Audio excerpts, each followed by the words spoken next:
Hi, welcome back guys. This is your friend, the Iron Fanfics, back with amazing fanfiction. This is the series of What If Genius Deku Trained by Stain. Now before starting, please give this video a like and subscribe to the channel if you want more videos like this. Now let's get into the fanfic. Chapter 1.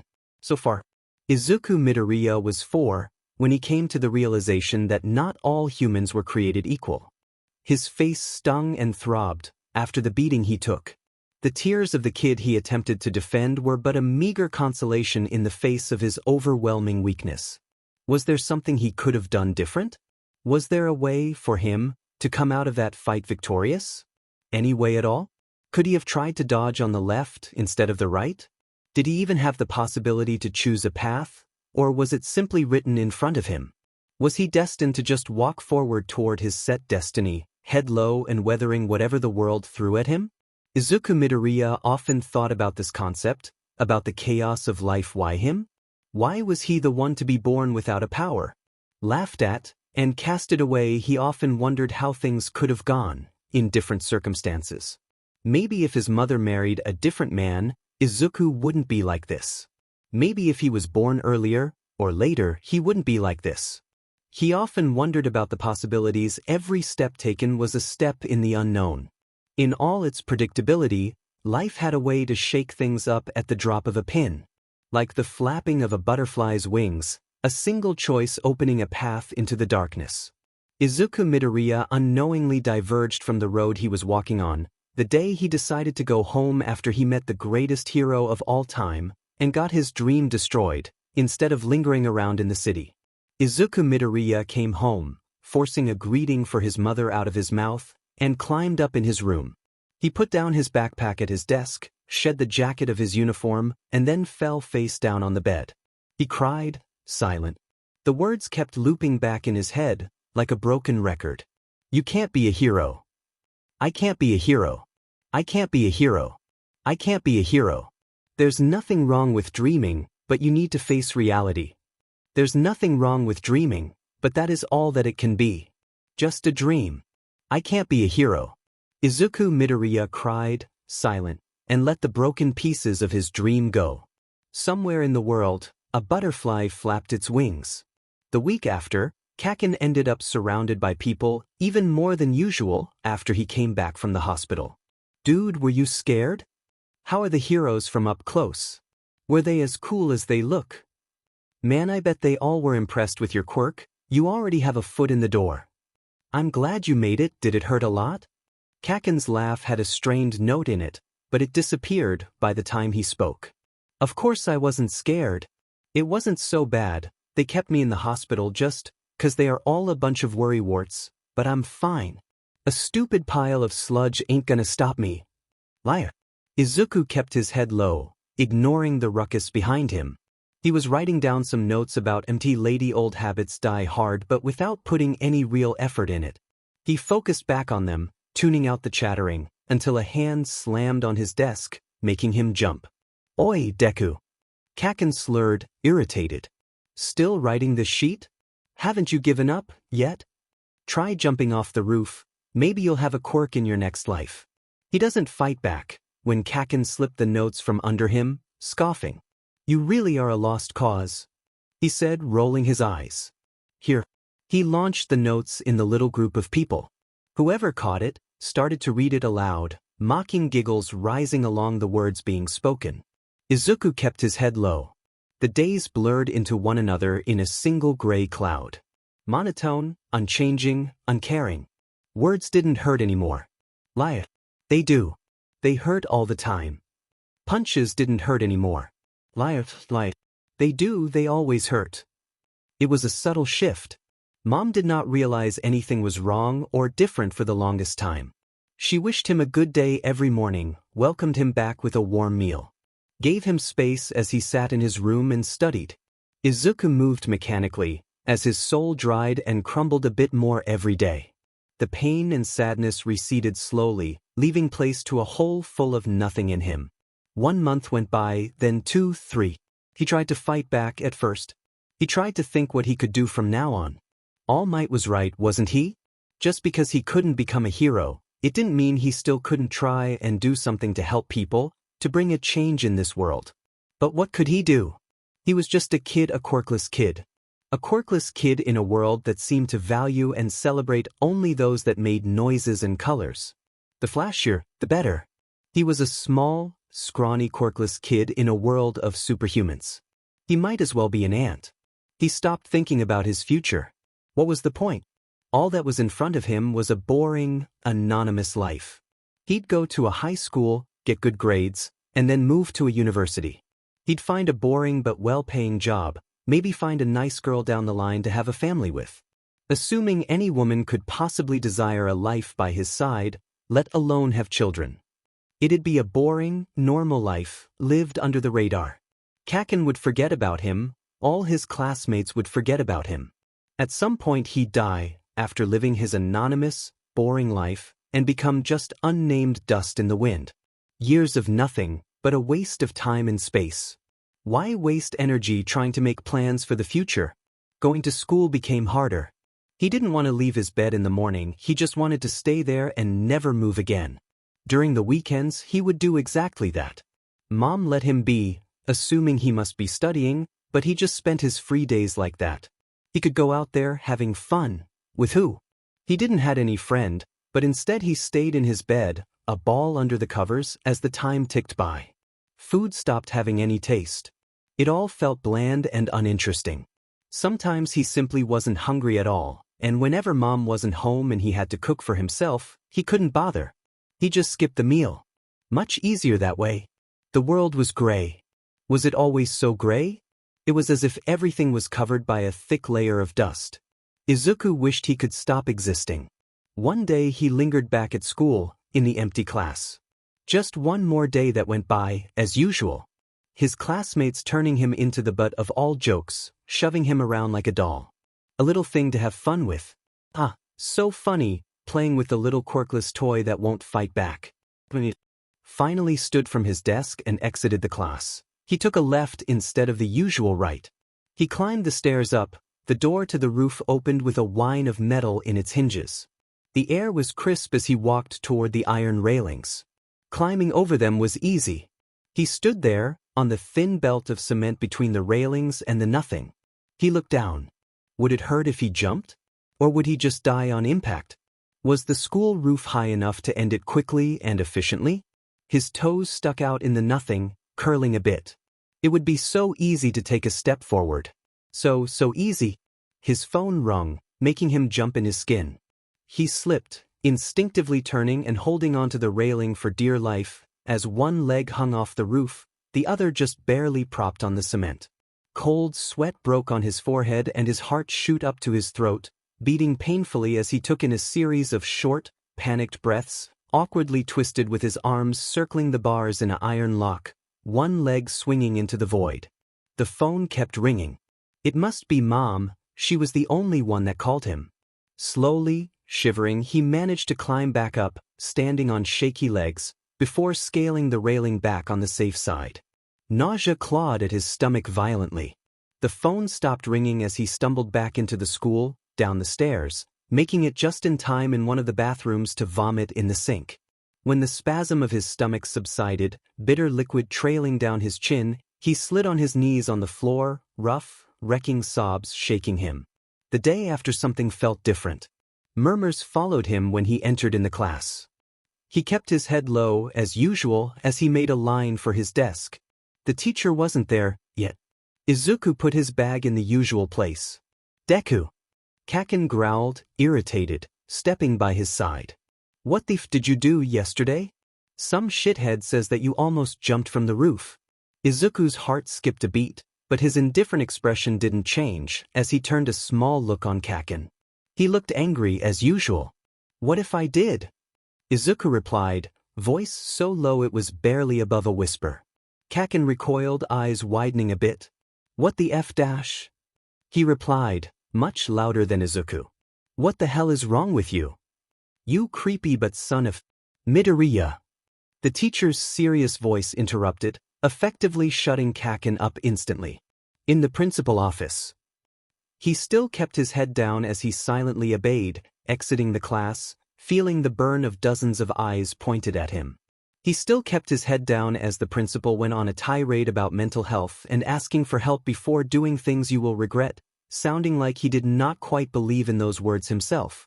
He still kept his head down when they finally let him go, and Mom was outside, clutching a handkerchief to her face, cheeks red and eyes full of tears. "Dear," she sobbed, hugging him. And for the first time in months, Izuku felt something. An almost blinding rage toward those that thought they could meddle, that felt the need to call his mother and tell her that he attempted to kill himself. Couldn't have they left her be? Was there really any need to let her know? She was babbling something incoherent through her tears, her voice muffled against his shoulder. Izuku realized he was just standing there, hands limp at his side, and he forced himself to hug her back. "That's what you are supposed to do, right? Hun, why didn't you tell me?" She sobbed, a bit more clear. "I could have done something, I could have. Oh, Izu, please talk to me. Mom." Izuku managed to force out, voice raw.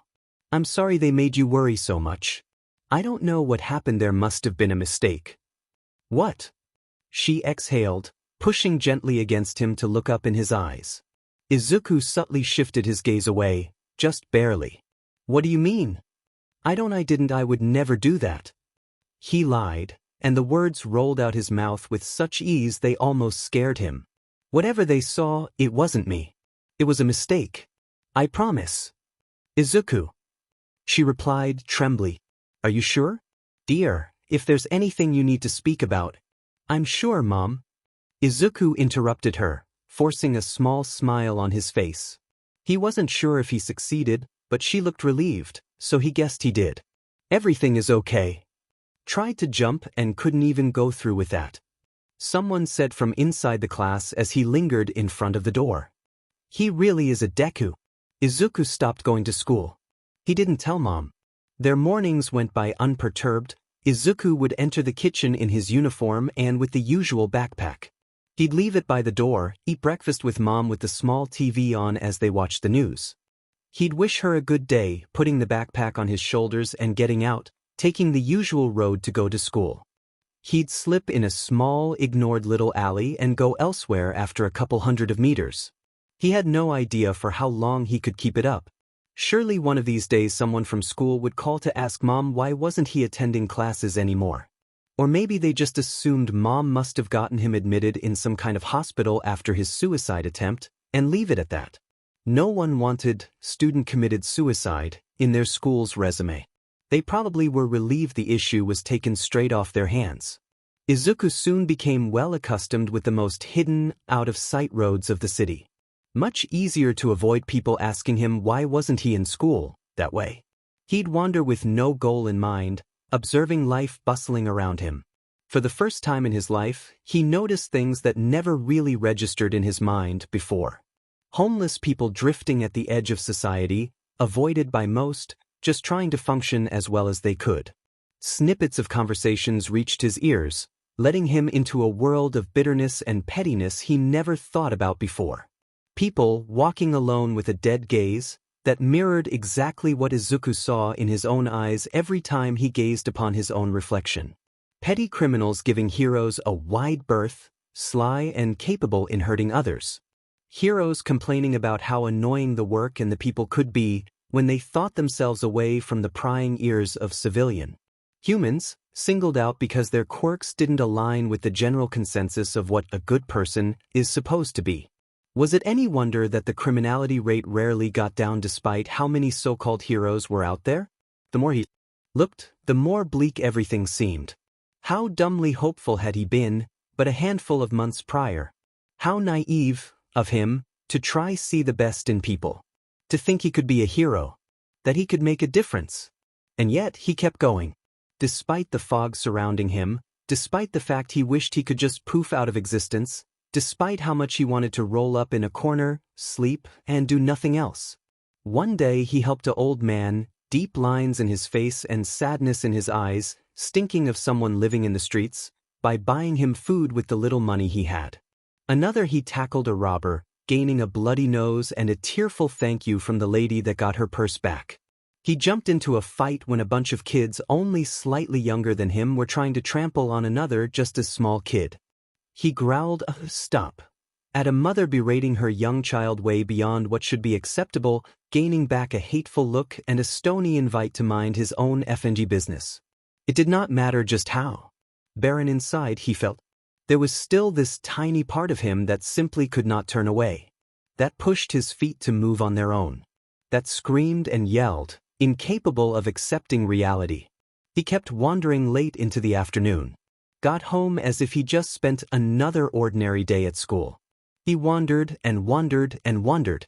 Oh, Mom said, her concerned tone of voice snapping him out of the usual days surrounding him, filling his head with a vague buzz of white noise. That's terrible. What? Izuku replied, shaking his head vaguely. I wasn't listening, sorry. The news they reported an homicide, a pro-hero, she sighed, a little frown emerging on her face. It's always such an unsafe world to be in, please. Be careful on your way to school, okay dear? Okay, Mom. Izuku replied, voice carefully trained to appear normal. I will. Izuku's precarious world came crashing that day. He got back home at the usual time. Nothing different. Except once he stepped in front of his house, a couple of cars he wasn't familiar with were parked outside. Paying it no mind, he opened the door, his set of keys jingling. He called out as usual to let Mom know he was back. When he stepped by the kitchen, the principal of his school and another man he didn't know were standing there, Mom sitting at a table with wet eyes and cheeks. Izuku, she exhaled, trembling as he looked at them with wide eyes. Have you been skipping school all this time? He knew it couldn't last. He knew. And yet, the three set of eyes trained on him burned on his skin. He looked down, lingering by the door, nervously clutching at the straps of his backpack. The fact he was still wearing the uniform as usual made him feel even more out of place. His silence was the only answer they needed. Not that Izuku could deny reality, in any case. We will leave you to speak with your son. The man Izuku didn't know said, voice low. If you need anything, you have my number. They walked past him without a word. The entrance door clicked open and then close. Izuku didn't move, hands still hanging on the straps of his backpack, face tipped down. He heard the scratch of the chair moving and soft steps in front of him. You lied. Mom whispered, voice broken. You lied to me when you said it was a mistake. She sobbed, her voice getting higher. All this time it's been a month, Izuku. A full month you've been going out, and I thought that you were at school, safe, and instead you were out there, in the streets. Anything could have happened to you. Do you realize how dangerous it was? She angrily sniffed, before continuing. What have you been doing all this time? Did you got yourself in danger? Are you doing drags? What? No, Mom, Izuku finally found words, hands tightening around the straps. I've been walking. Just walking. The whole day. Izuku shrugged. Something must have snapped in Mom, because she grabbed his shoulders, rough in a way she had never been before, and pushed him down on a chair. I don't want any more lies. She almost shouted, tears streaming down her cheeks. Izuku, I want to know what's wrong. I want to help you, please. Tell me how I can help you. She added, her voice lowering, breaking. I'm not mad. I'm worried. Baby, I'm so worried for you, please. Tell me what I can do to help. Izuku finally managed to look up, meeting her eyes. She recoiled violently. Whatever she must have seen in his gaze. I don't know. He replied flat. I don't think there's anything anyone can do. Baby, don't say that. She sobbed, a fresh wave of tears running down her cheeks. There is always something we can do. I'm sure there must be something we can do, Izuku. Please, I need you to work with me. You have to tell me what you feel. I don't. Izuku bit back, frowning. I don't feel anything. I just want to stop existing. The words rung true to him, and he didn't think they were so terrible, much better than outright saying he wanted to die. And yet, Mom released a whine, like a wounded animal, hiding her face in her hands as she suddenly fell down kneeling, like her legs simply stopped working. Izuku, she wailed, finding his knee with a shivering hand. Oh, my boy, my baby boy, why? He could understand her reaction, Maybe mom has always been very emotive. But this goes beyond that.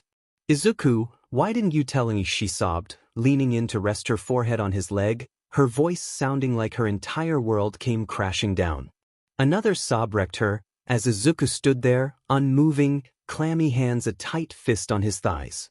Her sobs seemed to never stop, until she finally took a deep, trembly breath, calmed herself down, and slowly climbed back up on her feet. She looked like she just came out of a funeral, and yet she forced a small, frail smile on her lips. "It's okay, baby," she whispered, gently tucking a stray tufty curl behind his ear. "It will be okay. We will find someone that can help you, okay? Mom isn't going to let you down anymore, I promise." Izuku blinked, frowning vaguely. But his confusion didn't seem to be apparent to her, as she caressed his cheeks almost frantically, staring at him with watery, almost far eyes. "First thing tomorrow morning we'll go speak with your doctor, okay? I'm sure he will be able to point us in the right direction, and then I'm sure we will be able to go back to normal soon. You will be able to go back to school. You're so smart. I'm sure it will be no trouble for you to catch up." His stomach gave a painful churn as he observed her starting to pace back and forth in the small kitchen, like a caged pet, mumbling to herself. He observed, silent. Later that night, lying in bed, Izuku stared at the ceiling of his room. The posters and figurines around him were still there, almost mockingly. He kept mulling over Mom's words. Going back to normal, getting back to school. He felt nauseous at the mere thought. Why should he go back to school? Everyone hated him there. They probably had the best month of their lives without Izuku around. What was the point? His life had no meaning either way. He had been condemned from birth. Nothing he could do will ever change that. He was born a Deku, he will die a Deku. Was it really so wrong that he wished he could stop existing? Sleep eluded him, leaving him jittery and tired, eyes burning with the effort to keeping them open. He felt as if he was slowly losing his mind, forcing himself there, attempting and failing to just don't exist, even if only for a few hours. He finally gave in, throwing the covers off of himself. The clock on his nightstand informed him it was just barely past 3 in the morning. He had time. He could go out, maybe taking a walk would tire him out enough to allow him to sleep. Or if it doesn't, it would at least distract him away from the thoughts. Mom didn't had to even know. He slipped silent as a ghost out of his room, down the corridor. Grabbed his keys and put on his shoes, not making a sound. Clicked the door open and close oh so softly. Once more he hit the streets. Muzutafu at night looked like a different city. Far less people loitering around, far more unsavory-looking individuals lingering, grouping up in dark corners to speak in low voices. Most of the time, Izuku's steps echoed in the dark and silence. He got some odd looks along the way, but no one stopped him. He walked, mindless, moving down on now extremely familiar roads. It maybe looked like a different city, but it still was his city. He didn't keep track of the time. He figured he could make a loop and go back as soon as he saw the first lights of day over the horizon. He knew he was simply not going to sleep that night. He got snapped out of his mental fog when he heard a whiny gurgle and a stifled call for help. Suddenly his senses seemed to step in overdrive, and a pungent smell of blood reached his nostrils so strongly he wondered how he did not notice it earlier. He followed, his feet moving almost on their own. The alley was dark and uncomfortable, so tight he barely fit in. Only vague blades of orange light managed to cut in the cramped space, rendering visibility extremely low. "Please," a watery voice begged, barely understandable. "Should have thought about it sooner." A deeper voice replied, impassive, "Goodbye." Izuku managed to saw it in the dark. A crumpled figure on the floor, someone towering over it holding an actual katana, blade pointed down. He's going to sink the blade in, Izuku realized, faintly, heart shooting up in his throat. He's going to kill. "Wait!" Izuku yelled, raw, the words rolling out his throat. "Don't do it." "How did you had a sidekick?" The deep voice asked, vaguely interested. "I had no idea. He's lucky he's so young. I'm going to spare him in any case. Stand back, kid. I have to purge this world." Izuku didn't leave him time to finish the sentence, barreling down the tiny space of the alley. His move was surprising enough that the man with the katana crashed on the floor, the blade skidding on the cement with a strident noise of metal. "You got a death wish, brat?" The man with the katana yelled, irritated. "I don't have any business with you. Now scram, let me finish my job." The man attempted to shake Izuku off, but Izuku grabbed his arm and held on with all his strength, eyes squeezed close. The man growled, his movements hindered by the tight space, until he managed to grab a fistful of Izuku's hair and violently yanked. Izuku let out a choked grunt of pain, jerked away and releasing his grip enough that the man shook him off, launching him on the floor. "You goddamn brat, now my prey, it's gone because of you." The man barked, picking up his katana. "Look how much good it did you, attempting to save that sack of shit. He left you here with me, now stay put, I'm going to catch that guy." Izuku rolled on his belly and circled his arms tight around the man's calf, fingers firm behind his knee. The man hissed, "Let me go. I'm starting to rethink my choice of not killing you." He attempted to shake him off, but Izuku held on, even when the man's tibia painfully crashed against his nose. In a second, Izuku found himself yanked up by the neck, hovering 15 centimeters off the ground, barely capable of breathing. A kid might as well become a target if they don't step aside. The man hissed, glacial. "And you've refused to do so. You asked for this." Something sharp poked Izuku's chest, near his heart. Izuku went limp, and waited to feel the blade sink in. But nothing happened. "Why are you not attempting to fight back now?" the man asked, his voice a mix between perplexity and wonder. "What the hell are you doing, kid?" Izuku didn't answer. His heart was racing in his chest and he was struggling to breathe. He ran in, unable to stop himself when he knew someone was about to die, but if it was him, then it was okay.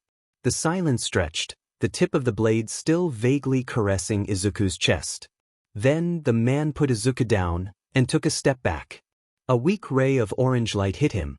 The man was wearing a sort of mask, looking more like a ragged bandana, that fell almost all the way down on the floor. His bloodshot eyes were intense, irises a deep red. A scarf, just as red as his eyes and ragged as his mask, was rolled around his neck. Messy black hair framed his pointed features, and for what little Izuku could see, the katana wasn't by far the only blade this man carried with him. Their eyes met, and the man squinted as he examined Izuku's expression. "You look like someone that wants to die," the man said, blunt. "Were you actually with that guy? Or did you just jump in hoping I'd put my sword through your chest?" "Neither," Izuku replied, voice like gravel. "I just didn't want you to kill a person." "So you didn't know him?" "No." "Why then?" Izuku's eyebrows scrunched in the middle as he held the man's gaze. "Because killing other people kinda SCKS? Did you miss that lesson in school?" he replied, sarcastic. The man did not reply for what felt like a long minute. "You are a weird kid," it finally said. "How old are you?"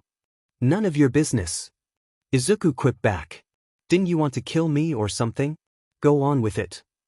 The man seemed to frown under his mask. "I don't kill children.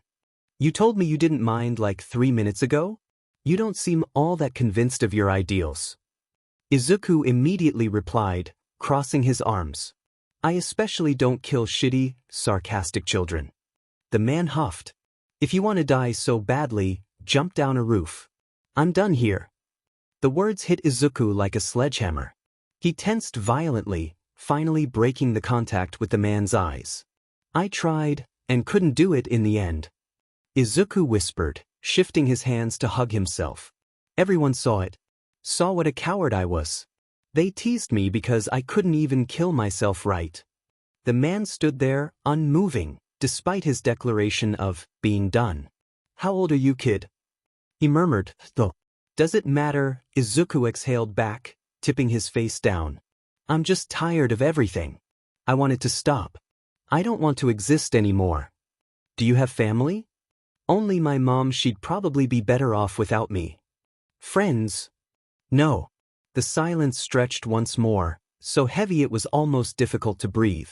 "If you really are so done with your life, why did you run in to save a person you didn't even know? Why did you care?" "Killing's wrong," Izuku muttered, almost childish. I just moved on instincts. He finally looked back up. The man was regarding him almost interested, now.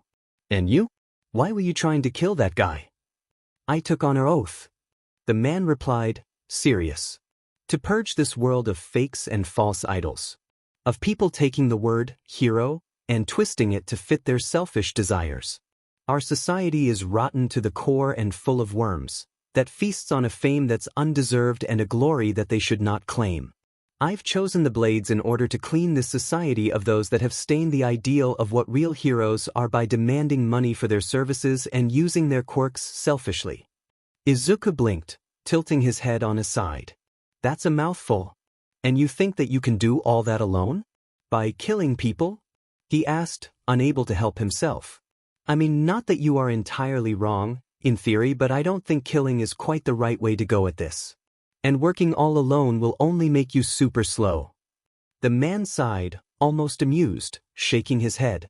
Someone had to do it at some point. If it wasn't me, then who else? He replied. I don't pretend you to understand, kid. But I do. Izuku interrupted, flat. I do understand.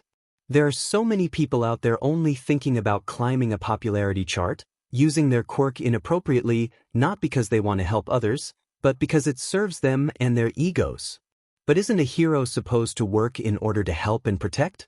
Even if it brought them no glory?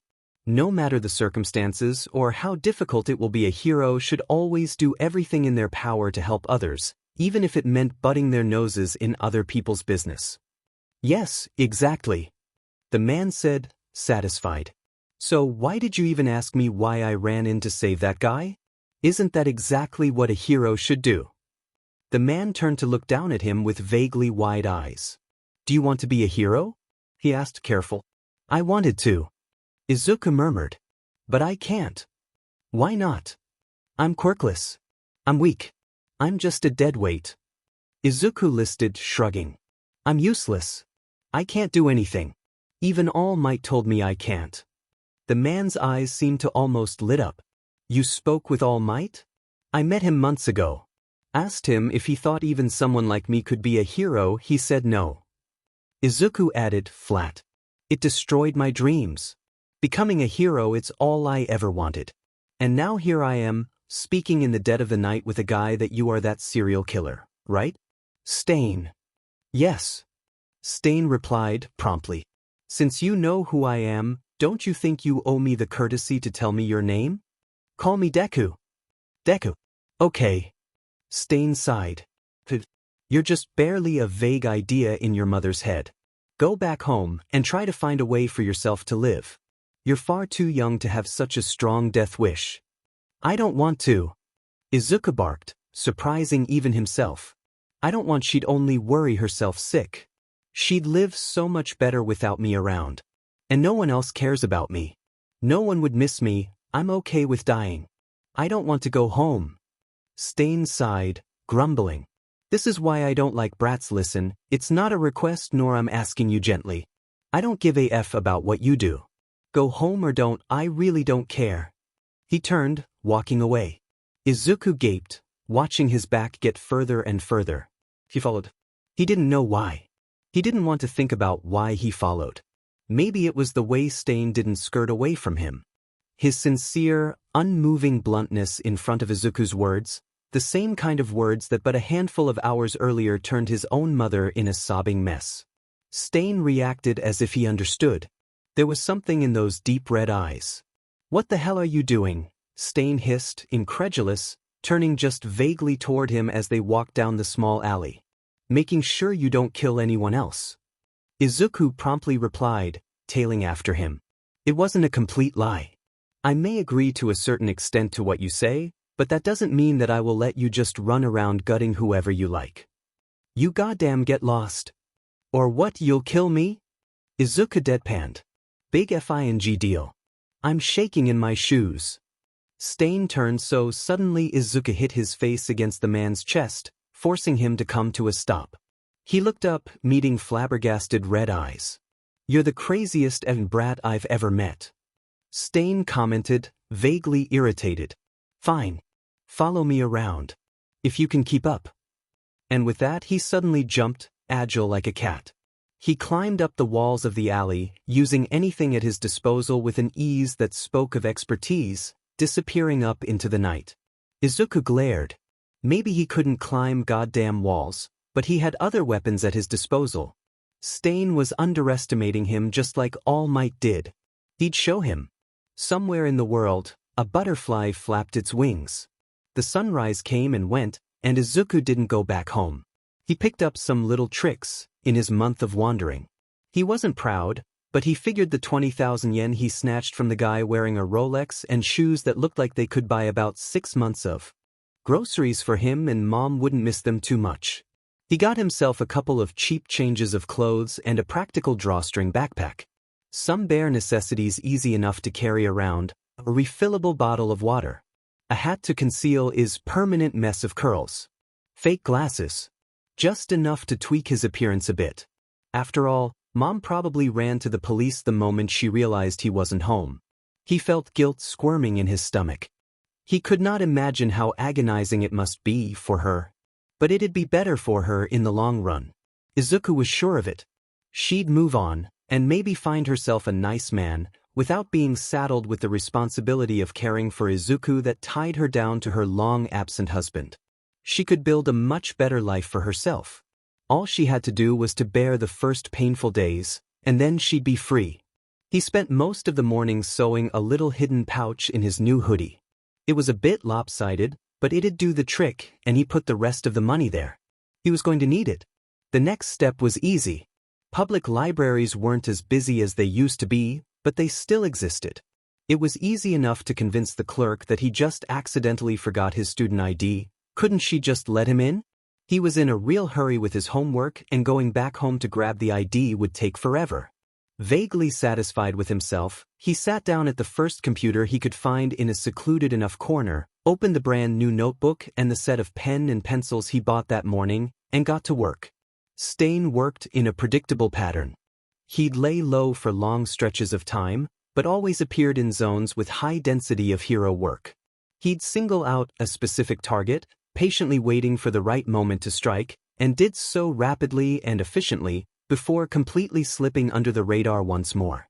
Rinse and repeat. His modus operandi rarely varied. He'd always surprise isolated victims in secluded, hidden alleys, went in for a quick hit that won him the upper hand, and do his deed. He didn't linger around, didn't leave traces, and the very few still alive witnesses reported that he rarely engaged in excessive goading, clearly focused on his objective. It was unclear which kind of quirk he could possibly have. Izuku was ready to bet it must be some kind of incapacitating quirk. Signs of an active fight were rarely found on the crime scenes, which clued him in. If Stain could somehow paralyze his victims, it'd be much easier for him to do his job quickly and efficiently. There was something almost fascinating in the way he worked. Part of Izuku protested at that thought. The man was a monster that took dozens if not hundreds of lives already. Izuku was being stupid. He should stop this right away. He stifled that small, frail voice and kept going. If he could show Stain that he had been wrong in underestimating Izuku, then maybe the man would be more prone to answering his questions and listening to him. There was nothing bad in that, right? He was doing something useful, at least. He was trying to help. Beat just walking around like an idiot, or go back home to go speak with some shrink. Or go back to school. Izuku sat and worked until pretty much closing hour. By the time the same clerk he convinced to let him in gently asked him to wrap things up, he had almost filled half of his new notebook already. He obeyed quietly, not before fully clearing the traces of his web searches. He had all the info he needed. Once outside, he fished some coins out his secret pouch, got the cheapest and most filling thing he could find at the konbini, and hit the road, munching on his dinner. His work came to fruition the night to follow. His mapping turned out to be on point, and when Izuku woke up around midnight from his park bench nap, it didn't take him long to individuate the possible next victim and follow. Stain's face as Izuku emerged from the darkness, a hood over his head to conceal his features from the terrified-looking young pro-hero currently stuck on the floor, was priceless. Stain let out voice low. "How in the hell? Maybe you leave that guy alone." Izuku replied, keeping his voice low. He didn't want anyone to be able to recognize him easily. And then we can talk. Like FNG hell. You've ruined one of my hunts already, brat. Ain't gonna happen a second time. Yamashita Suzuki, hero name, Cloud. Izuku interrupted, monotone. Started working in the Rayon and Daragu agency 2 months ago. This guy's pretty much a student fresh out of school. Do you really think he deserves to die? Stain sighed, long suffering. He intervened 3 days ago in a robbery and let a civilian die. Great job there, huh? Yeah, because the civilian didn't obey his request and ran into danger. Izuku snapped back. Do you think he isn't tortured enough by that? He's just an intern, he's learning. You gotta cut people some slack, man. We are only human. We all make mistakes. Cloud was pretty much in tears at this point, his eyes darting between Izuku and Stain looming above him, clearly confused. Stain hesitated, red eyes lingering down on the pro-hero immobilized at his feet and then turning back to Izuku, calculating. I can give you a bit more motivation to let him go, Izuku continued, breaking the impossibly tense silence. Like, for starters, I can rattle off how I managed to find you so easily. I'm sure the pro-hero with a communicator in his ear would be really happy to relay that info back to his superiors. Stain's eyes widened and he looked back down. He growled when he spotted the little gray object stuck in Cloud's ear. Slowly, he put the katana back in its sheath. Fine, let's have it your way, you insufferable brat. Come here. Izuku sauntered toward them as Cloud's eyes went even wider. No, what are you doing? He managed to croak. He's dangerous. It's okay. Izuku replied, looking up at Stain from behind his hood. He won't hurt me. Awfully presumptuous of you. Stain replied, almost jokingly. And yet, they both knew it was the truth. He offered his muscly arm down to Izuku, leaning in, and after a moment of hesitation Izuku let him circle his waist, as he hooked his arms around Stain's shoulders. He climbed the wall, one-armed, carrying the weight of Izuku as if he was made of paper. Cloud attempted to shout something after them, but they were already too far for the words to make any sense. When Stain finally put him down, they were far from the alley. There was chilly wind, up there, the dead of the night, and Izuku forced himself not to shiver. It wouldn't do to show weakness in front of him. Now talk. Stain barked, clearly sore. I can do better. Izuku replied, taking his lithe backpack off his shoulders and rummaging in it to fish out his notebook. He launched it toward Stain, that easily caught it midair. Take a look. With a sigh, Stain obeyed, opening it. His eyes tightened in a squint, at first, but as he kept reading they got wider, a deep frown setting on his features. Izuku waited, patient, as the man skimmed through his notes, before looking back up with a gaze so calculating it almost felt as if Stain was attempting to dismantle Izuku like a third-dimensional puzzle. You wrote this, he said, not quite a question. You compiled this in 2 days. 1. Izuku replied. Today, I mostly spent mapping the city alleys and running probabilities in my head, about where you could possibly pop up. Stain looked at him, mouth slightly open, for long silent seconds. Who the actual are you? Someone that has nothing to lose, I guess. Izuku replied, shrugging. Will you listen to me now? Stain stepped closer, giving the notes back almost carefully. Why go through all this trouble to talk to me? He asked quietly. You? Izuku hesitated on his words. When he spoke again, he did so slowly, as if measuring each one. You didn't seem surprised by my desire for death. Everyone seems to react with horror at the idea, but not you. Maybe it's because you are so NTMT with it, or because you felt these kind of feelings before, but I've never met someone that just took my words at face value and didn't immediately try to convince me what a gift life is. He spat out those words bitterly. But you just understood and accepted them, and that made it easier to acknowledge that it's okay for me to feel this way. And maybe I wanted you to acknowledge me too. Why? Stain replied, voice so low it almost got lost to the wind. I guess I just didn't want to accept to get dismissed by another overwhelmingly strong person as if I'm just a stupid kid that knows no better. Izuku murmured, steel in his voice. All Might already destroyed my dream. And I know he didn't mean anything bad with that, but I still don't want to live that kind of feeling again. Not again. Stain was still holding his notebook in hand almost gently, keeping it just a bit stretched toward Izuku. When Izuku took it back, his bandaged fingers relaxed.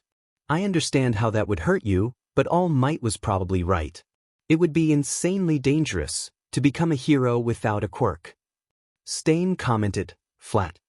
He was looking out for you. I know that.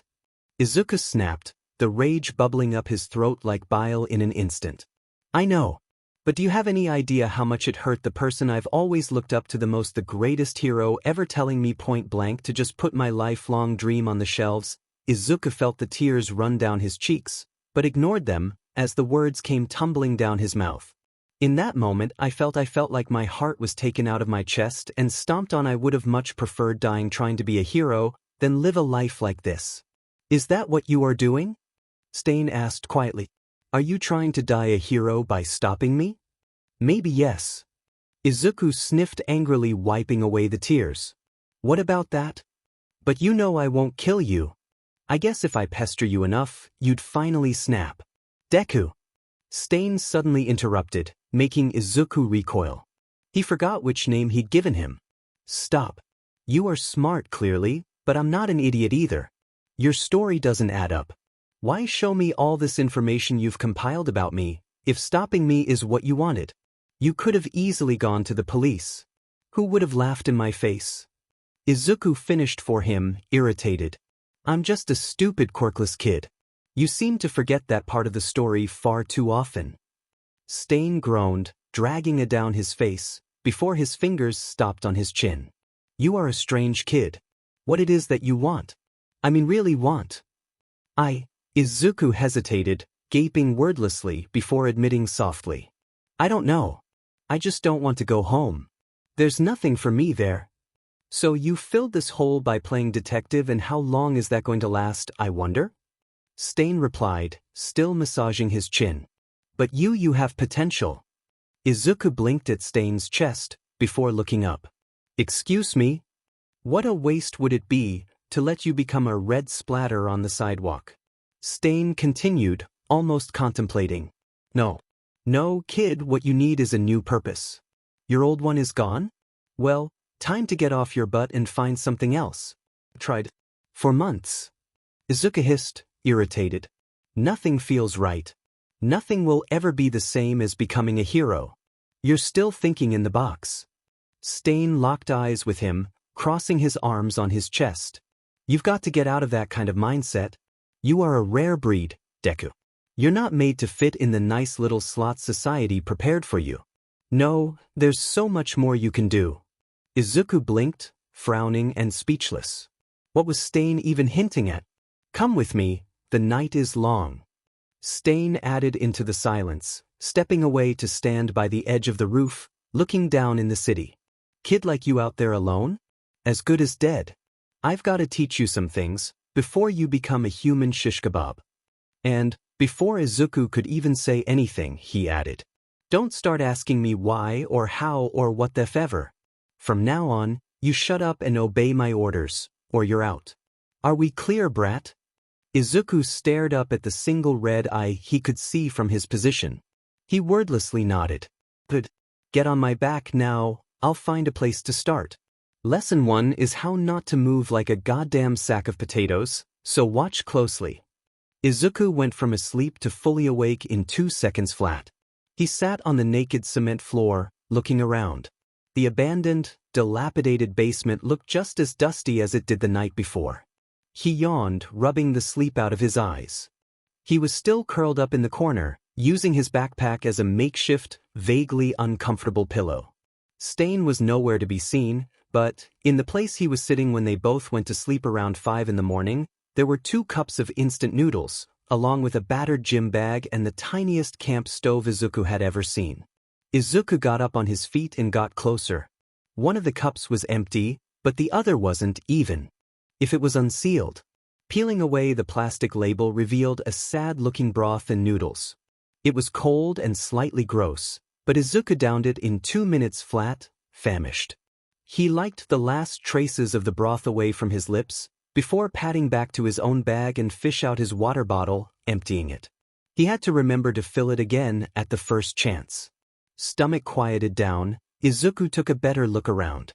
The place looked even more disgusting than it did the night prior, with the golden blades of day light coming in from above, dust swinging in the air, thick webs hanging from the ceilings and in the corners. There was a good amount of trash abandoned on the floor too. Izuku shrugged to himself, kneeling by his bag and emptying it to do a quick inventory. He took a sniff of his clothes.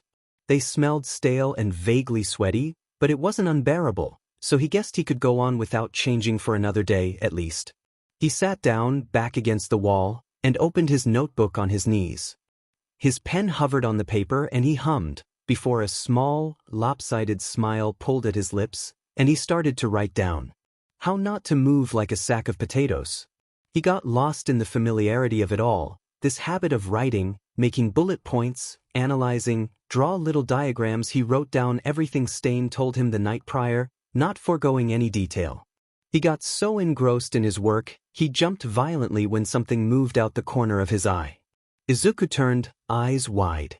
Stain took the hood off his face, revealing the now familiar messy black hair, his face covered with a pearl-white cold mask. Lesson number 2, he said, rough. Keep your DMN guard up, brat. An elephant could have sneaked up to you, right now? Yes. Izuku murmured back, attempting to quiet down his racing heart. Stain huffed and slid the mask off his face, revealing. You don't have a nose. Yes, amazing observational skills. Stain huffed, sarcastic. Sorry, I guess that's not so strange after all. Izuku replied, looking down at his notebook. A guy in my class could just pop his eyeballs out of the sockets and let them dangle off his face. Was gross as hell. A sniff. Not having a nose is not so bad. Stain let out a little rumbly chuckle as he stalked silently toward his gym bag. He kneeled by the empty cups. Glad to see you're not a picky one. He commented, shaking the empty cup of instant noodles. Can't afford to be when you're on the move. Yeah. Izuku replied, blinking. Thanks for the breakfast? Stain hummed as he opened the gym bag's zipper and stuffed something from his pocket in it, before launching him a little look. What are you writing so intently? Oh, what you taught me yesterday. Izuku shrugged. Writing things down always helps me memorizing them. I see. I won't tell you not to, but it's a dangerous habit. Written words can be a double-edged sword. If you were to lose that little notebook of yours, it could be a mess. Stain commented, flat. Write down, memorize, and then burn it. Izuku looked down at the notebook, clutching it almost protectively. It was a small, thin thing, not many pages at all. Izuku almost filled all of it already. With a sigh, he got up. Wait, don't put away that thing yet. Stain picked up his intentions immediately. He got the little camp stove back out from his bag and turned it on. They watched the paper rapidly burn, silent, leaving behind only a little pile of ash. Stain distractedly patted the last little burning pieces to fully stifle the smoke. Looks like you are a wanted brat. Even more than me. He suddenly said, wiping the ash away from his fingers. What? Izuku replied, confused. Got asked a couple of times by police officers if I saw a boy as tall as you, with messy, curly green hair like yours. Green eyes. Like yours. Stain shrugged. I guess when you get a suicidal teenager disappearing in thin air, people are going to get worried. Oh. Izuku exhaled, frowning. Guess. Pack your stuff, we've got to move. Stain continued. We can't stay here anymore, obviously. Unless you changed your mind and want to go back home. Izuku took a second, before murmuring. No. I don't want to go home. Stain hummed, closing his gym bag and hauling it on his shoulder. He slipped the cold mask back on. Get ready. We've got a long way ahead. Kaizome leaned against the wall, arms crossed on his chest, and observed. The kid was putting on a different kind of shoes, some cheap-looking running shoes, pocketing his bright red ones back in the backpack, along with everything else. He had to admit that, for a brat, he was pretty smart. For what he could see of his few possessions, The kid made sure to bring with him only what was necessary for a life in the streets. But then again, it was not surprising. This boy was far smarter than what his plain-looking exterior let on. He was only barely 15 years old, if the officers that stopped him this morning said the truth. A boy so young, and yet with so much pain and darkness in his eyes, already no wonder he chose the chance to run when it was given to him. Clearly, his life mustn't have been great. A quirkless kid probably got bullied to hell and back. Maybe his parents were divorced? He only mentioned his mother, and who knows which kind of person she was. Wouldn't be surprising if the boy came from an abusive household. In any case, it wasn't any of Kaizome's business. The only reason he took the boy with him was because of the exceptional observational skills he shown. What he saw in the now thankfully burned notebook, this kid got a real knack for observing people and dismantling them piece by piece.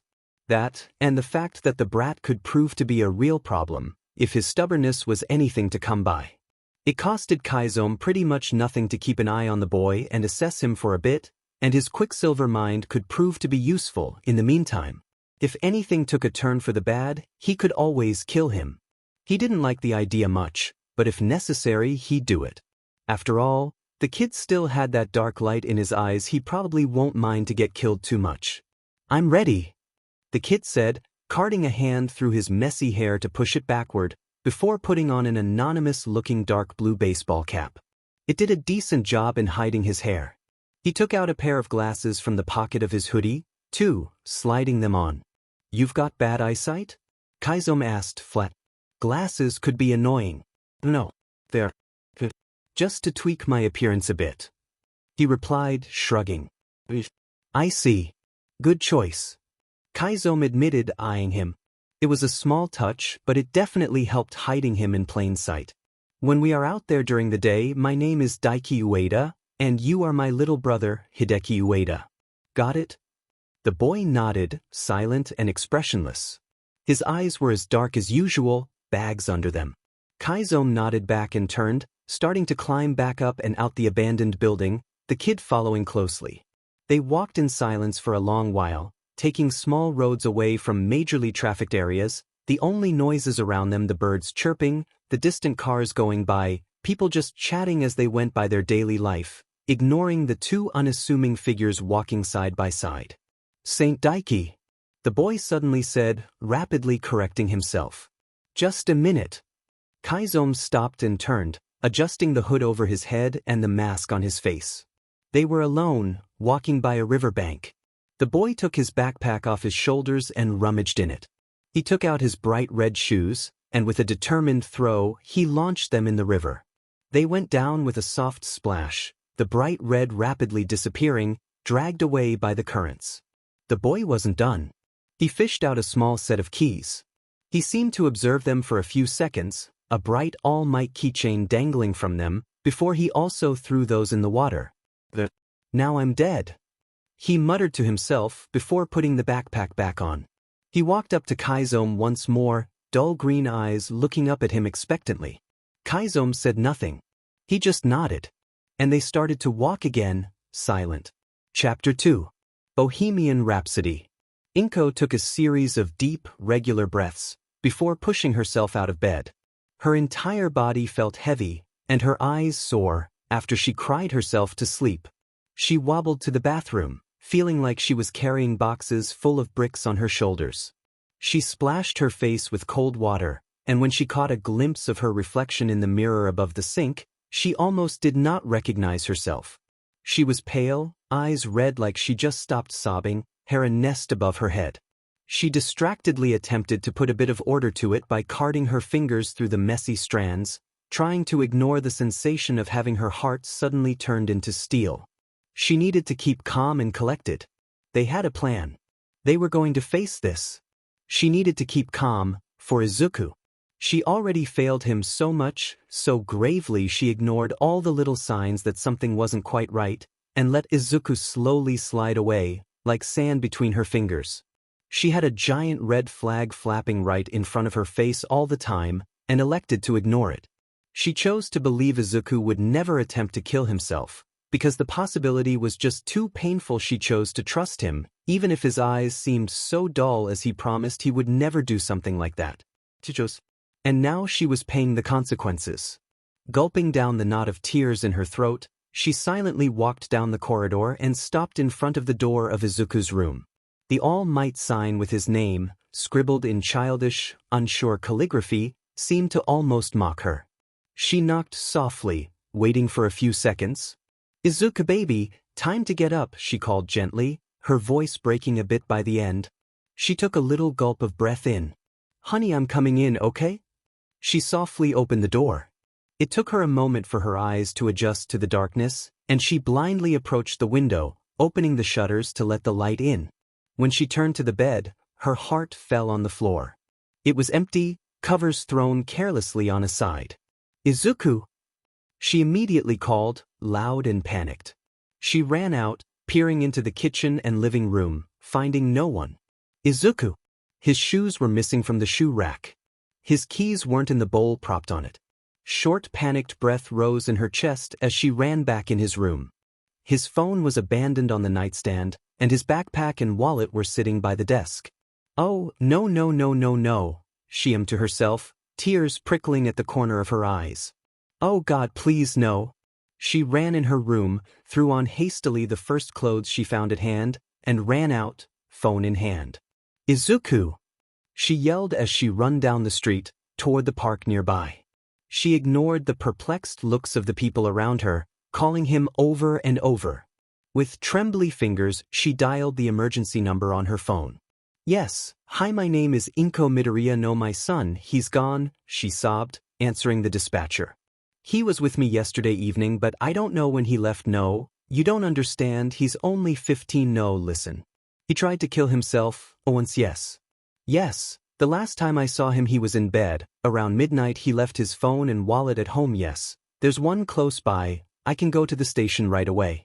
I'll be there in a few minutes." She ran like she had never done before, ignoring the pain flaring in her limbs and chest, as she took short, painful breaths. She didn't care that she was a mess as she entered the police station, explaining in a wheezing panic what happened to the perplexed-looking agents.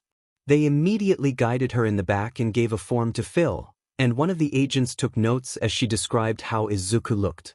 "He's about 165 centimeters tall, curly green hair, always a bit messy, hard to tame. You see green eyes and freckles. He's pretty thin, soft features. Here's a picture of him." Time went by in a blur as she unloaded any info she could on the agents. Their promptness was reassuring, if even just barely, and by the time she was done telling anything she could, the agents promised they already launched an alarm along the entire city and various officers were already out there, scouting the streets. "We will find him." The officer that first welcomed her in murmured, reassuring. "In the meantime, if you remember any detail, or place you think your son might have gone to, this is my number, call me for anything." He added, pushing a small card in her hand. "If you can, speak with your family and friends, see if they can join the search. Even one more person out there could make a difference." "I don't have family, it's just me and Izuku," she sobbed, nervously drying the tears away from her eyes. But I guess I can go speak with some friends." "You do that, don't hesitate to. Call us if for anything." The officer insisted, walking her to the exit. "I'm sure we will find him. Boys at this age can be difficult. But I'm sure he will come back soon." She spent the rest of the day knocking at each door in the neighbor, showing them a picture of Izuku, pleading with them to call the police if they caught even just a glimpse of him before she even realized the sun was already setting on the horizon, painting the sky with orange hues. She was nauseous and exhausted, and just wanted to melt on the floor and cry. But she kept going, desperately stopping any passerby, begging them to please keep an eye out for Izuku. She went far enough to walk in her old district, where the Bakugis still lived. She already called the school to inform them of Izuku's disappearance, and they promised they would gather info as well, but maybe speaking directly with Katsuki and his parents might help more. She rung the bell, nervously shifting her weight from foot to foot. "Oh!" Mitsuki Bakugu exclaimed, surprised, when she opened the door. "Inko! What a surprise, are you okay?" Inko forced herself to gulp down the tears. "It's Izuku," she forced herself to let out, trembling. He disappeared either this morning or during the night the police is searching for him, but do you think I can maybe speak with Katsuki? Of course, Mitsuki replied, concerned, a frown emerging on her face. She put a kind hand on Inko's shoulder as she guided her inside gently, closing the door with a soft click. I'm so sorry to hear that. Is there any way we can help? Just keep your eyes open. If you see him, call the police immediately, Inko exhaled, letting herself get guided. Mitsuki gently walked her in their living room, sat her down on the couch. I'll go get Katsuki, I'll be right back. She murmured, gentle. Inko distracted herself by looking around as she instinctively closed her own arms around herself, but seeing the pictures of Mitsuki and her husband, along with a much younger Katsuki, only helped in making her feel even more nauseous and anxious. She heard muffled voices from upstairs, and then silence. A minute later, Mitsuki padded back in the living room, followed by a contrite-looking Katsuki, his hands in his pockets. He silently sat down in the armchair in front of her, avoiding her eyes. Oh my, Katsuki, I haven't seen you in so long, Inko commented with a watery voice, a small frail smile on her lips for a second. You've grown so much. The boy squirmed in his seat, red eyes still avoiding hers. Inko said that Izuku disappeared earlier today. Mitsuki intervened, voice low. Do you know something that can possibly help find him? No. Katsuki replied, flat. They told us during the afternoon lesson. But no one knew anything. He's been missing from school for a month. Inko deflated, releasing a little trembly sigh. Please, dear, try to think if there's anything at all, she then said, eyes filling with tears. Izuku, he's been very troubled lately. I didn't even knew he was skipping school. You didn't? Katsuki replied, frowning, surprised. I thought he was getting looked at by shrinks after he failed that swan dive. Katsuki, Mitsuki hissed, lightly slapping the back of her son's head. Do you think that was appropriate? Inko ignored the painful pang in her heart. Surely Katsuki didn't mean to be so blunt. He was just a kid. Kids didn't always have the best tact. It's okay. She forced herself to say, trembly. Can you remember if he told you anything? Haven't you spoke with him at all in the past month? Katsuki squirmed in his seat again. We haven't really talked for ages.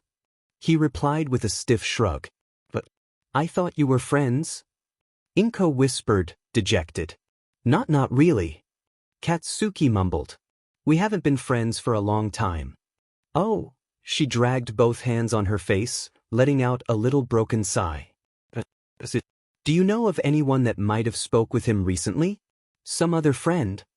Not really. Katsuki said again, he doesn't have friends.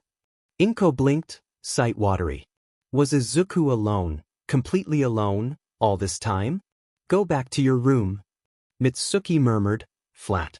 If you think of anything that can help, tell us. But go now. Katsuki obeyed without a word, shooting up from his seat like a spring. Mitsuki waited for the steps to disappear up the stairs, before she sat down by Inko's side and put a gentle arm around her shoulders. I'm so sorry. She whispered, weakly, and that was the last push Inko needed. She let out a broken sob, folding in herself. She let herself get guided against Mitsuki's shoulder, and her wails got muffled against the soft cloth of her shirt as she cried and cried, Mitsuki gently carding her hand through Inko's hair. You're in so much trouble. That was the first thing that Mom hissed once he entered the room, cluing him into the fact she was definitely still set off. Keeping his face low, Katsuki sat down at the kitchen table as she slammed a cup of rice down in front of him with enough strength it was surprising the bowl didn't break. Dad looked up from his paper, blinking confusedly between Katsuki and his wife. What happened? Where do I even start? She continued, glacial. Oh, I don't know. The fact that your son acted extremely rudely in front of a woman whose son disappeared by referring to his suicide attempt as a swan dive? Or maybe the fact Izuku hasn't been coming to school for a month and he didn't say anything, or, I don't know, the fact that his childhood friend tried to kill himself, and he didn't give a flying F dash. No, shut up, she immediately interrupted. Don't give me any crap. I don't care if you and Izuku weren't friends anymore. people drift away, growing up, I understand that, but did you care for him so little you didn't even try to contact him after he tried to take his own life? When Katsuki dared to take a peek, he met two sets of eyes filled with the same kind of painful contempt. We might not have been the best parents all the time, but I thought we taught you better than this, Katsuki. Mom continued in a painful, raw whisper. That boy tried to commit suicide and you did nothing. He looked back down, biting his lower lip. Words tried to climb up his throat, but he gulped them down. Now eat your demon dinner and then go back to your room. Me and your father have a lot to speak about. The rest of the dinner passed in a silence so tense you could taste it on your tongue. Katsuki never looked up again, finished his meal even if his stomach felt like a knot, and rapidly excused himself from the table. He could hear Mom and Dad's voices in a low hiss as he climbed up the stairs, but ignored them, getting back in his room. Ha launched himself face down on his bed, and muffled a frustrated roar against his pillow. As usual, stupid Deku managed to mess things up for everyone. First he pulled the drama queen act by trying to jump from the roof and then skipping school for forever, and now he had to go and disappear on everyone. The teachers sounded stern today, as they explained that Deku went missing and invited anyone with any possible useful information to come forward. No one said anything, but a heated discussion soon erupted during the break, away from any teacher's ears. Maybe we should tell. Tell what exactly? Oh, I don't know, the fact that all you guys acted like absolute Jarkus to him? Us? What about you? I didn't see being all buddy-buddy with him. Well, at least I left him be. As if that's any better. The whole thing soon devolved into a full-blown fight, with the entire class breaking into little groups. Katsuki didn't intervene the entire time, rage bubbling in his stomach as he walked away. Gee, did you think he actually went through with it this time? One of his usual lackeys wondered out loud as they followed. I don't give a f what he does. Katsuki snarled, irritated. Whoa, dude, Chill was just wondering. Maybe we should say something though. Another intervened quietly. And what exactly? Katsuki scoffed. What are we supposed to say? That he was a whiny, annoying weakling that couldn't keep his sheet together? You told him to jump off the R. Shut up. He roared, immediately stifling any protest. It was his DMN choice to try off himself. It was his DMN choice to stop coming to school, and now it's his DMN choice if he decided to run away. It has nothing to do with any of us. No other protest came after that. But for how long the silence will be kept? At some point, someone would probably step forward and tell everyone. What would they tell? It isn't your fault if stupid Deku was so dumb to really try jump off a roof you didn't push him off that roof. He did it all on his own. You have nothing to do with this. Yeah, it had nothing to do with him. Even if Mom and Dad thought the opposite. He and Deku weren't friends. Why was Katsuki supposed to give a f about him?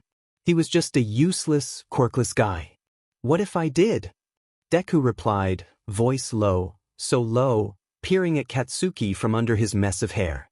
He looked pale, dark circles around his eyes, and the green of his irises seemed muted, muddy, much different from the bright emerald that Katsuki knew, that would shine whenever they'd play heroes and villains. A stranger, standing in front of him, thin and frail, eyes a desert. What if I did? No, this has nothing to do with Katsuki. It was on Deku. It was all on Deku. Days turned into a single, infinite stretch of time. She couldn't sleep properly, only take short naps, her mind feeding her nightmares and shaking her awake with a scream dying in her throat every single time. Izuku, broken and bloody on the asphalt, eyes empty, blood running from his lips. Before she could even make sense of anything, a week passed. A week since her baby boy disappeared, alone, with only the clothes on his back to protect him. A week out in the streets, carrying heavy loads of flyers she ordered, Izuku's picture on it, and a plea to call the police if you caught sight of him. A week scouting streets and calling after him desperately. A week of phone calls to the police with tips that lead them nowhere, and presumed sighting of Izuku that turned out to be dead ends. A week of agony as she discovered more and more of the secret life her son led, without ever uttering a single word to her. Speaking with embarrassed and nervous teachers admitting they could barely remember him. finding out that Izuku really had no friends, that even his classmates didn't seem to know him at all.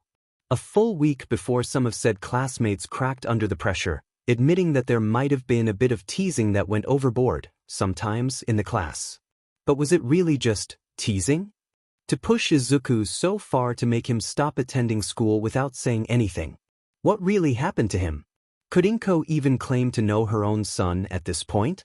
A week of tears that never seemed to stop, a week of self-blaming as she accused herself. She should have seen more, she should have done more, she should have realized that Izuku was suffering so much. But she didn't. And now Izuku was gone.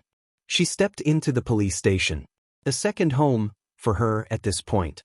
Without a word, the agent guided her in the back, helped her sit down, left her there while she went to call her superior. Inko waited, anxiously. Officer, it is said that they might have found a possible lead, but that he couldn't say more on the phone. She was jittery, almost shivering in her seat, fingers tight on her forearm as she stared at the door. After what felt like ages, Ida walked through the door with a box in his arms, face pointed at the floor. She could barely keep herself in her seat, as the man carefully put down the box. "We found these. We need you to tell us if you recognize these items," he murmured, slowly, opening the lid. He put a hand inside, and took out a transparent plastic bag. Inko let out a sob, covering her mouth. "Those are his shoes," she managed to sob out, eyes filling with tears, one trembly hand stretched forward as if she wanted to take them. They looked a bit worse for wear, and wet, but she couldn't mistake them for anything else. "What? We also recovered this," Itu continued, carefully flat, fishing a much smaller bag from the box. A small set of key, with an All Might keychain attached to them. "His keys, yes, those are his keys." Inko let out an undefinable noise, halfway between a broken laugh and a sob. Do you think this means you are closer to find him? Where have you found those?" Ita didn't immediately answer. He carefully put the plastic bags back in the box, closed the lid. When he met Inko's eyes, there was a thin sheen of tears on his dark ones. "I'm so sorry," he murmured, genuine suffering in his voice. "I am truly sorry, Miss Midoriya. What we are currently searching for, at this point in the investigation, it's a body," he added, barely above a whisper. "I'm sorry." Inko blinked, speechless. The words didn't really sink in as if her mind refused to accept them. The tears in Officer Ida's eyes finally spilled over, rolling down his cheek as he never looked away from her. "A body?" she whispered, her voice hitching in the knot filling her throat. "What?" Ida didn't say anything as her eyes filled with tears that soon fell down, as she started to shiver violently. No, there must be a mistake," Inko managed to sob, broken and desperate. "No, Izuku is still alive. I know he is. He wouldn't he?" Ida took a small step forward. And then another one. He kneeled in front of her, still in tears, and put two gentle hands on her shoulders. Finally, the finality of the truth pierced in her like a spear. Inko was sure her chest must be breaking in two. There was no other explanation for the pain. She felt it was breaking, and she was going to die, accompanied only by the sound she could hear in the distance. It took her a moment to realize the sound she was hearing was the sound of her own agonized screaming. Mitsuki was just about to turn away with a sigh, a silent Katsuki by her side, when a black car gently came to a stop in front of the house. She watched as Inko got off the passenger side, her face low, arms around her own chest. She didn't even seem to notice them, unsure on her feet, as a man hurried out of the driver's side and around the car to help her, an arm around her shoulder. He blinked at them. "I'm afraid this is not the right moment," he said, clinical. "If you have something to say to Mississippi Midoriya, maybe another time." "No," Inko murmured, her voice like gravel. "No, I want to hear it. I want to know why you are here." She turned her face up, her red and wet eyes looking like there was a black fire burning in them. Her cheeks were splotchy and she was pale, hair messily framing her plump face. She looked like she aged about 20 years in a single night. Mitsuki gulped nervously. She knew what was about to happen would inevitably destroy whatever chance she had to keep her pleasant relationship with Inko going. But that wasn't important. The truth was much more so. "Katsuki," She said, impassive. Tell Inko what you told me. Katsuki shifted his weight from foot to foot, face pointed down. I've been acting really badly toward Izuku. Katsuki finally muttered, voice low. I've been teasing him a lot. I think he hated me. And? Mitsuki pushed in the silence, forcing herself to stand still and not run away in shame as she wanted to do. I'm sorry. Katsuki continued in the same tone. I should have realized sooner I was being terrible. I should have stopped. I want to help search him if I can. Mitsuki kept her eyes pointed forward as she pushed Katsuki's head down in a bow. Inko's face was an unreadable mask. When she spoke, her voice was so glacial it could probably freeze hell over. I knew that already, she said, eyes pointed at Katsuki. I've realized that when I heard Izuku's classmates speak about teasing him and jokes, I'm not stupid, I know what that means. I know what you and all your classmates must have been doing to my son all this time. Katsuki flinched violently, without looking up from his bow. I don't need your help. She spat. I don't need anyone's help. I don't need the help of people that cared so little for a boy, barely more than a child, that, she gaped wordlessly, angry tears rising to her eyes, rolling down her cheeks. I don't need any of you. Keep your apologies, I don't want them. I'm going out there, and I'm going to find my goddamn son, because I know he's still alive. And I will find him. Now, get the F out of my sight, I've got to get ready to do what any of you couldn't and save my son. And with that, she angrily strode away, opening and closing the door of her home with a violent slam. Inko has always lived a rather unassuming, peaceful life.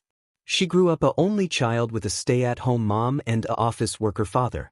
She got married at 22, and at 23 lost both her parents. Hisashi's family wasn't very present, either, and for the longest time it was just the two of them. Their marriage was as calm and unassuming as most of Inko's life had been, and when she ended up pregnant, the both of them seemed overjoyed at the idea of having a little one of their own. But Hisashi left not long after Izuku's birth. Her only memory of her husband with their son, a single picture of him holding the small bundle, baby Izuku sleeping peacefully in his arms. They barely ever spoke anymore. He always sent them money, every month, without exception. Not big riches, but enough for her and Izuku to go by and live a fairly comfortable life. She suspected he might have run, intimidated at the prospect of having to raise a child he might have been not ready for. Or maybe he really had to spend some time abroad for his work, and ended up finding himself another family there. Inko stopped holding on hope after Izuku's 4th birthday, when he didn't ask why Dad wasn't home to celebrate with them for the first time. It was okay. She had Izuku, after all. Most of her life had been peaceful and comfortable. All she knew was the calmness of her day-to-day life in a big city, surrounded by all sorts of commodities. But, by God, she was going to uproot her entire life, if it meant finding Izuku now. She was going to leave behind everything, if it meant having even the smaller chance of hugging her son one last time. She was going out there and she was going to find him. It was the only possibility she had. Accepting defeat, accepting he might be dead was not an option. Izuku was alive. She knew it. She could feel it. She was going to find him and she was going to bring him back home, and she was going to protect him, this time. She wouldn't let anything bad happen to him again. Stony, heavy silences seemed to have become an active part of his life in this past week. But this one was different. Mom's knuckles were white on the steering wheel. Katsuki didn't dare move a single finger, let alone turn to look at her. He had no other choice but to give in the end. The entire week, he spent torn between the denial, the attempts to push back against the guilt he felt rising a bit more every day in him, like a tidal wave, and the voices from inside him, urging him to face reality. To admit that maybe he may have not physically pushed Deku off that DMN roof, but he might as well have. That maybe he played a part in all this, a big part, probably more than anyone else in class did. That Deku was gone. Probably after attempting, and this time succeeding, in killing himself. Because he was alone, and scared, and when he was already down they all kept kicking. He could only give up and admit to Mom, gulping down angry tears, what he really had done all this time. He had no other choice but to obey his furious mother as she ordered him out of the house, right now, so they could go speak with Inko Midoriya and he could apologize, beg for her forgiveness. The drive back home seemed to last an eternity. When the car softly braked to a stop in front of their house, Mom didn't move. Katsuki didn't, either. He felt locked in place, like if he only dared to breathe a little too loudly, Mom might as well bite his entire head off. He jumped when she suddenly hit the steering wheel with a furious fist. "How could you do something like that?" She screamed, tears in her voice. Forcing himself, feeling as if all his muscles suddenly turned into iron, Katsuki turned to look at her. Big tears were streaming down her cheeks, face contorted in an anguished expression. "Have we failed this badly?" She sobbed, desperate. "Have we let you down so much that you felt the need to mistreat someone? No, not just someone. The kid you grew up with. Do you really have so much anger in you that you felt the need to pour it on Izuku until he couldn't just take it anymore? Until the only way out he saw was death?" Katsuki gaped, wordlessly, unable to defend himself. Unable to form an answer. He didn't have any answer. He didn't. "Do you have any idea how I'd feel if you were gone? That's what Inko is feeling now. Her son is gone. Because of you." She stifled another sob, pushing a hand on her mouth. "He's gone." She sobbed pitifully, leaning down until her forehead went to rest against the steering wheel. Katsuki kept silent, staring at nothing in front of him. The words, slowly, so slowly sinking in his chest. Was Deku really gone? He was. Something prickled in his eyes and nose. He gaped, wordlessly, the only sound around him his mother's soft crying. Ages seemed to go by as his mind filled with white noise, and his eyes kept burning. When Mom spoke again, she sounded exhausted. "Broken. I refuse to let you keep going like this," she murmured. "You wish to become a hero, and yet, right now, you couldn't be further from one." Katsuki flinched violently, but didn't protest, hands tightening in a fist on his pants. "We are going to tackle this, and you are going to make amends for what you've done," she continued, slowly gaining a steadier voice. "You better clean up your FING act from now on, Katsuki, because if you won't start showing me genuine remorse and willingness to become a better person, you can kiss UA goodbye. Am I clear?" "Yes." "We'll see," she replied, contempt in her voice. "We'll see." 3 days later, a small memorial was held at school. What suspiciously looked like a full-blown altar was set in the gym. Katsuki managed to barely take a look at the picture propped on it, at the smile he hadn't seen in months on Deku's face, until he just couldn't anymore, nausea setting in his stomach. There were heartfelt speeches and shared memories. The words flew right above his head, as he kept gliding about like a ghost, deeply sunk in that weird, fog-like sensation of detachment he's been in for the last few days. It didn't matter either way. They were all fake. No one had a real memory of who Deku was in this place. Speeches meant nothing, since Deku was already dead. He kept his head low and trudged through it, his mother a constant, stony presence by his side. He saw glimpses of his classmates, but all of them had the same kind of expression, exactly the same expression Katsuki must be wearing. They all sort of wandered around, escaping each other's eyes, carefully avoiding to exchange any word. In the end, what they were all left with was a makeshift altar, a picture of a person that was already long dead before his heart even stopped beating, and flowers stinking up the place. There was no one to offer condolences to, because Inko Midoriya didn't show up for even a minute, leaving them with their awkward memories and the pain of a guilt they all, to a certain degree, shared. Chapter 3. Another brick in the wall. He cleaned the blood from his mouth. "This guy's a riot." One of them laughed, loudly, speech vaguely slurred. "Told you. He's always here, trying to preach or whatever the F it's that he's doing." Another answered, looking down at him with a drunken grin. "Hey, dude, ain't you got a job, or something? Do you have so much free time to spend preaching about things no one gives a shit about? If you don't care, then move along," he replied, dignified, rising back up on his feet. "You're not obligated to listen, but I won't stop." They all laughed like he just told the best joke ever, leaning into one another and hitting their thighs with a fist. "Are you even listening to yourself?" One intervened, voice trembling with a stifled laugh. Man, you've got some faulty gears in that head. Do you really think anyone cares about what was it, the purity of heroes? No one cares. Heroes are out there, doing real work, while you're standing here throwing mud at them. If you truly believe that, then you are a fool. He replied low. These so-called heroes do not care. They are only defiling the word. They do it for the money, and the fame. They do it so they can appear on glossy paper and blog posts. They don't really care about what they do. Do you really believe people like that are deserving of being called heroes? They kept laughing and laughing. He closed his hand in a fist, nails sinking in his flesh painfully. He kept his head high, staring at them. Gee, you really believe that sheet? One from the back of the group, the only one that hasn't laughed, intervened. That's uncool, man. My cousin's a hero. I don't appreciate you talking like this about him. If you felt my words, then in your heart you know that your cousin is just another phony. The punch arrived in an instant, but not unexpected. He moved out of the way, this time, grabbing the man's arm and throwing him on the ground, kneeling by his side.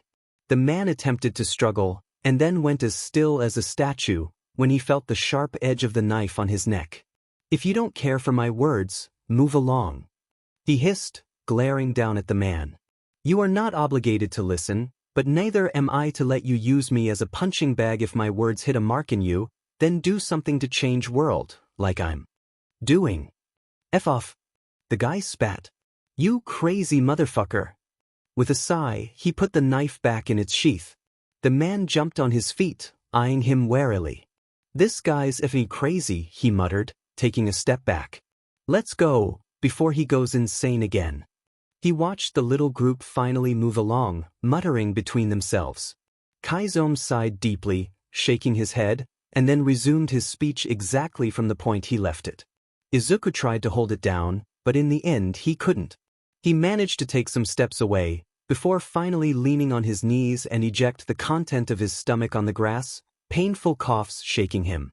That's one good meal that you just wasted. Stain commented from the stairs, not even turning to look. He was lazily leaning back on the steps, long legs crossed in front of him as he kept his eyes trained on a tablet, reading whatever. I'm aware. Izuku bit back once the spasm subsided, feeling the disgusting, bitter taste of bile on his tongue. He turned and walked toward his bag, fishing out his water bottle and getting a generous sip.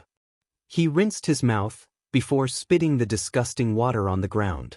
He dried a bit of liquid away from his lips with his wrist, and then resumed position, starting back exactly from where he stopped in order to vomit even the tiniest little thing left in his stomach. Izuku had long lost track of time, unable to remember how many days they've spent in that isolated, run-down little house in the middle of absolutely nowhere. Many days, just the two of them, no other human being in sight. Stain sure knew how to choose a safe house. It was dusty but comfortable. They got running water from the little creek nearby and even a bit of electricity, after Stain worked for a couple of days on some old, ruined solar panels, managing to turn them functional under Izuku's curious eyes. When they left the city they walked for a long time at first. Walked away from Yuzutafu until the night fell on them once more.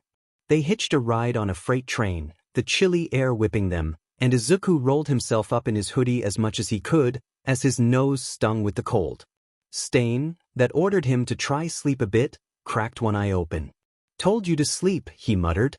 Izuku shrugged, unable to divert his eyes away from the now far lights of the city he could see from the tiny window.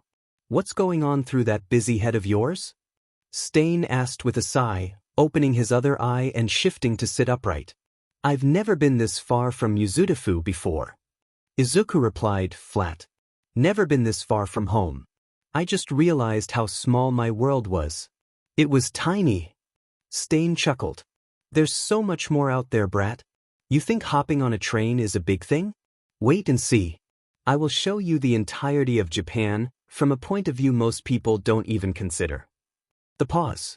Keep your eyes open and learn. Then you could write some essay or something. Isn't that what they have you kids do in school these days? Izuku let out a surprised little laugh at that. I guess. Stain's eyes were unreadable as he stared. He leaned back down, crossing his arm on his chest and resting his chin down. "Try to sleep, kid," he murmured. "We've got a lot of road to cover. You need as much rest as you can." Izuku obeyed, managing to catch some hours of rest. Stain wasn't lying when he said they were going to cover a lot of road.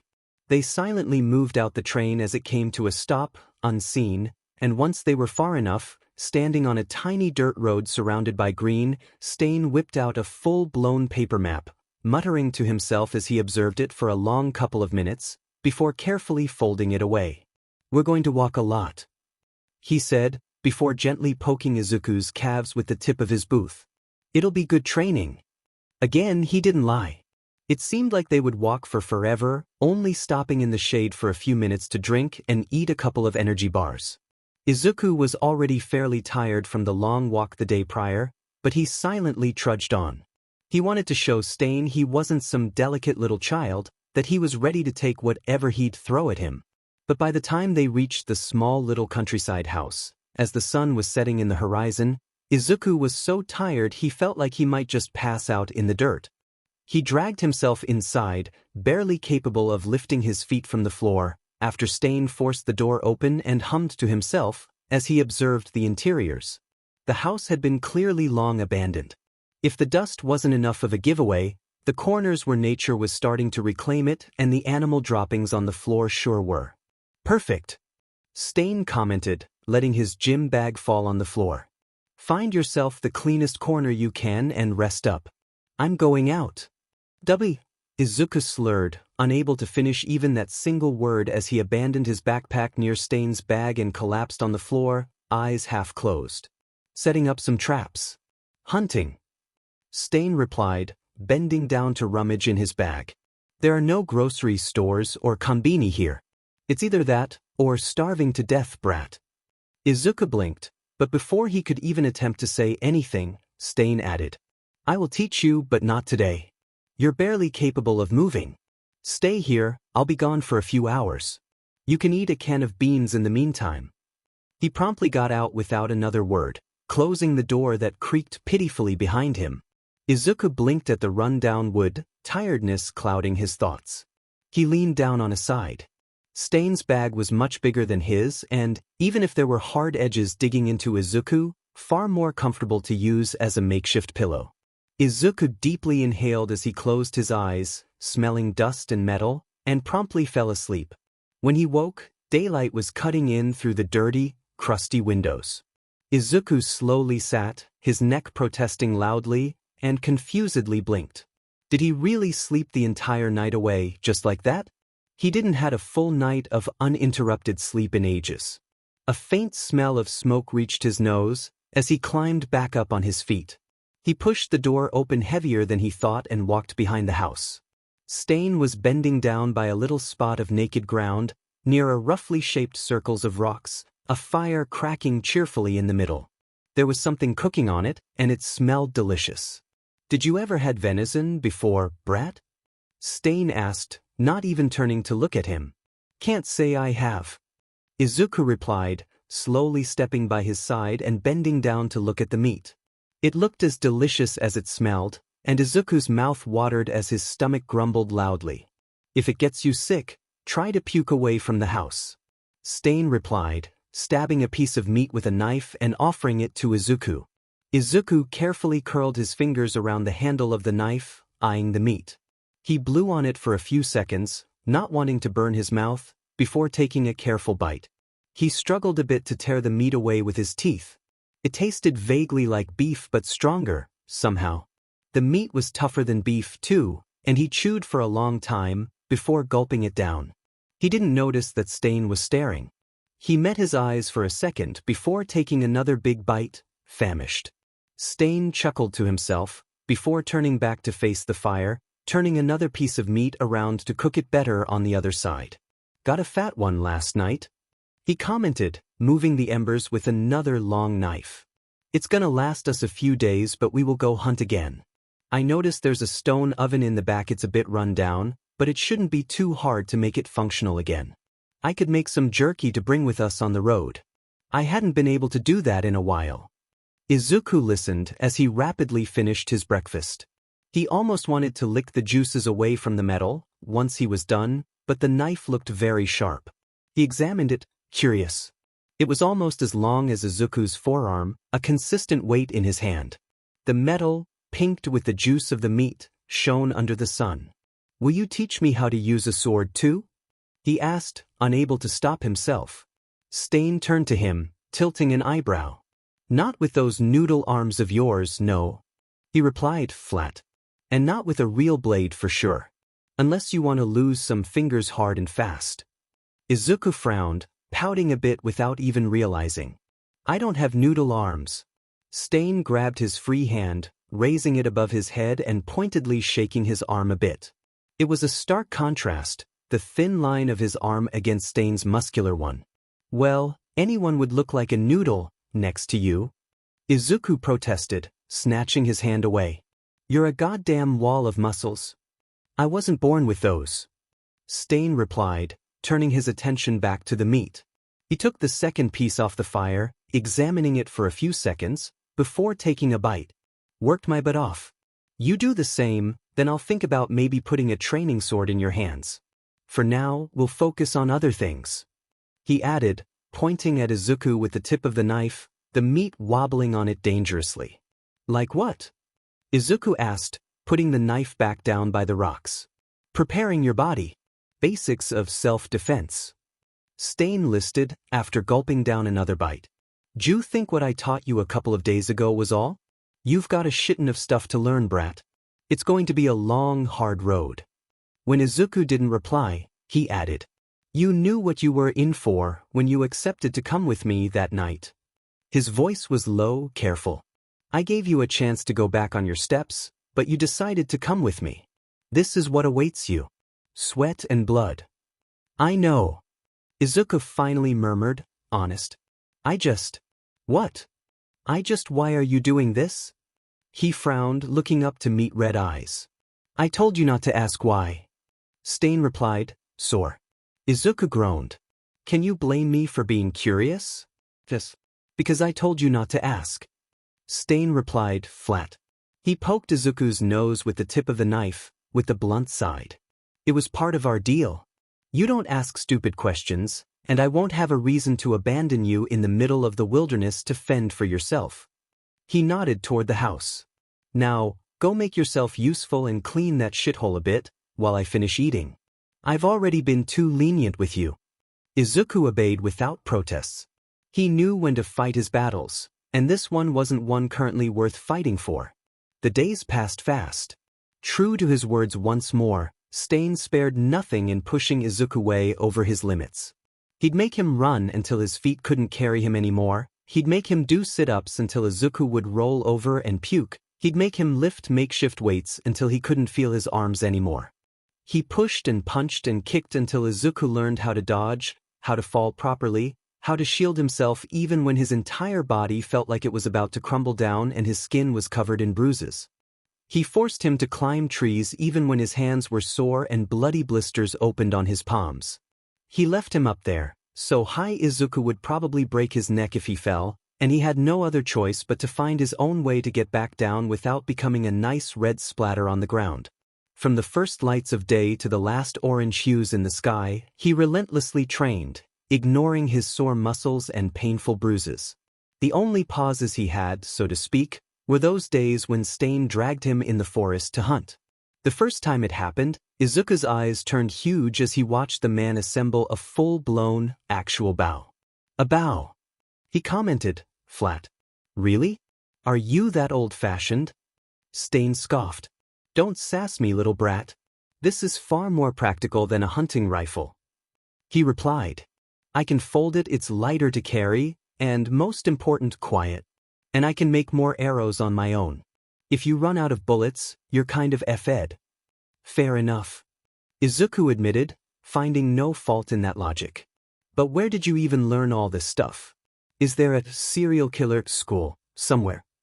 Stain chuckled, not taking his eyes away from the bow as he adjusted the string.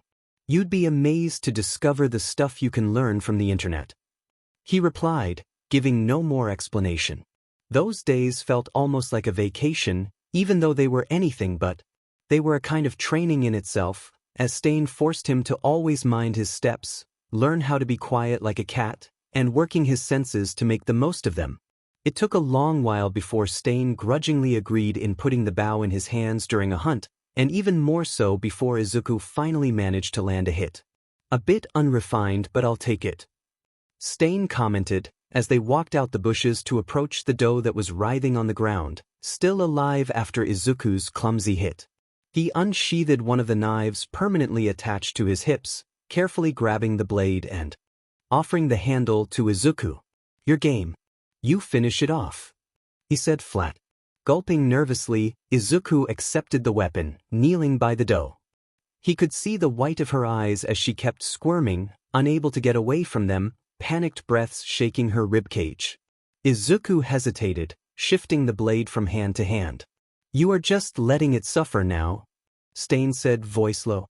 "Sorry," Izuku murmured, putting a gentle hand on her neck. "Thank you for the food." The sensation of the blade sinking in the doe's flesh was unpleasant, making goosebumps rise along his skin. Blood gurgled violently from the deep cut in her neck, and in a matter of seconds, the doe's eye turned glassy as she stopped moving. "A lost cause," Stain muttered to himself, almost amused. "I already shown you how to gut and skin game. Finish the job," he added, stifling a bit of nausea in his stomach. Knowing there was no refusing a direct order, Izuku obeyed. How could they not see it? It was right in front of their eyes. But nothing changed. No matter how much and hard he tried, no one seemed to listen. Were words really so weak they could reach no one? He was taught about the power of words, a concept he got hit in the head over and over by teachers and parents alike. Was it just a big lie they were being fed with to keep them calm and compliant? It would make sense. In this society of corrupted ideals and soiled words, it was no wonder they completely lost any power. It was no wonder just words weren't enough anymore.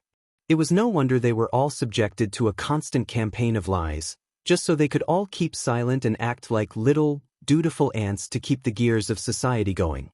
Not individuals, but cogs in a giant machine, beaten into it to keep things running. It was no wonder that his plead fell to deaf ears. It was no wonder no one was willing to listen, when they were all blinded by these shiny false idols. Words were not enough. He understood that now. Kaizome broke away from the mass, leaving behind a hole in the wall. One day, he promised himself he was going to turn that little, insignificant hole he left behind into a crack, and then another, until he could make the entire wall crumble. No matter how many times the kid fell, he always managed to get up. He had to admit he was impressed by his stubbornness and force of will. Kaizome observed from his favorite spot, perched on the lopsided steps of the stairs that led up to the second, dilapidated floor of the house, watching as the kid kept his streak of push-ups going, absolutely drenched in sweat, his arms trembling violently, eyes fogged over and far, as if he was just about to pass out. Which could easily happen, wouldn't be the first time since Kaizome put him under his training regimen. This kid had guts. It was hard, trying not to ponder about what could have possibly pushed a child this stubborn on the brink of suicide. What could have possibly made him actively attempt to jump off a roof?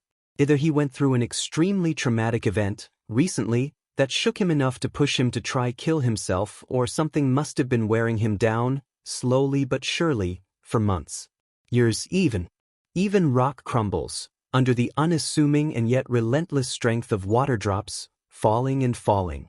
It was hard not to wonder he must have been very lonely, with nothing to hold on to, if the only way out he saw was death. Maybe his dream of becoming a hero was all he had left, until All Might himself ripped that away from his hands. This kid was stubborn and determined. He was absorbing concepts like a sponge, progress showing to the naked eye each day. He was already starting to look less like a little frail noodle, timid muscles appearing under his skin, and the bruises on him diminished each day, as he finally learned how to properly dodge hits. What a waste would it have been, truly, to let this kid die. He had so much potential, but of course you've got to count on this corrupted society of idiots that couldn't look past the superficial shine, to abandon such a promising child in the dark.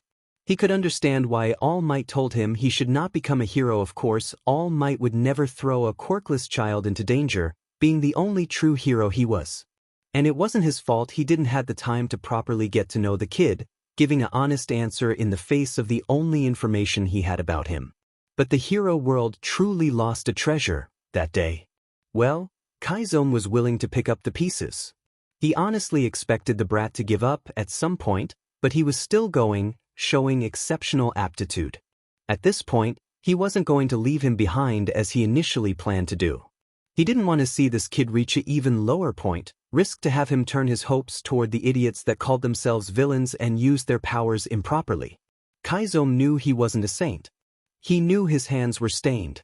But he still believed in a better, more just society, and was willing to corrupt his own soul for it.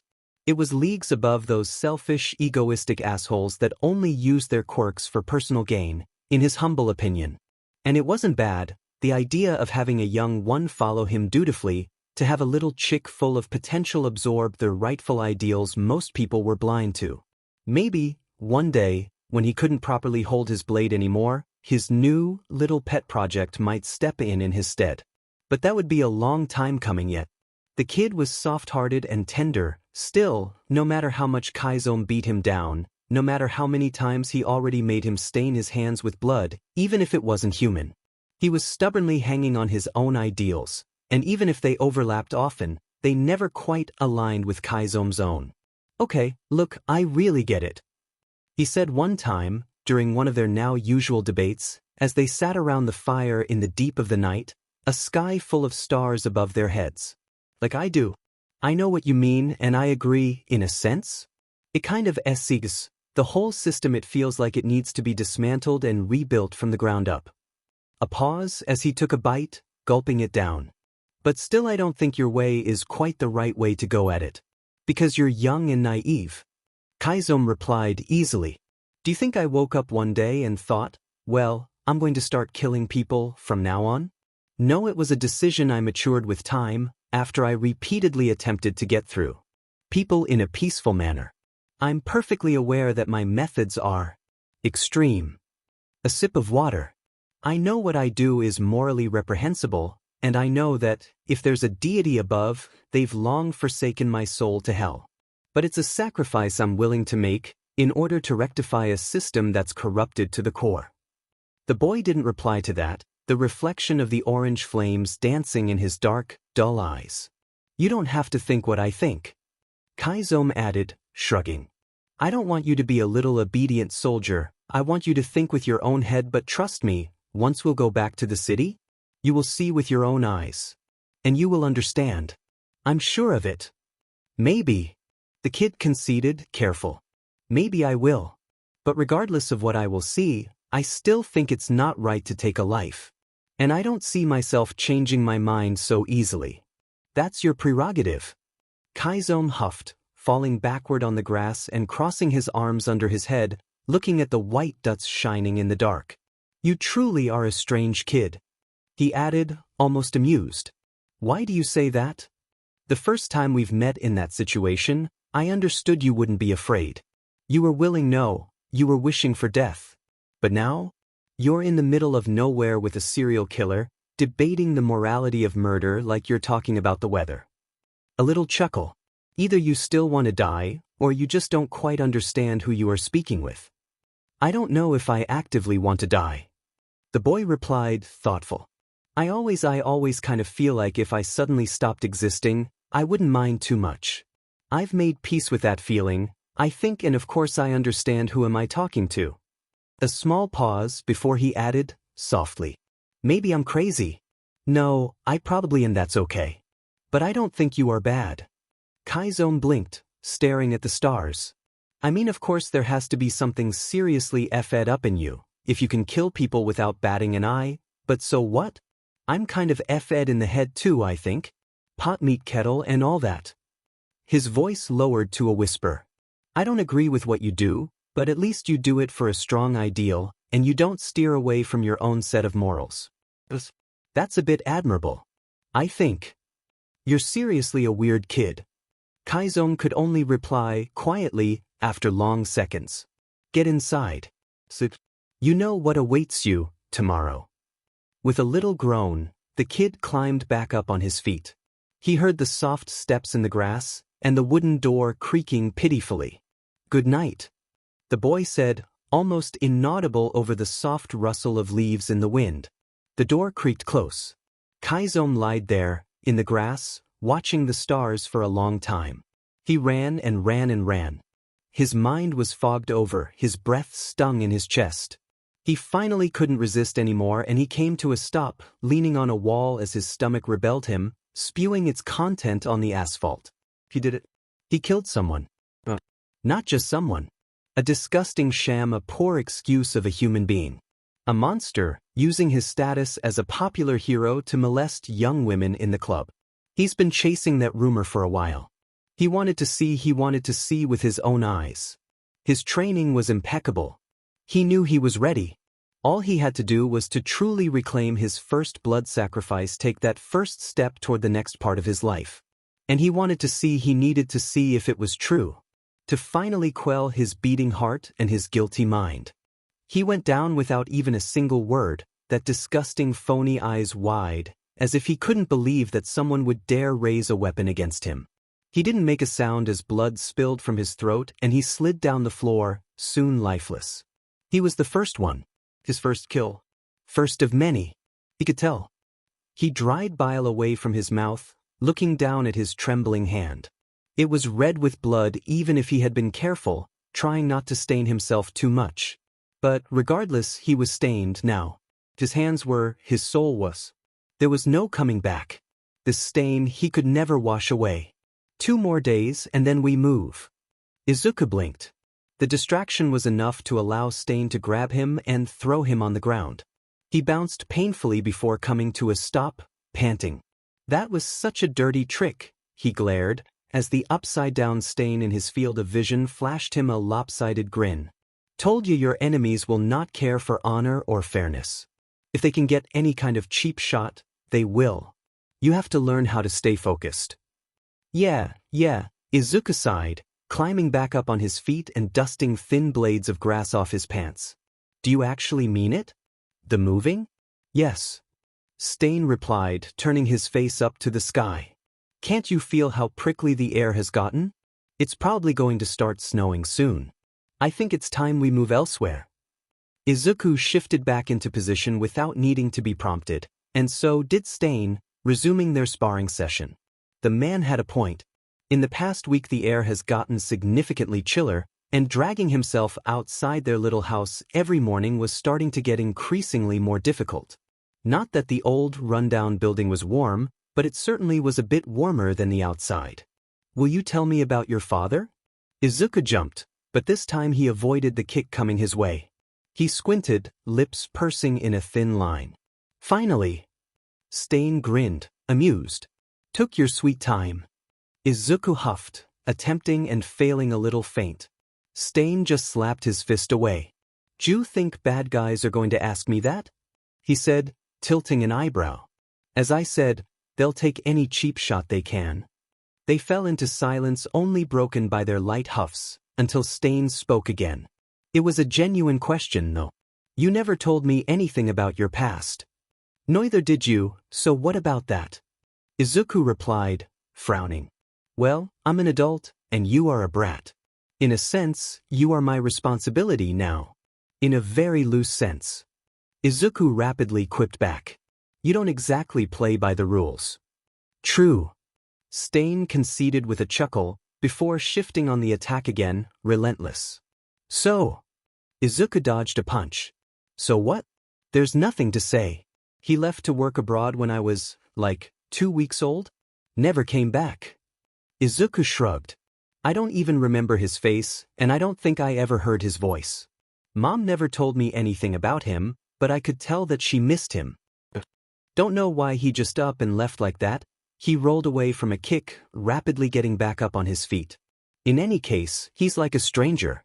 Personally, I don't think I have a father. Better an absent father than a shitty one, in my opinion. Stain commented, dodging just barely a chop directed to his neck. I guess I don't have the life experience to decide if that's true or not. Izuku replied curtly. He didn't have any particular feelings about his father other than a vague, distant bitterness, but speaking about it made him think of Mom. How was she doing? Even if he lost track of the time, he was sure a month must have gone by at the very least. Maybe a month and a half. Maybe even more. Was she still sad? She must be, but Izuku hoped not. He really hoped she moved on, accepted he wasn't coming back, and found herself another way to happiness. Kind of AD move in retrospect, wasn't it? You disappeared on her, just like Dad did. Maybe she should just forget men in general. She clearly has horrible luck with them. Good. He missed her. Stain's knuckles brushed against his cheek as he just barely managed to dodge another hit, losing balance and falling on his side like an idiot. Strangely enough, no reprimand came, and when he turned his face up to meet Stain's eyes, there was something unreadable in the red. It's getting late, Stain commented, turning away.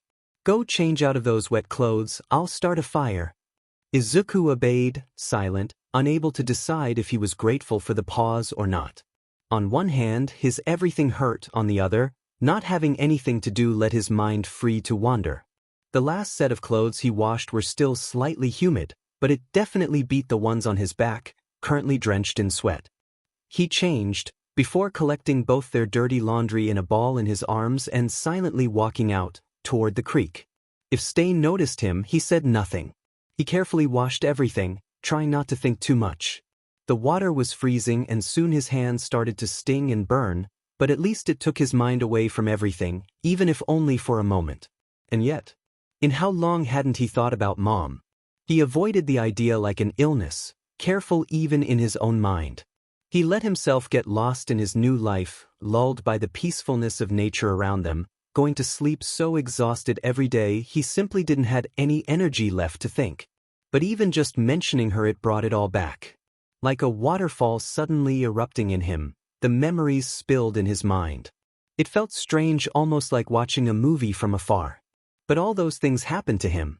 All those unpleasant things tightening his chest and roaring in his heart, they happened. Weren't they exactly the reason why he was there, now, after all? Why he was in the middle of nowhere, living on wild animals and hand-washing clothes in freezing water, spending his days getting trained to possibly become a murderer himself? Weren't those things exactly the reason why he left the safety of home in his mother's arms, just to escape toward an uncertain, dark destiny? The reason why he was pushing himself over his limits every single day, even if he couldn't even say why he was doing it? His eyes stung, and he bit down on his lip, stifling the sob he could feel rising in his chest. Still, the tears spilled on his cheeks, and he angrily doubled over on washing the clothes, not even bothering to dry the tear tracks off. Hopefully, the sound of the water running would cover the little hiccups and sobs he couldn't manage to gulp down. 2 days, and then they will leave the first place where Izuku truly felt safe in years. It soon stopped having any effect on him. It became easier holding the blades. It became easier cutting through flesh like butter. It became easier, so much easier, ignoring their pleads for mercy, the terror in their eyes, the noises they made as they died. A little piece of his humanity left with every life he took, but it was okay. He was sacrificing it willingly, fully knowing the consequences. For a just world. The man at the driver's seat smiled down at the kid, a soft little light in his eyes. You guys must have been tired walking in the snow like that. He commented, voice low. Is he your son? Kaizome didn't bother to correct him. He nodded, silent, face mostly hidden behind the heavy scarf that still smelled stale, and a heavy wool hat. The boy was wrapped in a similar fashion, and, if the man wondered why they wore clothes so out of style, he did not comment on it. It snowed a bit earlier than usual, this year. He continued, still speaking in a soft tone as to don't wake the brat that fell asleep, leaning against Kaizome's arm. I bet it must have surprised you too. Hunting trip. Kaizome replied. Better humor the guy that was giving them a lift in the heavy snowfall that was rapidly covering everything in a thick layer of white. It was his first. I estimated we had still a couple of days more before snow. The man laughed. Happens to the best of us. He commented, cheerful. Me and my pa used to take trips like these all the time, when I was a little one. We got surprised ourselves a couple of times. Glad I happened to pass by. It's really no fun, getting stuck in the snow. Yeah, it really isn't. Kaizome sighed. They could have kept trudging through the snow, but he wasn't going to turn down a slide of luck. Where do you live? I can take a detour and drive you there. Oh, we're not from around these parts. We were supposed to get picked up by my wife, but of course I called her and told her not to come. Her car is really not equipped to deal with the snow. Kaizome replied, the lie easily rolling off his tongue. If you could leave us by the closest train station, it'd be more than enough. Thank you for your generosity. Well, that's not too far from here if you are sure. The man said, frowning vaguely. I could drive more, it's really no problem. The boy hummed vaguely, shifting to lean even more against Kaizome's shoulder and arm. The man smiled again, soft. The train station will be just fine, thank you. Kaizome replied in even a lower voice, a kind note of finality in it. The man added nothing, just kept driving as the white engulfed the last strokes of green around them. Thankfully, their driver did not linger around or seemed suspicious at all once he dropped them at the station as promised. The boy sleepily thanked him after he slid off the truck, rubbing his eyes. Hope you'll have a safe trip home. It greeted them one last time, closing the door and gently driving away. The brat yawned, a hand in front of his face just barely covering his open mouth. Had a nice nap? Kaizome asked, sarcastic. The best. The boy replied, flashing him a still vaguely sleepy sheet-eating grin. Where are we? At the closest point of contact with humanity around these parts. Kaizome shrugged, putting his bag strap around his shoulders. Let's go check the timetables and see how many trains we'll have to hop on to get somewhere where we won't freeze our buttes to death. Luckily for them, they would only have to change train 3 times, and the first one was just about to arrive. He rapidly bought tickets at the lone little machine in the station. As they sat in the carriage, the boy seemed about to take off his hat, but Kaizome stopped him, fingers closing on his wrist. Keep it on. He murmured, though. Even if we are alone, for now, someone might always recognize you. We may never know. The brat groaned, but obeyed. Can I at least take the scarf off? It smells like it has been sitting in dust for the last 20 years. That's because it probably was. Kaizome replied, amused, giving a little nod. The boy unwrapped the ugly, vaguely eaten-away wool scarf from his face, taking a deep breath. Less whining. We have to consider ourselves lucky there was some winter gear left behind in that shithole. I wasn't whining, just stating facts. With a little shrug, he folded the scarf, before pushing it in his backpack. I'm grateful we had something to defend ourselves with, since someone's estimation of the snow was completely off mark. Oh, give me a dim and break, I'm not a living weather forecast. Kaizome scoffed, making the boy release a short little laugh. At least I knew it was about to snow. You would have been just oblivious, out there, if you were alone. Touché. The boy replied, a last little grin soon disappearing from his face. Where are we going now?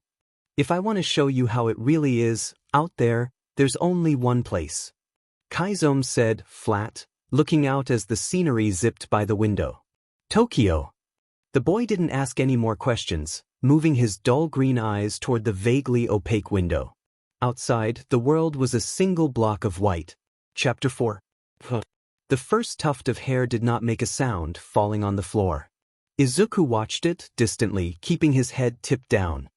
He felt a gentle tug and then the undefinable sensation of his hair giving up under the impossibly sharp blade. Stain worked quietly and efficiently. Izuku did not move even when the blade caressed the nape of his neck, and soon enough a circle of hair surrounded the chair he was sitting on, his head feeling increasingly lighter. All done. Stain finally said, and Izuku immediately rose a hand to card his finger through his hair. Well, he didn't card them through as much as on his hair. It was cut so short he couldn't even grasp the little tuft, just feel the prickly sensation of them under his palm. It was strange, he wasn't even sure he ever had hair this short in his entire life. A small, rectangular mirror entered in his field of vision, and Izuku grabbed it, examining his own reflection. The person that looked back at him was different. He was slightly pale, dark smudges under his eyes. The freckles were still the same, but his cheeks were much less round and much more hollow. Dull eyes glanced back at him, until he looked up, observing his new hairstyle, very reminiscent of a proper buzz cut. He groaned. "What now?" Stain sighed, long-suffering, leaning over the sink as he slid the blade over his own cheeks with ease. "Look at the back of my head," Izuku grunted, attempting to glance at the reflection of said back in the mirror. "I look like a Demon Marimo." The blade stopped on Stain's face, his eyes going slightly wide, before he barked a laugh. "Real funny." Izuku grumbled, stepping down the chair, barefoot and cautious to don't step all over the mess of his own hair. He walked over to the old-looking Western-style tub, leaning on it to rinse away the annoying little hairs that were tickling at him. "Change your appearance as often as you can, and people won't remember you." Stain commented over the noise of the water running. "We can get a dye if it bothers you so much. It's really not important." Izuku replied with a sigh, putting down the shower head and grabbing an already slightly humid towel to dry himself off. "It'll probably grow back super fast. It always does." He moved about, grabbing the old-looking dusty broom he saw in the tiny corridor outside and then got back in, starting to collect his hair in a neat little pile. Izuku wasn't sure how or which strings Stain had to pull, but somehow, they had a real house. Yes, it was minuscule and kind of neglected, and the furniture looked to be about 40 years old. It could use a deep cleaning. The mattresses felt bumpy. But it was a house. With a bathroom and a kitchen. God, Izuku could not wait to cook some rice and maybe even a bit of fish. Meat was good and all, but if he had to eat another piece of venison he might just decide to starve himself to death. It felt like a miracle to him as they stepped in, after Stain fished out a set of vaguely rusty keys from under a flower pot that hosted nothing but sad dirt, dragging with it 1 or 2 or 200 spider webs. But Stain took a long time examining every corner minutely, tested windows and doors, muttering to himself while Izuku claimed the bed in the corner, happily testing the old, bumpy mattress. The examination must have gone well, because Stain finally settled down his bag by the door, before nodding toward the bathroom. "It's starting to grate on my nerves, seeing you with that nest you call hair on your head," he said curt. "Let's go take care of it." Izuku followed, dutiful, and it took only a handful of minutes for Stain to tame said nest. Izuku kept testing his own hair, reeling in the weird sensation of it, even after he was done collecting the ball of curls in the dustpan. Izuku yawned as he let himself fall down on the naked mattress once more. He was starting to entertain the idea of taking a nap, when Stain finally emerged from the bathroom without the 5:00 shadow that appeared during their long commute to Tokyo by train. "Don't relax too much, brat. We've got only a few hours of light to settle down and go get some basics. We will need some dry and canned food, and then a trip to the hardware store." "The hardware store?" Izuku blinked, confused. "What for?" "This place is decent and well-positioned, got a lot of useful escape routes." Stain commented, almost to himself. "But I will need to take precautions. Bube trap every window. You're very careful." Izuku commented, dragging himself back up in an upright position. "I have to be."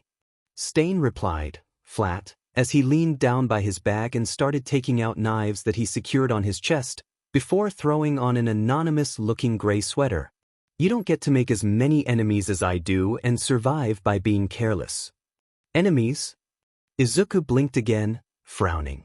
"I mean, I know you've got heroes and the police on your tail, but the worst they could do is arrest you. Which kind of other enemies could you possibly have that you feel the need to bube trap windows?" "Everyone," Stain said, rising back up on his feet and approaching Izuku. "You researched me. You know phony heroes are not the only kind of people my blade has tasted." "I know," Izuku murmured, eyes turning toward the floor. "Villains too. Lots of them." "Then you can understand," Stain said flat. "If there's a war between heroes and villains, I know we are right in the middle of it. The perfect target for some crossfire. You do well to not forget that, kid." Izuku stared at Stain's feet. The man sighed. "Raise your arms." "Huh?" Izuku asked as he instinctively obeyed. Stain secured a knife holster firmly around his chest and shoulder, tugging a bit to make sure it was hanging on tight. He took a knife out of one of his own, waving it in front of Izuku's nose. "This is for emergencies only," he said, dead serious. "Don't play with it, don't think it's a toy. If I even catch a glimpse of you being irresponsible with it, I'll take it back, no questions asked. You don't unsheath it unless it's a life-or-death situation. Am I clear?" Gulping, Izuku nodded wordlessly. Stain kept his intense red eyes trained on him a bit longer before sliding the knife in the holster under Izuku's armpit. "Put your hoodie on and be careful about keeping it on," Stain said, sliding the familiar cold mask on his face to hide his nose. "Or lack thereof, we're going out." Walking back in a city was unnerving. Mizudafu was a fairly big city, but it paled compared to Tokyo. For a long time they walked silently along peaceful streets, until they passed some kind of invisible threshold, and suddenly there were people everywhere. Izuku nervously adjusted the baseball cap lower on his head, keeping his eyes down and following Stain's familiar, military green boots that were vaguely peeling at the tips. He probably had no real reason to worry. Who would spare even a single look toward a kid with a baseball hat and an oversized hoodie, when around him walked by people with hooves instead of feet, wings, or whatever other strange thing their quirk allowed them to do? Still, he kept being real careful about not meeting anyone's eyes. Besides, he was too busy trying to contain his rapidly growing discomfort at being abruptly thrown in that cacophony of voices, traffic, and loud ads playing on the big screens above his head. He suddenly really missed their rundown little house in the middle of nowhere and the sounds of the forest. Hell, he could even keep eating venison without a peep, if it meant going back to the peaceful rustle of leaves. He might go insane if they had to spend another 5 minutes in this crowd. By the time they finally entered a shop, Izuku was on the brim of a full-blown panic attack that he was barely holding back. He felt strangely detached and distant as he kept following, dutifully helping Stain pile a stock of food in their shopping basket, hauling it without a lament in his backpack after they were done at the checkout. They didn't exchange a single word as Stain guided him out toward another shop. They came back to the apartment with their haul a full 4 hours later. Izuku mutedly put away their groceries in the pantry as Stain sat in the middle of the floor, organizing all the stuff he got at the hardware store, muttering to himself.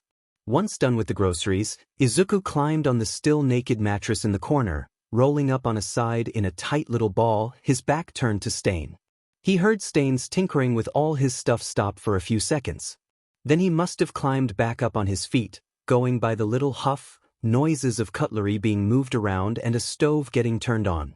Izuku tuned it all out, getting lost in the mindless white noise filling his head, until he heard the noise of something being put down by the mattress. "Drink up and rest while you can," Stain said in a low, flat voice. "We're going out tonight."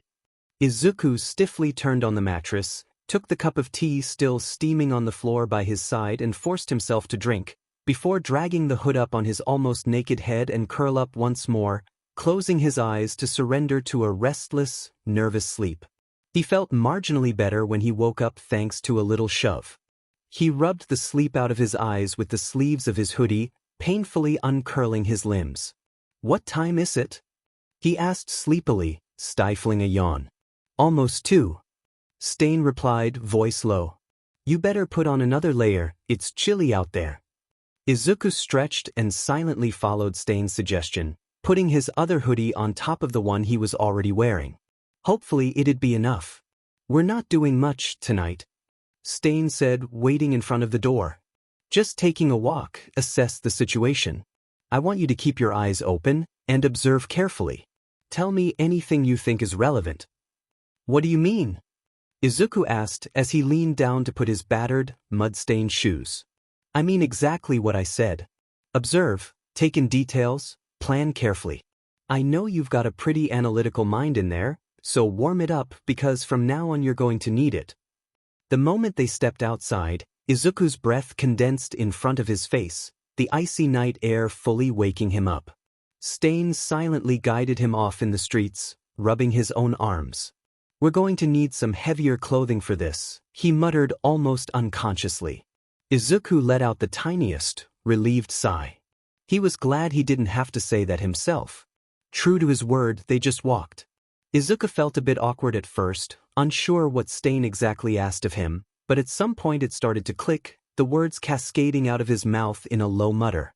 Shortcut to the apartment, probably pretty dark during the day too, could be a good place to lose someone chasing not very trafficked, a lot of bikes but not many cars seems to be a rather old neighbor, most inhabitants will probably be over the age of 60. The temple could also be a good hiding place, in a pinch.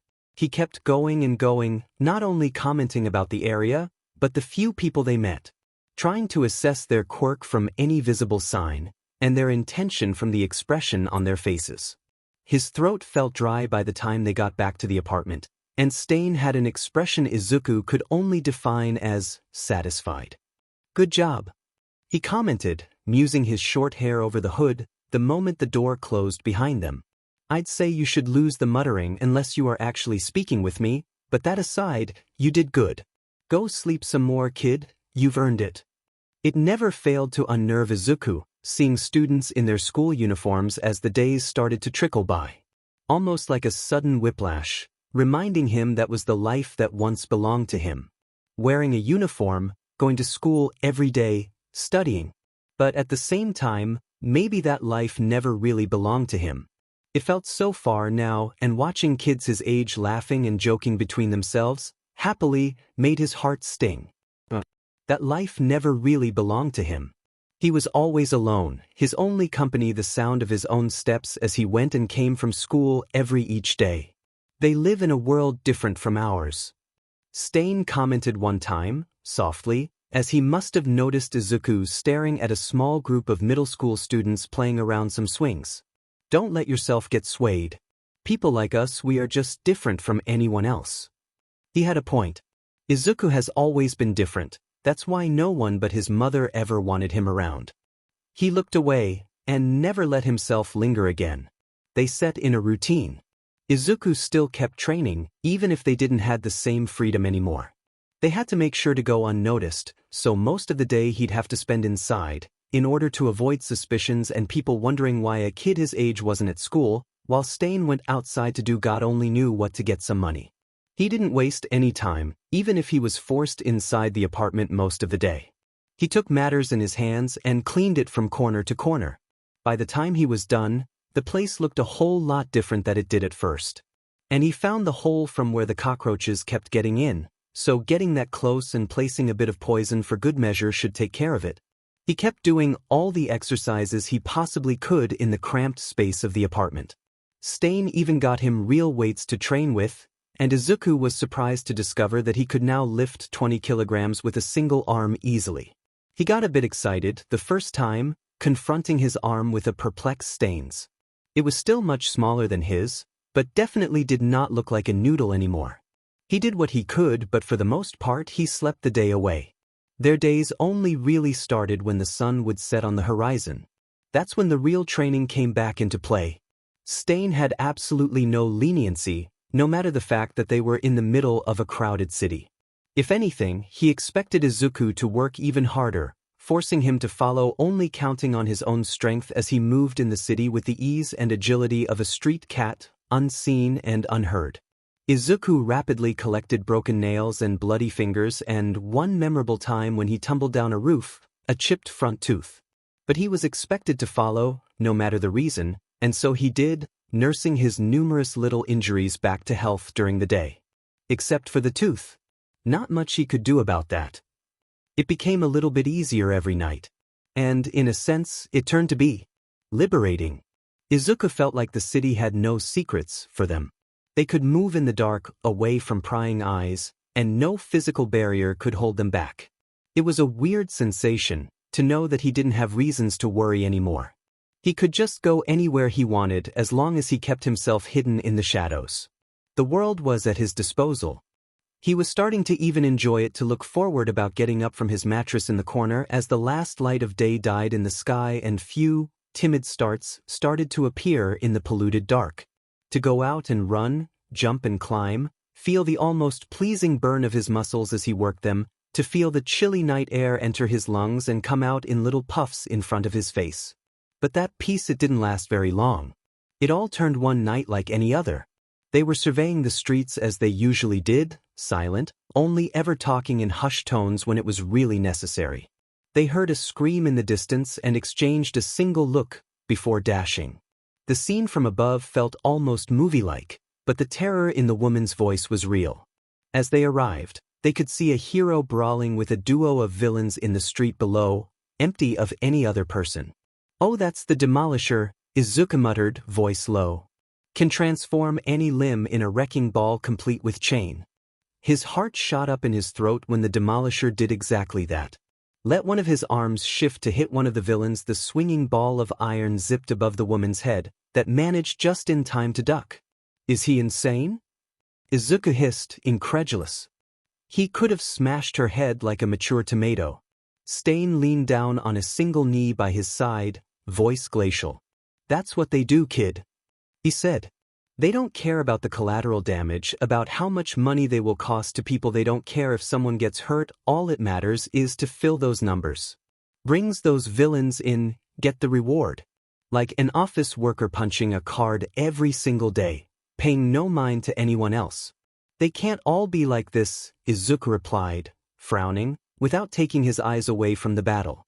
One of the villains was down, the other attempting to run away hastily. The Demolisher rolled the chain around the unconscious villain to bring them with him, as he went in pursuit of the other one. "He's just going to leave that poor woman behind," Izuku murmured, not even a question. Stain sighed. "Go down there, make sure she's okay," he said flat. "I know you want to. Be careful, keep your face hidden. If I see someone come in your direction, I'll whistle." Izuku didn't wait a second more, rapidly climbing down the building. When he landed a few meters away from her, the woman whimpered. To be fair, he probably didn't look very trustworthy, clad from head to toe in black clothing and dark boots at his feet, a heavy hood concealing most of his features, a dark bandana rolled over his mouth and nose to help keep his face hidden even more. "It's okay," Izuku murmured, raising both gloved hands up, palms toward her. "I don't want to hurt you. Are you wounded? Do you need an ambulance?" "I think my ankle might be broken," she let out, faint, her wide eyes pointed at him. "Who are you?" "It doesn't matter," Izuku replied, practical. "If it's broken, you better not move. Do you have a phone? You should call the emergency number." She fumbled with her purse, fishing out a phone with trembling hands.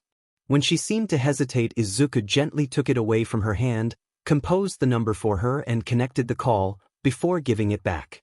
She seemed unable to tear her eyes off of Izuku as she faintly answered the questions of the dispatcher at the other side. "They will arrive in a few minutes," she exhaled, softly, after closing the call. "Who are you?" "No one," Izuku replied, getting back up on his feet. Don't leave me here alone," she immediately sobbed. Izuku stood still for a few seconds, before speaking softly. "It will be okay," he promised. "I'll be watching you from above to make sure you'll be safe until the ambulance is here, okay?" She tried to call after him with a feeble no that immediately died in her throat, replaced by a surprised gasp as Izuku rapidly scaled the wall back up, disappearing into the dark to step by Stain's side once more. They silently watched over her until the ambulance arrived. Izuku saw her glance up one last time before she let the paramedics help her up in the vehicle. "Okay," Izuku finally conceded, flat, after the lights disappeared into the night. He acted like a jerkass. "But that doesn't mean they are all like this. Neither that you should kill them." "We will see," Stain replied, unfazed. Kaizome let the leash run loose. The kid was relentless. Ever since that night when he first had a little taste of what these so-called heroes truly cared for, he seemed even more hellbent in demonstrating that most heroes weren't so bad. But the real world kept slapping him in the face. It was admirable, still, how he just wouldn't give up. Every night they'd go out, patrol the street. Almost every night the kid would jump in a situation where state-sanctioned heroes did not. Stopping a brawl between a bunch of drunkards there, interrupting petty crimes at every angle, jumping in to stop a drag dealer, leaving him tied to a pole for the police to collect. The list kept going and going. Kaizome let him do as he pleased, keeping a watchful eye from above. He only had to intervene a couple of times in order to don't let the kid get seriously hurt, but for the most part, he let him accumulate experiences. They'd go back to the apartment at the first light of dawn, and he'd let the brat drag himself to the bathroom to lick his wounds, both literal and metaphorical. Every night he'd have a taste of why the system simply didn't work. And yet, he stubbornly refused to see Kaizome's points. He let him cry his tears after they watched the police haul away a man whose face had been thoroughly punched in. What will happen to them? The kid asked, quiet and somber, as they watched the two crying kids getting gently escorted toward another police car. Who knows? Kaizome replied with a little shrug. I doubt they are going to let them go back home at this point. Why did no one intervene? The kid whispered after a long silence, trailing a finger on his own blood-stained knuckles. They were crying for help. That's the limit you hit when you have to abide to rules set by a government. Kaizome said, crossing his arms on his chest. They had no concrete proof, even if they all knew, so they had no choice but to let those kids keep living with that monster. The boy released a soft growl, both hands closing into fists. That's not right. No, it's not. It shouldn't be like this. But that's how it is. That's what I'm fighting to change. The kid turned, eyeing him from behind his hood, eyes an infinite pool of sadness. There must be any other way, he tried to protest weakly. Well, I guess a hero could decide to act and intervene ignoring the rules completely. They would probably more efficient. But that's called being a vigilante. Kaizome replied, tilting his head on his side. You know what you are. The kid's eyes went wide, as if he only now realized that for the past 3 weeks he's been acting as a full-blown vigilante. Turns out intervening when necessary is considered illegal, depending on the circumstances. Kaizome continued, sarcastic. Who would have thought, huh? The kid tried to say, only to fall silent, eyes moving as he reflected. He slowly turned away, a frown setting on his features. I still don't think killing is right. You don't have to. Kaizome replied, flat. You set your own rules, brat. The kid didn't speak another word for the rest of the night. Yes, Kaizome was keeping the leash loose, let the kid do his thing. Trying to spoon-feeding him the truth simply wasn't going to work. The brat had to taste things on his own skin, to understand, exactly like Kaizome did before him. It wasn't long before he started to teach him how to properly use the blades. The brat just wouldn't stop, night after night, and Kaizome wasn't going to waste all the work he poured in him so far, even if it might have been far too early to put a real sword in his hands. Tokyo was a dangerous, unforgiving place. And if Kaizome had to train on his own, it didn't mean the kid had to do the same. He could at least make that a bit easier for him. Give him a way to properly defend himself as he kept pushing and pushing, unable and unwilling to give up or stop. Time flew by, as they watched the cold recede and give way to a timid start of spring from their small apartment.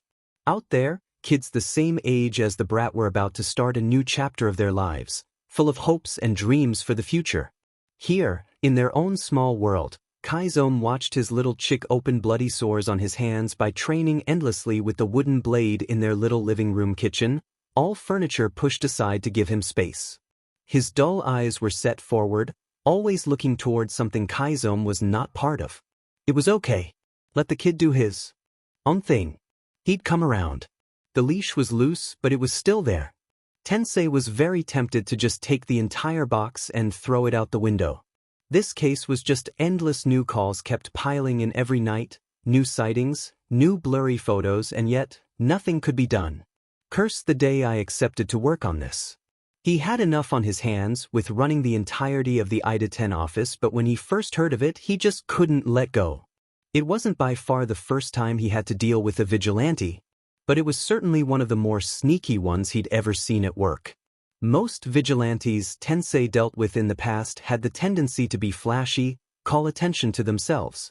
It wasn't hard, with those kind of outlaws, to find them and deal with them. Most were frustrated people that could never succeed in becoming a hero through the proper channels, and could be swayed to try again with more conviction. Those were probably Tensei's favorites. He had a couple of them legally hired in his office, after all. They were just people that were dealt a bad hand in the past, but with enough hard work and help could easily be brought back on the right tracks. Others tended to be a bit more extreme. They'd have attitudes that could not mesh well with the work of a hero, tended not to make big splashes, preferring to work undisturbed for as long as possible, and when caught they'd inevitably end in prison due to their excessively violent acts. This vigilante seemed to have the same genuine intentions of the former, with a far more careful, stealthy attitude of the latter. No one, the people started calling him, apparently due to his constant answer to the question, "Who are you?" No one wasn't excessively violent, although there were a couple of episodes that could make you think otherwise, but they seemed to be outliers in his modus operandi. No one seemed to favor peaceful resolutions when possible, and when it wasn't he'd go for the least possible amount of damage to people and proprieties. No one didn't seem to like his fame nor searched for attention. He'd pop in on the scene, do what he must, and then disappear silently. His outfit was consistently described as normal. No flashy costumes or masks. Just black boots and pants. A black hoodie that covered his features and a black bandana on his face. Black thick gloves and black knees and elbows protection. The perfect kind of outfit to slip unseen into the dark of the night. Also, no one was recently spotted carrying an actual, honest-to-God wakizashi secured to his hip, although he never seemed to have made use of it since it was first noticed. And that was it. He didn't seem to have any particular area of interest. He'd pop on a side of the city one night, right on the opposite side the other. Not a single police agent nor hero ever managed to follow him, and those few who tried and succeeded for a short while found themselves suddenly in a hospital with big bumps on their heads and no memories of what hit them. He didn't seem to target specific crimes, either. He'd intervene where he was needed, regardless of who was involved, from beating up members of a drag cartel to leaving a kid that run away from home and got lost in front of a police station.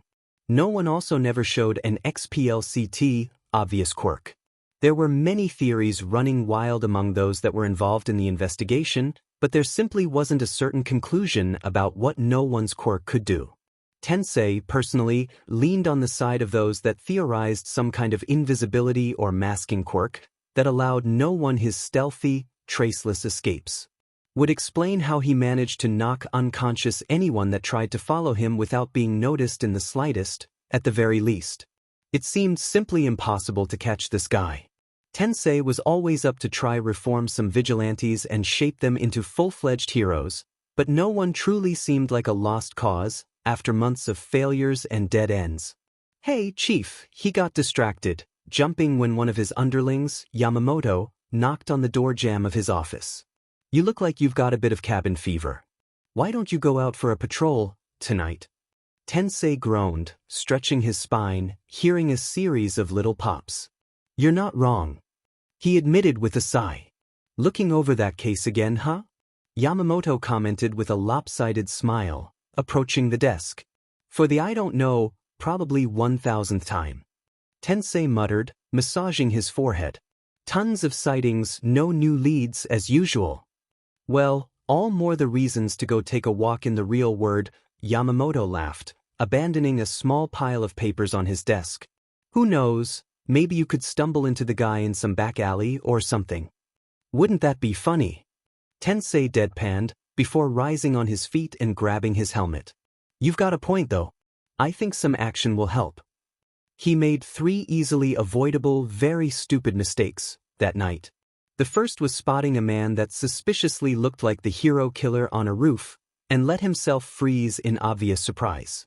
The second was following first, and only secondly trying to call for reinforcements, giving him the time to destroy his helmet with a scarily precise series of knives throws, effectively cutting Tensei off of communication.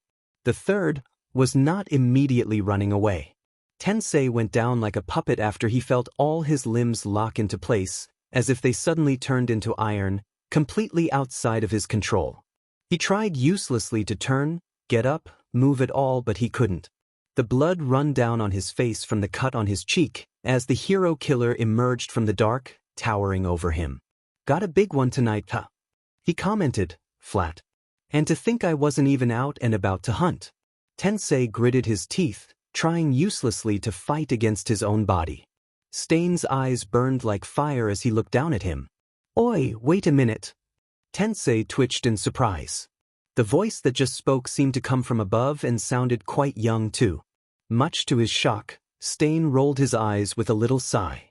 Here we go, he exhaled in exasperation. Another twitch shook him when a second figure landed from the darkness above. Someone completely dressed in black, a hood shadowing their features, and a wakizashi attached to their hip. No way. Tensei thought to himself, eyes going wide.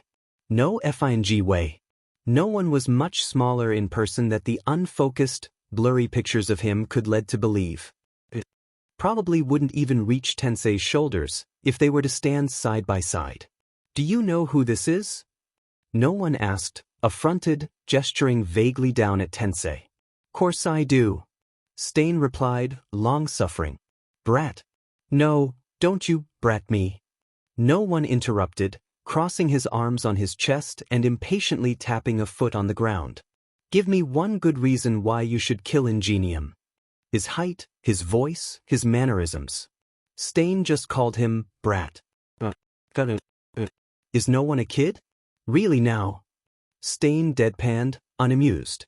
He's the epitome of what's wrong with the hero system. He's the head of a huge company, as if heroes can be controlled like office workers, and you ask me for reasons? That's not a reason though. No one replied, shifting to put both hands in fists on his hips. He's working with what he has. And he's doing a damn good job of it. Just last week one of his lackeys let a shop burn to the ground. Yes, one of the other heroes working for him, not him. The pause. He's a good one and you know it. Tensei could speak if he wanted. He could. His paralysis didn't seem to extend to his tongue or vocal cords. But he simply had nothing to say as he followed the rapid-fire exchange like he was watching a game of tennis. Stain groaned, dragging a hand on his face. Why can I not go back in time and slap myself in the face? He muttered, low, before adding. You are such a pain in my butt.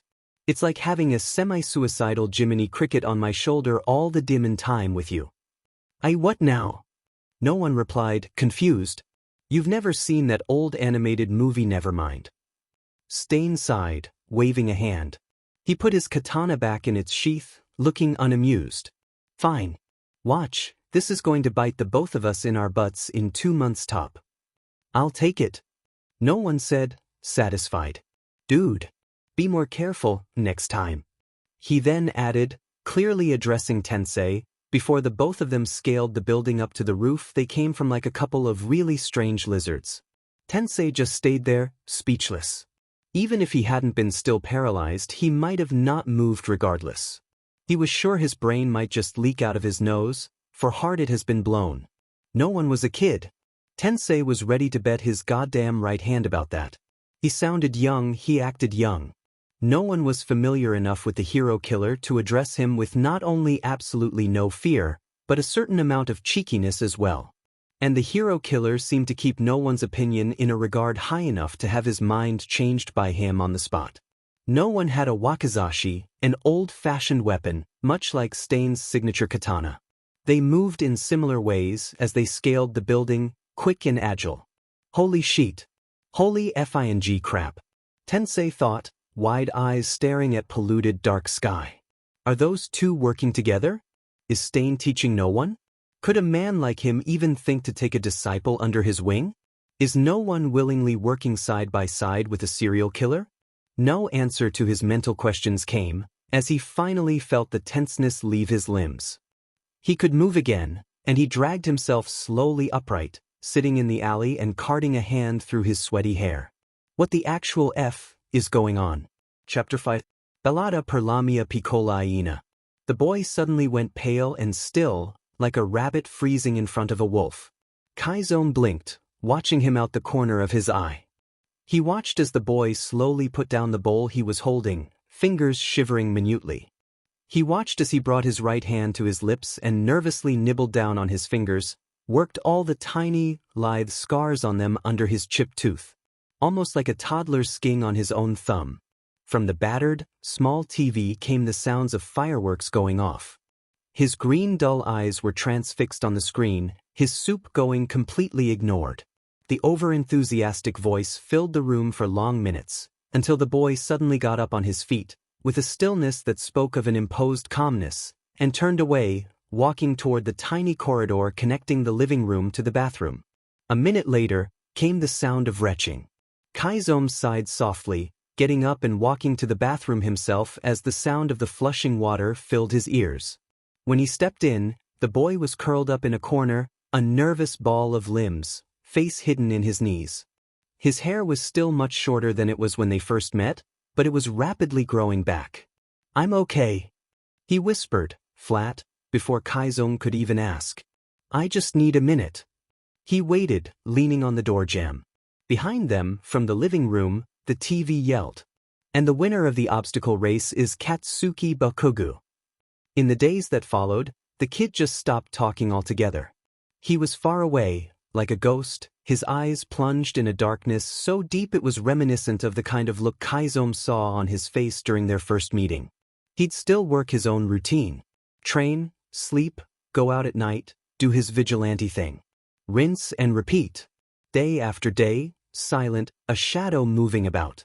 Kaizome wasn't sure what to do about this, other than leaving him be and keeping a watchful eye over him as he's been doing in the past few months. But he could feel it. The boy was slipping through his fingers, turning even more reckless, like he didn't care about his own life. Which, to be fair, he probably didn't. All that work, Kaizome sighed to himself, dragging a hand over his face. They had a silent, mutual deal. Don't ask about the past, don't tell about it. Putting aside that one time he purposefully asked after the boy's father, Kaizome upheld his side of the deal. Neither of them cared much for that, preferring to move forward. But now, the deal was definitely biting them in the butt. Whatever baggage the kid brought with him must have increased in weight tenfold. And there was apparently nothing Kaizome could do about it. He watched over him, silent, and hoped whatever funk the boy fell into would soon go away. "You," the man laughed nervously, sweating profusely and trembling. "You think yourself so sneaky, don't you? You think we haven't taken notice, but we have. Everyone has. If you have to speak, do so clearly."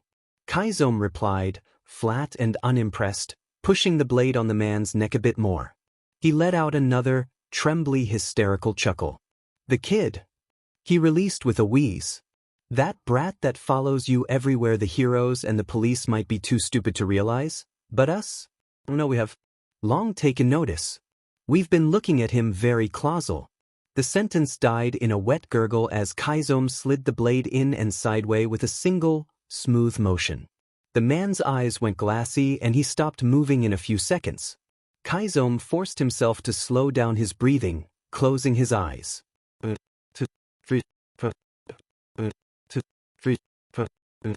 His heart was beating in his throat like a painful knot. He opened his eyes again, glaring down hatefully at the still bleeding corpse, before cleaning the tip of his katana on the body's pants and put it back in the sheath. He turned, rapidly climbing up.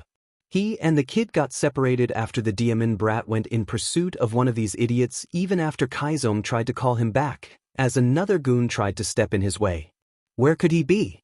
Goddamn stupid kid, never listening, always doing whatever stupid bullshit runs through his head. If he let himself get dragged into a trap, I swear to God, I'm going to gut him myself. He searched and searched, jumping from roof to roof, but found not a trace of the kid nor the guy he was chasing. The sky was starting to lighten and, with a furious growl, Kaizome had no choice but to start the walk back home. They had a protocol in case they got separated, but it never happened before. Much to his dismay, the door was untouched and the apartment empty, once he got inside as the first rays of sunlight peeked over the horizon.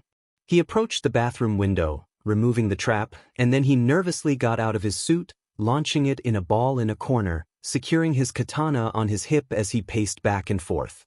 The kid slid through the bathroom window, as per protocol, almost an hour later.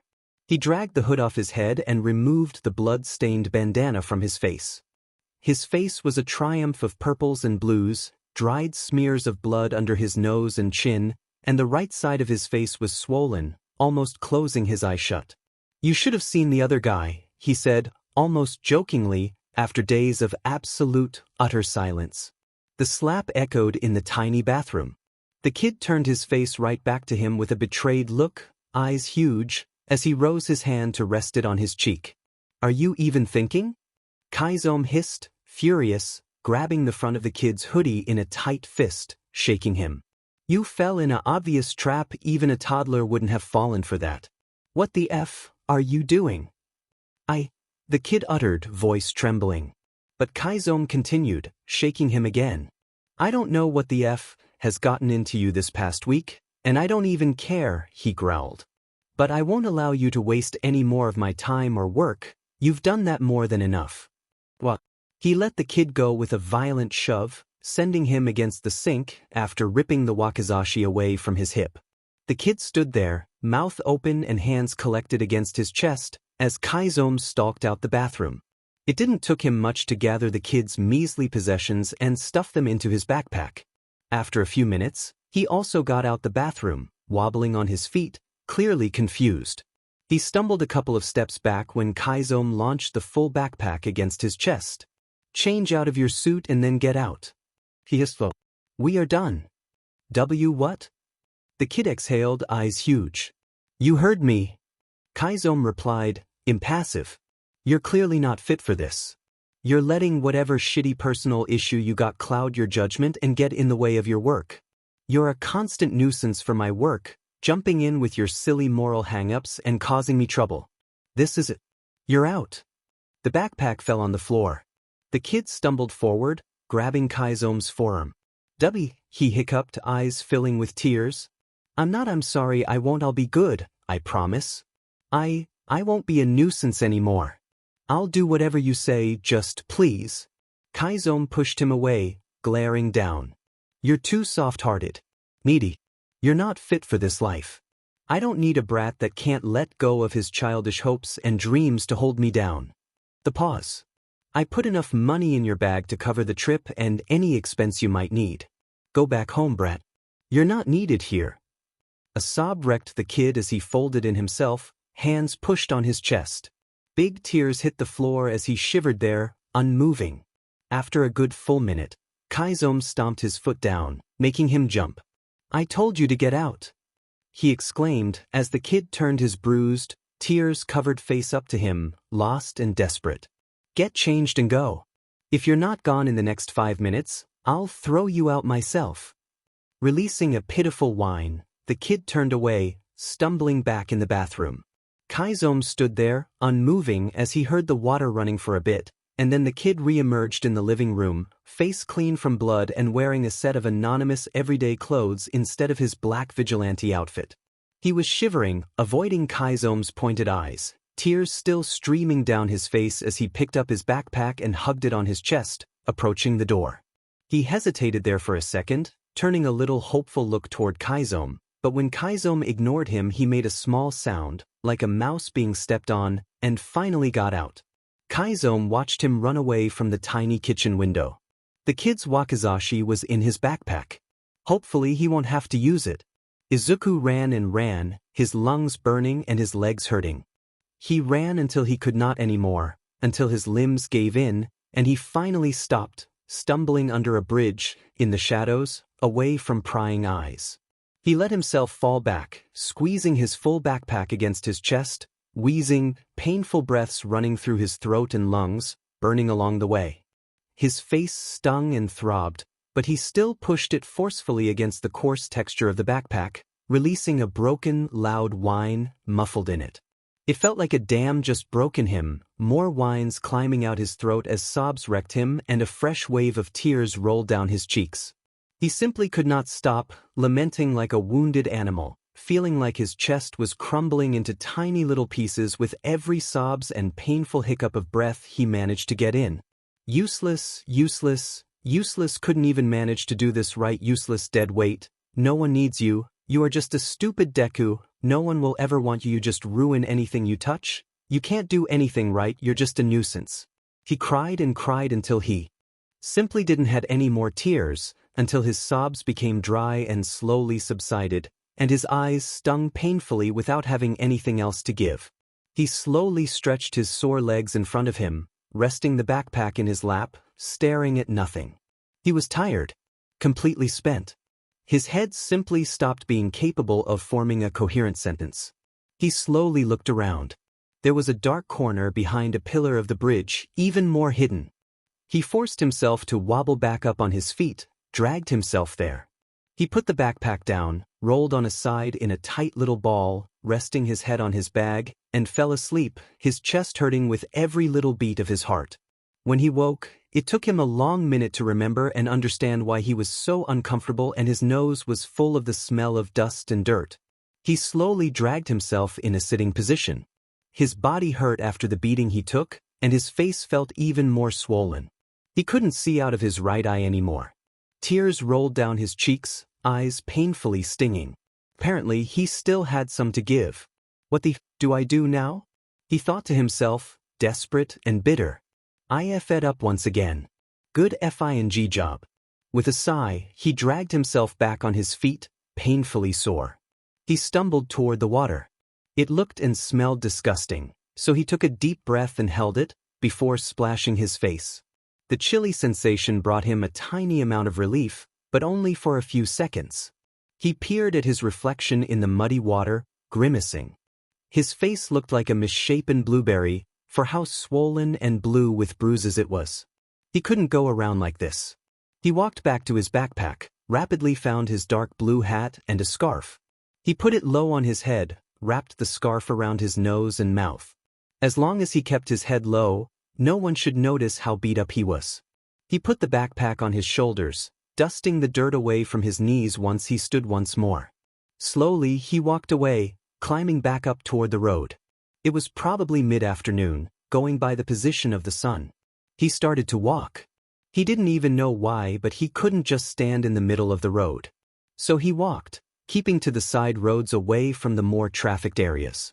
People that passed by didn't spare him a second look, too busy with their own lives, chatting with one another. He didn't want to think, but he had no other choice. He was alone once more, with nothing to his name but a backpack with some clothes, a bottle of water, and whatever money Stain gave him. He choked on a sob, tears filling his eyes. Don't think about him, don't think about him, don't think about him. Go home. You're not needed here. Going home? Could he even do that anymore? Going home to what? Mom probably wasn't sad anymore at this point. She'd just be rightfully furious if he came back with his tail between his legs. She'd be so angry that he wasted so much time, missed the start of high school, caused her so many worries, only for him to come back, beaten into SBMN once more. He couldn't go home. He had no home anymore. Maybe he could try to go back to the little rundown house in the forest. He was happy, there he knew how to survive, now, and he could go there, no other human in sight, just him and him. But he didn't really know how to go back there. Stain always took care of the moving, and Izuku trusted him blindly, following like an idiot puppy desperate for praise. That's what Izuku was, wasn't he? Just a dumb brat, a little kid so starved for attention, he followed the first person that showed him even the tiniest amount of interest. He followed like a dog on a leash, eager to serve, and now that the leash was off he didn't know what to do with himself anymore. He couldn't keep being a vigilante. He didn't have a home to retire to and tend to his wounds anymore. He didn't have support, nor enough money or gear. He didn't have someone watching his back at all times. Without Stain, he was nothing. Without Stain, he was just a dumb, quirkless kid. He was who he was.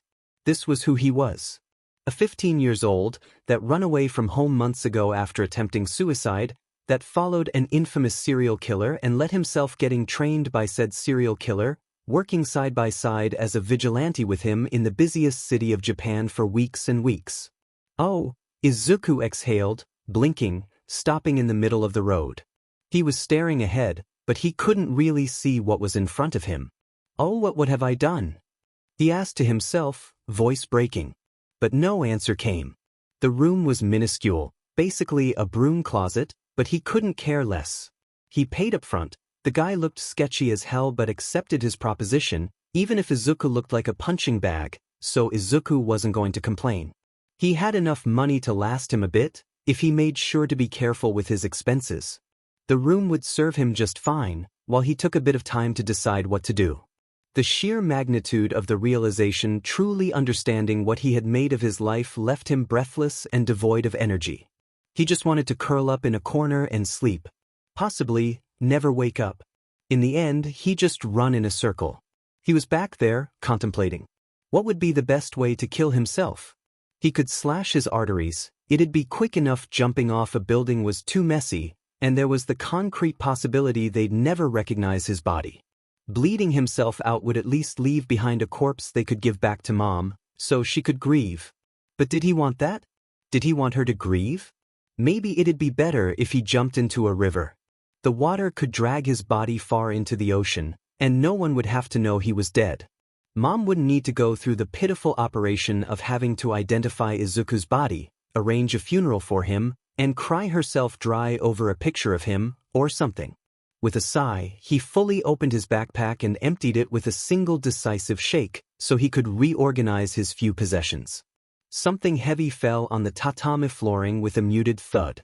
Izuku blinked, finding himself staring at his wakizashi. Slowly, as if he was scared he'd get burned if he touched it, he tentatively slid his fingertips over the handle.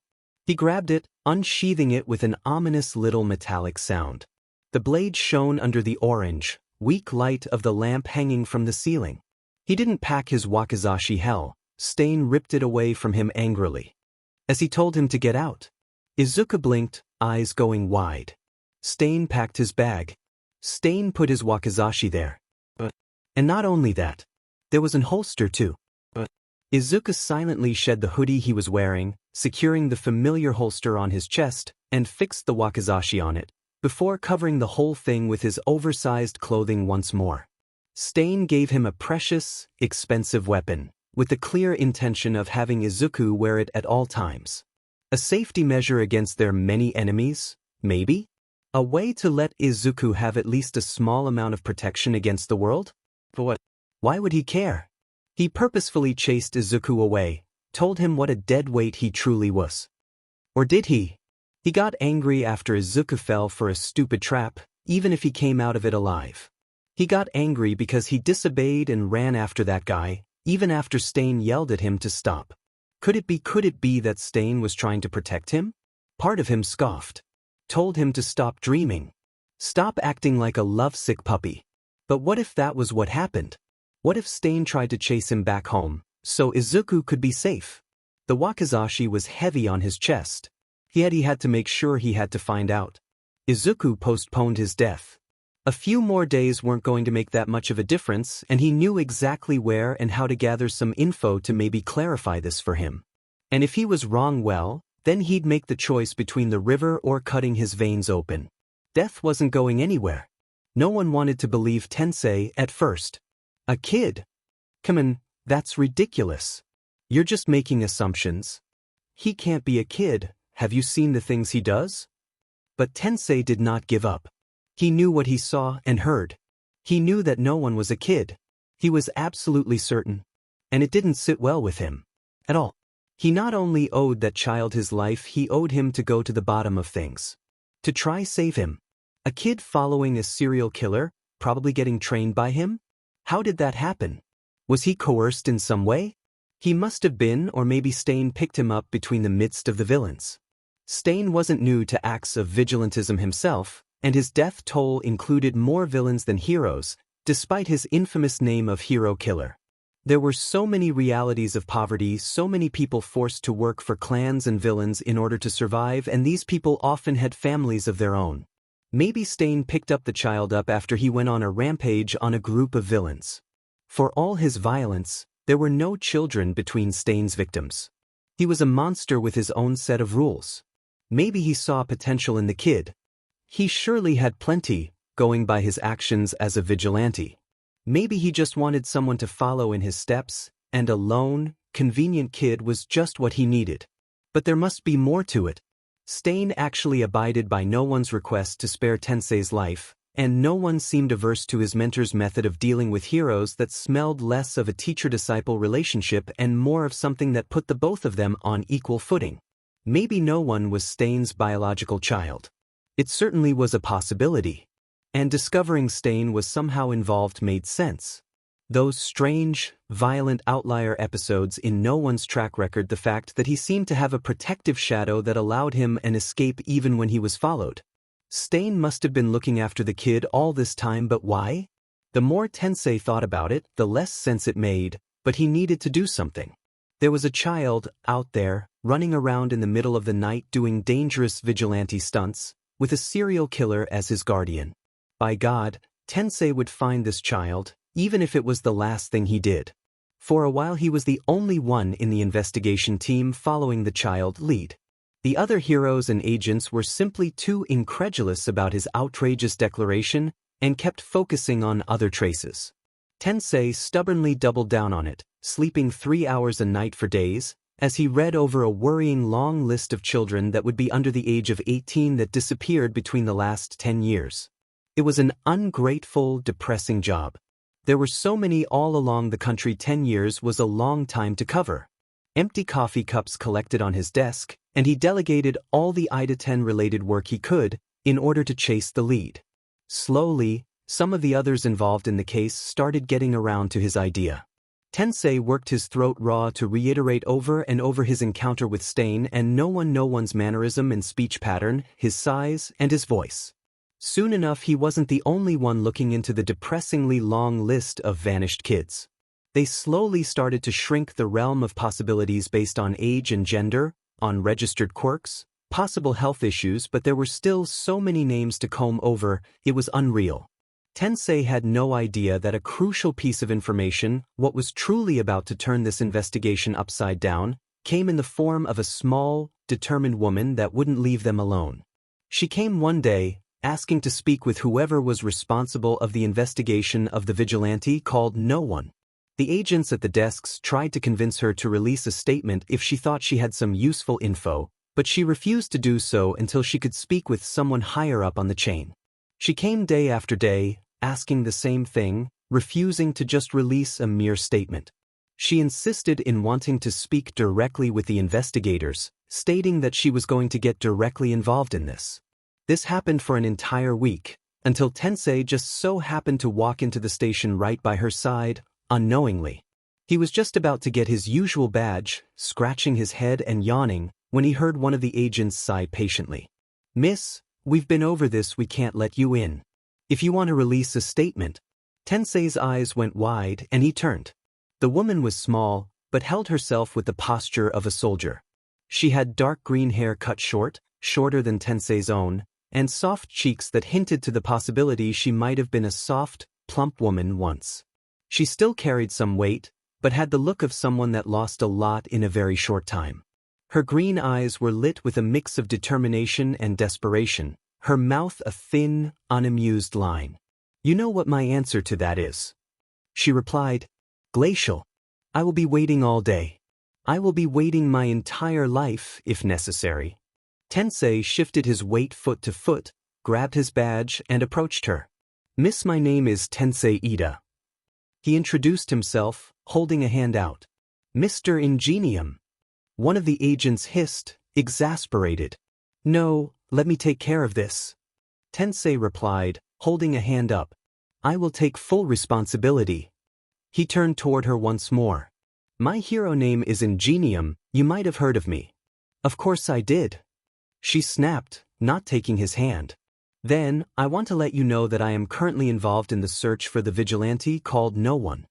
Tensei said, stubbornly keeping his hand stretched forward. "I've been involved since the case was opened. I would like to hear what you have to say." She examined his face with the gaze of a hawk, before taking his hand. He guided her in his momentary office at the police station. What she saw inside, with the piles of files precariously perched on every flat surfaces, the map of Tokyo where every single sighting of No One was pinned, along with blurry pictures printed and fixed on a whiteboard, must have been satisfying enough to her, because she resolutely nodded, sitting down in the chair Tensei offered her. "My name is Inko Midoriya." She immediately started off, practical. "Almost 7 months ago my only son, Izuku, disappeared." She rummaged in the little suitcase on her lap, taking out a picture and offering it to Tensei. As of his last measurements, he was 165 centimeters tall. Green curly hair, green eyes, freckled cheeks. Tensei hummed, taking the picture. "Can I keep this?" When she nodded, he walked to the whiteboard and fixed the picture there. The kid in it smiled back at him with soft features and bright green eyes, wearing an All Might shirt. Once done with that, Tensei walked toward the stadiometer in the corner and adjusted it to the 165 mark, observing it, pensive. Height looked about right. So you think your son might be the vigilante called No One? Tensei said, turning back toward her. I don't think. She replied, voice low. I'm certain of it. What makes you so sure? Tensei asked, serious, walking around his desk and dragging his laptop close in the clutter. Izuku, ever since he was a little kid, his biggest dream was to become a great hero like All Might, she started, forlorn. But he could not. Why? He's quirkless. Midoriya replied, locking a pained gaze with Tensei. Tensei jumped, surprised, fingers stilling on the keyboard. He's quirkless. No one never shown any kind of quirk. Could it be? Please go on. Tensei invited her, softly, starting to type in notes once more. It was a hard hit on him, but he was only for I thought that, with time as he grew he would forget about it. Find himself another road to follow. His admiration for heroes never went away, but I thought nothing of it. It was just a passion, a hobby.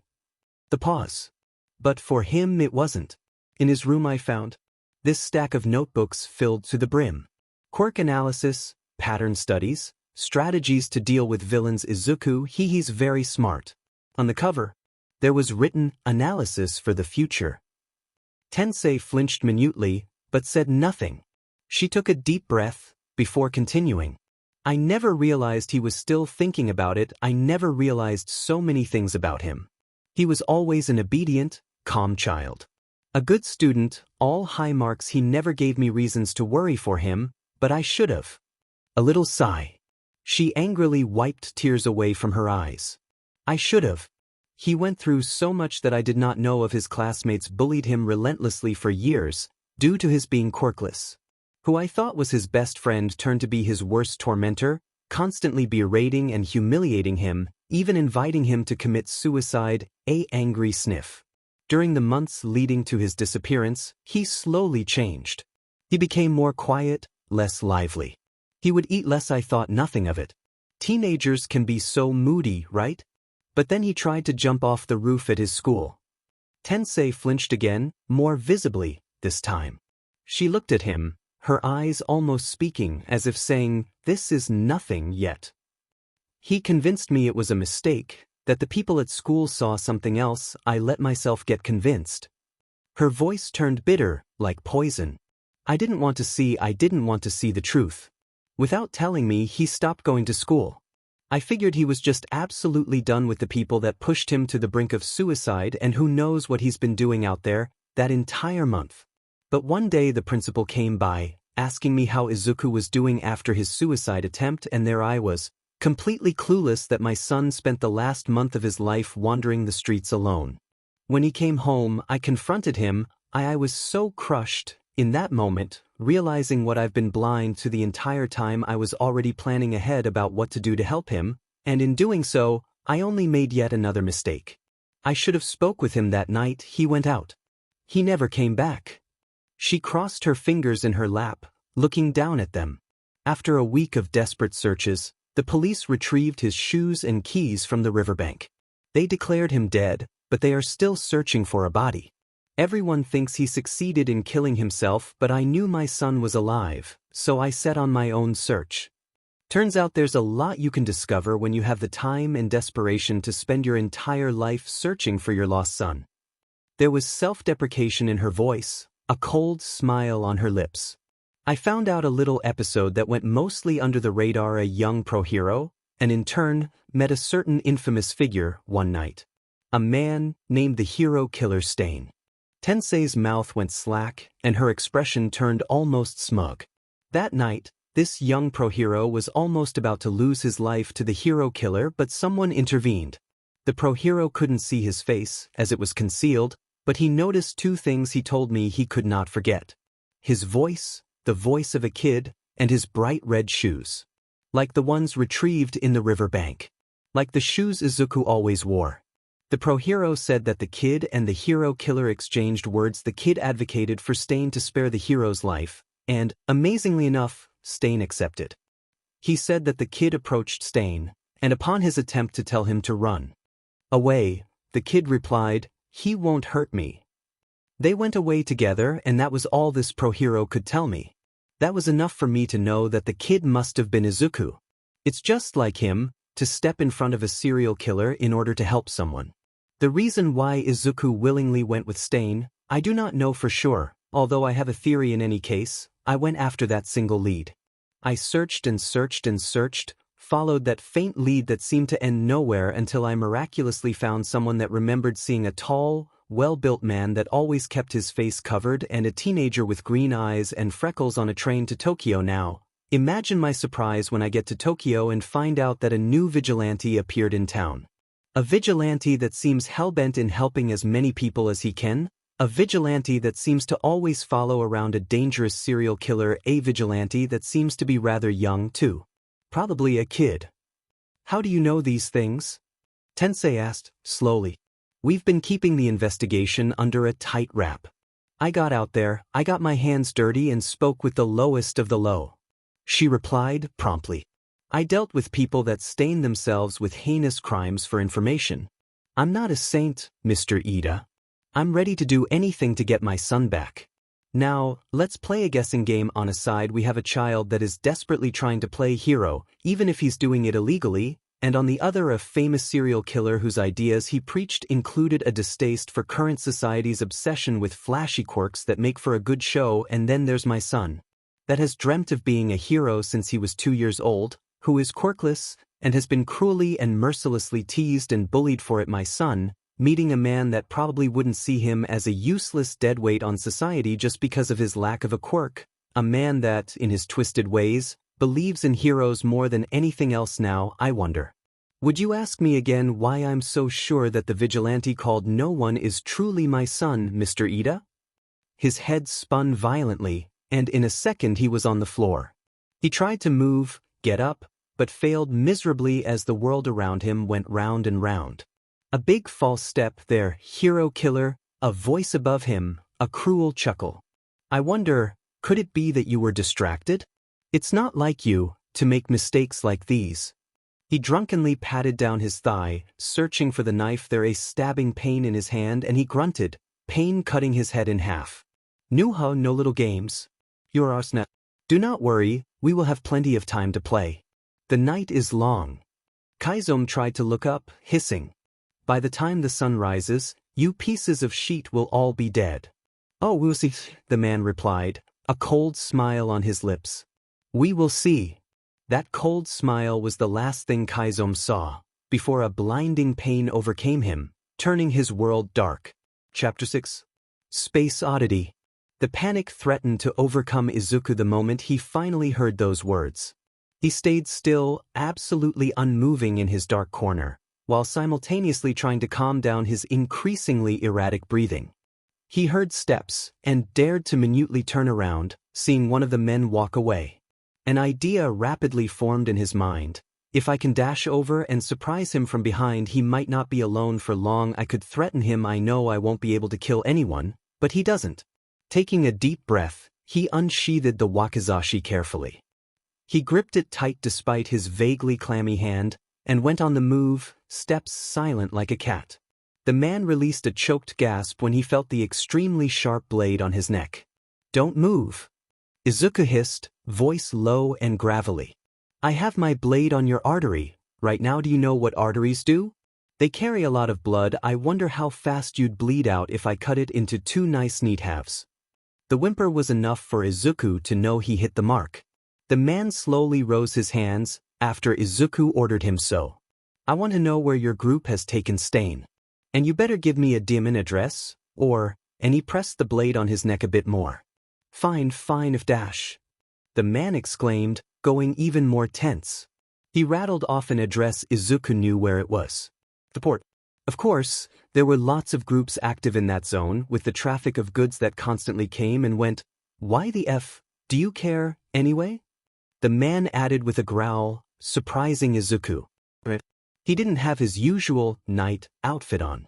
He was just wearing a long-sleeved shirt and jeans with his battered running shoes, hat and scarf to conceal his face, only leaving a thin strip open for his eyes. Let's say I have my own unfinished business with that guy. Izuku hissed, before knocking the man unconscious with a swift hit. He guided the man down with one hand, putting his blade away with the other. The spot wasn't too far from there, but he'd very likely have to deal with a big group of criminals, all of which were equipped with their own quirks. He was laughably unprepared, both in numbers and weaponry, only having the wakizashi at his disposal. Biting down on his lower lip, Izuku patted the man down. He found his phone, and promptly smashed it to bits. The more he could delay the chance someone warning the rest of the group about him, the better. A pack of cigarettes keys. Oh, this one was interesting. He fished out a stun gun from the man's trousers. He pocketed it, might come in handy. The guy had a knife too. A small thing, but sharp enough. He snatched that as well. Once done, he dragged the man into a dark corner, out of view. Hopefully he'd sleep long enough to give Izuku time to act. That done, he went for the address, wasting no time. Climbing up was a bit more slippery without the gloves and boots he was used to, but he pushed through. The moon was exactly at its peak, once he reached the place. He moved around, careful, examining the perimeter of the small building. 3 guards outside. Less than I thought. Window in the back looks cracked. Could easily serve as a point of access. I should be able to fit in. It didn't take him much, in the clutter of crates and containers, to find a piece of wood. He threw it as far as he could, causing enough noise to attract the attention of the 3 men outside and make them move away from their spots as they called threateningly for whoever was hiding to come out, and he slid over toward the already damaged window he saw. It was at ground level, so he kicked it, hoping the noise of broken glass wouldn't reverberate too strongly, and then slid inside. A sharp piece of glass opened a cut in his side, and he hissed as he landed in the dark room. He immediately felt the warmth of blood sliding from the wound, but ignored it. The place was dark, the orange artificial light coming from outside just vaguely outlining what seemed to be a storage room of sort. He moved about, guiding himself with his hands, and he hit something propped in the dark with his fingers, sending it cluttering on the ground. He froze, ears strained to catch any noise from the outside, but nothing seemed to move. Releasing a little breath, he patted blindly until he made contact with something long and sleek. He followed the shape up and down, until he hit something hard, and then felt, was it a sword handle? Izuku grabbed it and pulled. A familiar metallic noise welcomed him. Stain's katana, so he really is here. He silently secured the weapon onto his back and then moved on, until he finally found the door and cracked it open. The corridor outside seemed empty, so he dared peek out more to look at the other side, only finding boring cement waiting. He slid out, closing the door softly, and stood still for a second. What am I doing? What's even the point of this if they want to kill Stain? And, let's face it, they probably do. They must have done it already by this time. I'm probably just heading to a painful death. I mean, that was what I wanted to do in the first place, but painful wasn't exactly in my plans. He sighed, shaking the thoughts away. He had no time to linger on them, and if he had to walk toward his own death, he might as well just do it. He moved with careful, silent step, feeling the long sheath of Stain's blade hitting his calf with every step. It was a small building, a series of doors left and right looked like a storage of sort. He had to fully walk to the end of the dark corridor to hear some voices, and he stopped by the door, listening in. Long it's gonna take? Someone asked, sore. It's giving me the creeps. Boss said they were about half an hour away, just a bit more. Someone else responded, patient. They moved on, with loud steps, and Izuku slowly, carefully pushed the door open just a sliver, peering in the crack. The main room was just a giant square of cement with high windows and containers along the walls. Izuku's heart skipped a beat when he saw Stain, face bloodied and arms raised above his head, tight in a knot. A rope was keeping him hanging from the ceiling. They completely stripped him of his many blades, or so they thought. If Izuku was right, they must have no idea of the small blades hidden in the soles of his boots.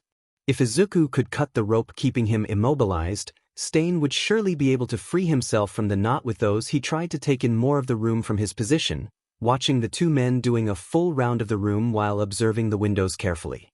Izuku couldn't see anyone else. That's it? There are only 5 guards watching over him? These guys are crazy, he thought to himself, incredulous. He waited for the 2 guys to walk by the door once more, to have them in a position where they'd be keeping their backs toward him, took a deep breath and slipped out. He wasted no time nor hesitated. Silent as a cat, he slid into the shadows and climbed the closest container, flattening on it like a snake. He didn't move as he waited for the men to do another round. Once they returned to a position Izuku could take advantage of, he slid forward as much as he dared. He bid his time, keeping his breathing slow and controlled. The rest of the group was probably coming, so it was a race against time. He finally got to the spot he laid his eyes on. A dark triangle between 2 containers. He took a slow, deep breath, fishing the knife he snatched from the man he interrogated out of his belt. I only have 1 shot at this, fail it, and it's game over. The thought wasn't reassuring, but he willed his hand to be still. He stared at the rope, carefully took the blade between index and middle finger. It wasn't a perfect throw, but it was enough. The rope got slashed, only a thin strip of it keeping Stain's arms stretched upward. Stain immediately looked up at it, eyes going wide, and yanked. The rope gave in with a snap, but the knife, that kept flying, clanged loudly against a container in the silence. The 2 men turned around, eyes wide, just as Stain was leaning down to free himself from the knot. One of them raised his arm. Izuku had no idea what he was capable of, so he jumped off the container as he took the stun gun out of his pocket, took aim and pulled the trigger. Immediately 2 curly strings shot forward, hitting the guy that was shook by a series of spasms and went down like a sack of potatoes. The other man turned in the split second all of this happened, pointing shocked eyes at Izuku. He shot forward with incredible speed, and Izuku barely had the time to see the flash of something metal before pain exploded in his temple. He hit the ground painfully, but rolled on his back and sat up, forced to stumble backwards on all 4s to avoid a second hit, a blade coming out of the man's palm grazing past his nose. Izuku grabbed his wakizashi and threw, opening a shallow cut on the man's ribcage as the blade flew past him. The man grinned madly when Izuku rushed to grab the katana on his back and managed to stop another attack just in time with the sheath, a loud clang resounding in the empty space. The man yanked the katana out of Izuku's hand and unsheathed it. "Nice throw, kid," Stain uttered from behind the man, who suddenly locked like a toy and fell down on his knees, unable to move. Stain's tongue darted away from the stained blade of Izuku's wakizashi, and he calmly walked forward. He couldn't think as he covered the short distance between them, rage clouding his mind. The kid looked up at him, or tried to. His right eye was still shut by his swollen bruises, and now his left was squinting too, as blood ran down his face from the open cut that started on his temple and went up a good 5 centimeters, straining his green, vaguely curly tufts of hair. The man, locked on his knees, shivered as he tried to move and failed. Kaizomi slid the wakizashi in his belt and then calmly leaned down to take his sword back, away from the dirty hands of this useless goon. "You how?" the guy tried to say, looking at him from the corner of his eye as sweat broke on his face. "Close your eyes, kid," Kaizomi ordered, flat, and the kid obeyed, turning his face away as the man's head went flying after a single, precise cut, spraying the kid some more in blood. Kaizomi pushed the rest of the body to the side with a foot, retrieving the sheath of his katana and putting it away, securing it on his back in the usual spot. He kneeled in front of the kid, moving his arm up to put the wakizashi back in his holster. The kid's left eye was bloodshot, the sliver of green a contrast against the red of the blood still running down his face, as he looked back up at him, silent. "How did you find me?" Kaizomi asked, voice low and careful. "Listen in," the kid slurred, lips shining with blood, and added nothing else. He looked like he just came back from a war. Silent, Kaizomi ripped away a big piece from his bandana and carefully wrapped it around the wound on the kid's head. Once done, he leaned down some more and, as if reading his mind, the kid raised his arms, hooking them around Kaizomi's neck. He rested his head against his shoulder, not making a noise as Kaizomi slid an arm under his legs and lifted him. "This kid is so small. Hang on tight," Kaizomi murmured, grabbing his katana once more, as he walked toward the main entrance and kicked it open. Before the sun even rose, they were back home. Tensei soon learned that Inko Midoriya was a force to be reckoned with. She didn't joke when she said she was ready to do anything to get her son back. Part of Tensei still wasn't sure if the true identity of no one really could be Izuku Midoriya. She brought enough coincidences on the table it was hard not to agree with her, but at the same time it was hard to imagine that a quirkless 15 years old could do the things no one did. I don't think you quite understand, she replied, once Tensei softly objected with that. You don't know my son. He can do anything he puts his mind to. Do not underestimate him. When he told her of his personal encounter with Stain and no one, she listened intently.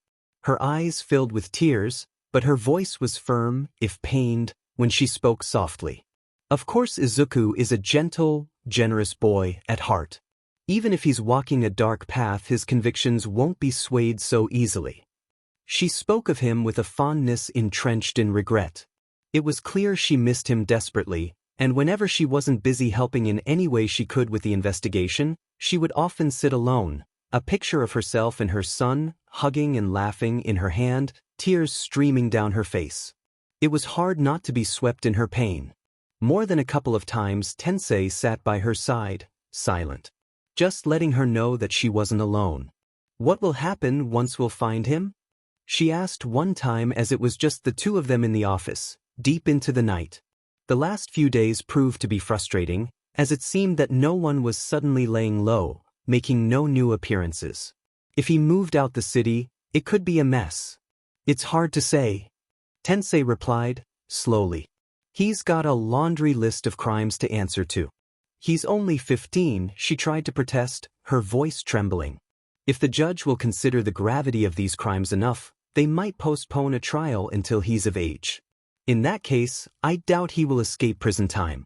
But if we find him soon enough, if he doesn't add more to this list, we might convince the judge to lessen the penalty based on his age.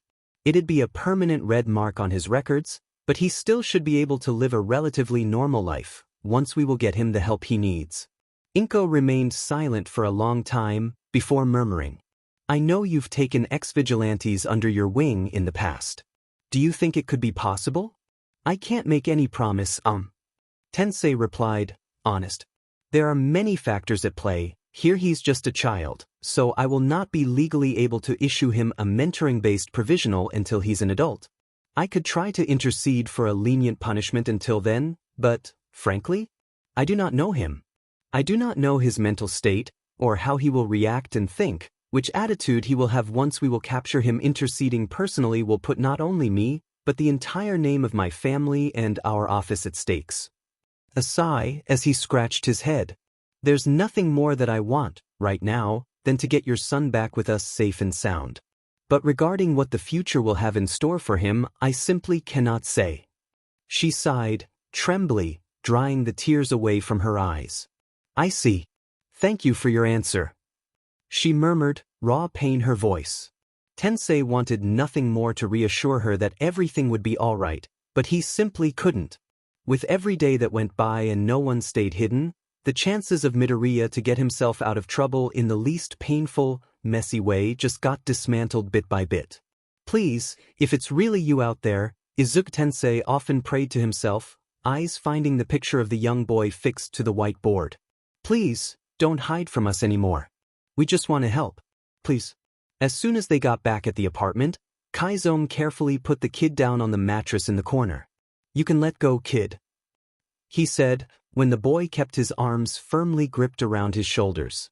A little, trembly breath, and the hold relaxed, allowing Kaizome to raise back up. He wasted no time, moving about in the tiny apartment to gather everything that was necessary. This is going to hurt, I'm sorry, he murmured as knelt back by the kid's side, that never moved, eyes closed and breath ragged. He cradled his head to put a towel under him, before undoing the knot of the makeshift bandage and peeling it away, revealing the deep cut in his scalp. He carefully cleaned it, the kid squirming with little ems under his hands. The kid let out a choked scream when the needle pierced his skin. Shush, it's okay, Kaizome said, soothing. It'll hurt for just a bit, but then it'll be better, I promise. He sutured the wound as rapidly as he could without doing a botched job of it, fingers flying expertly enough.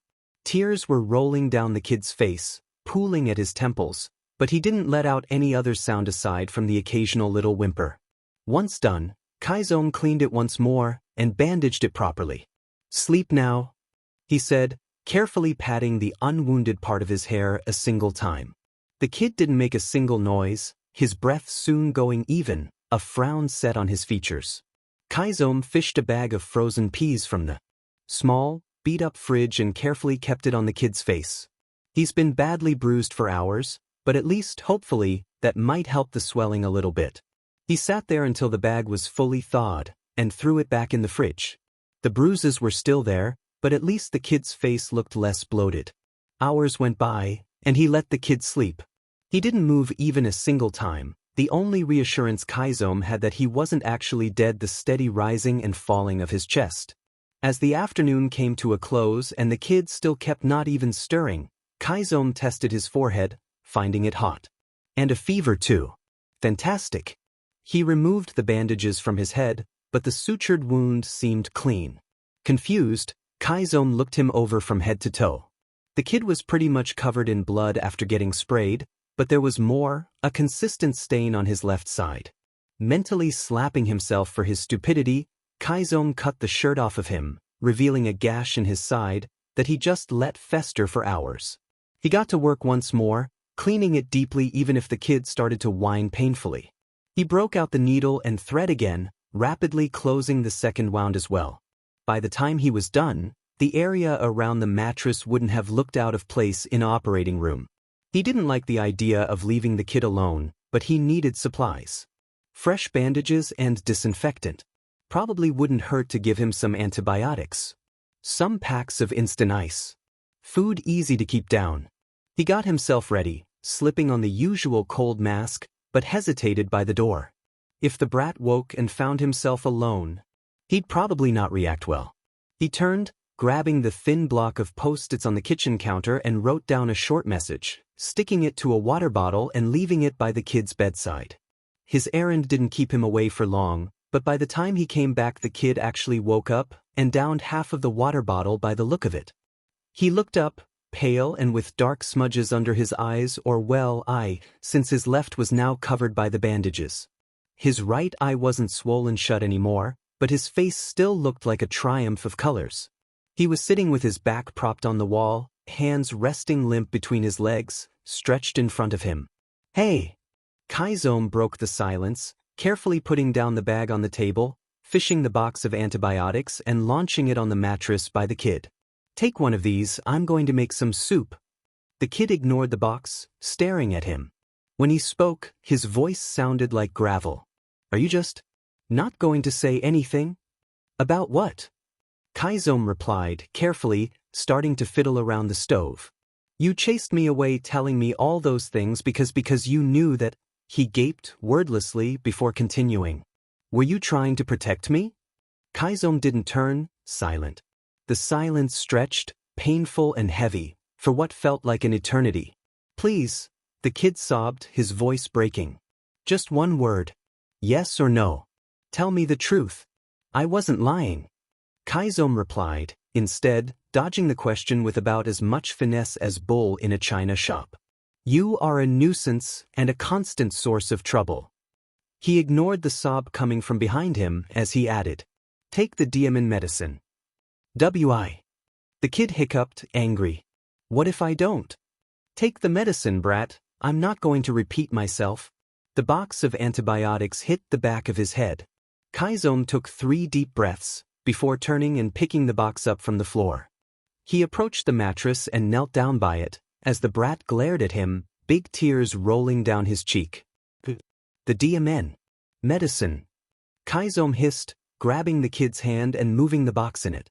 "This is the last warning."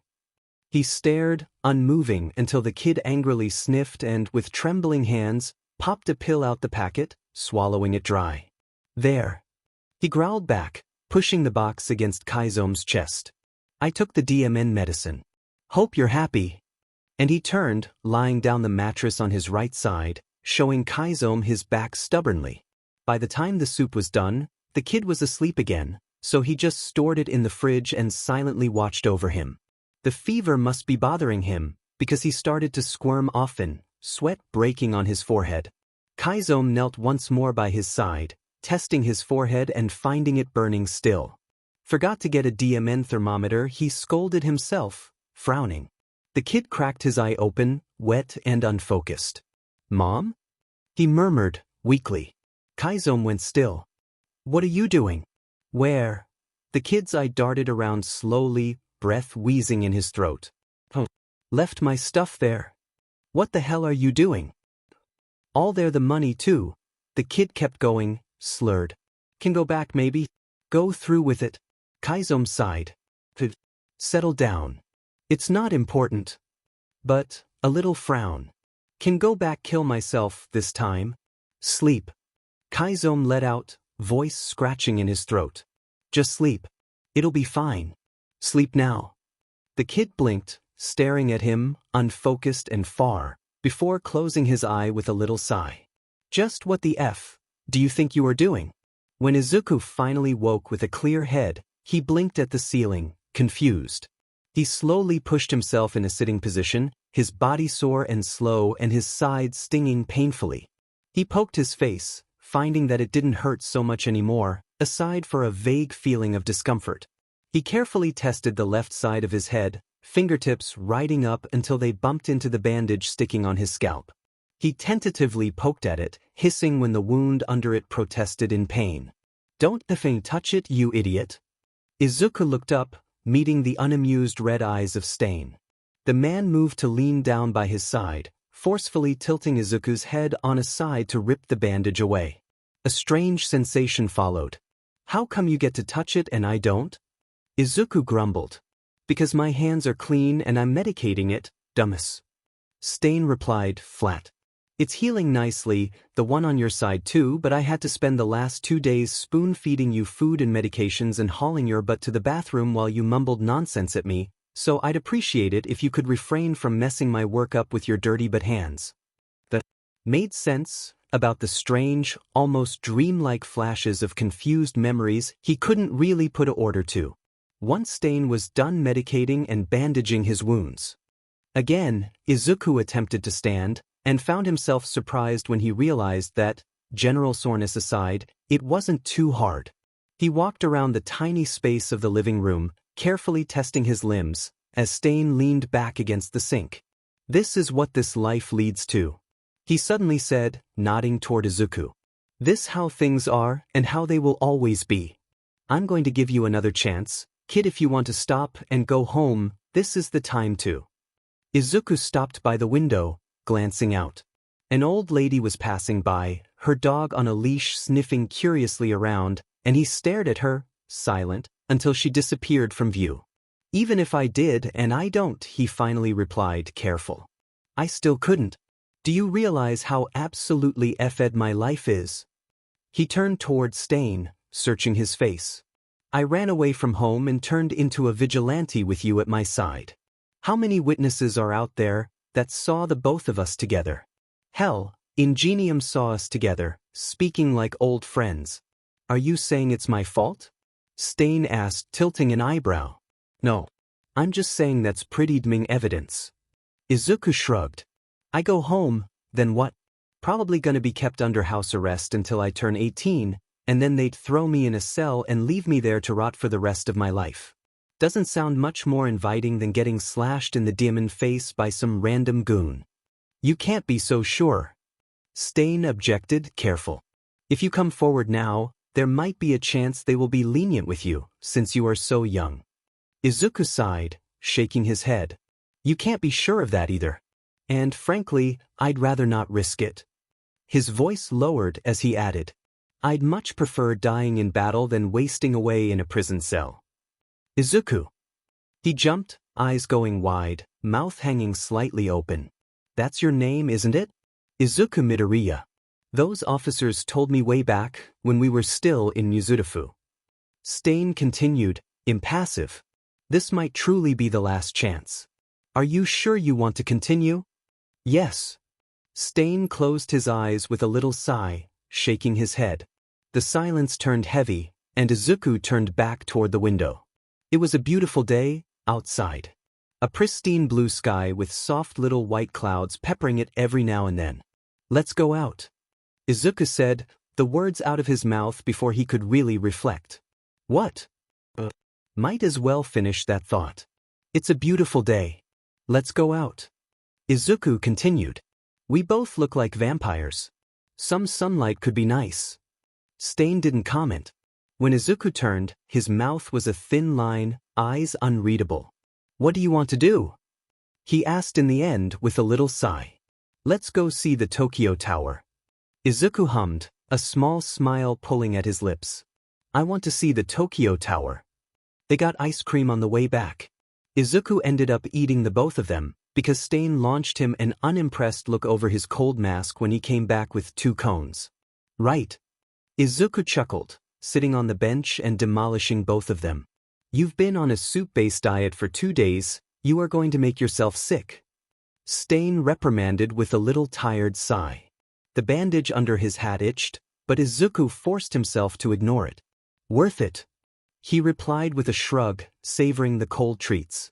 "So, was the Tokyo Tower of your liking?" Stain asked, sarcastic, crossing his legs casually. "Made a little underwhelming," Izuku admitted. "They always hype it so much, it was still pretty cool. But not as mind-blowing as I thought."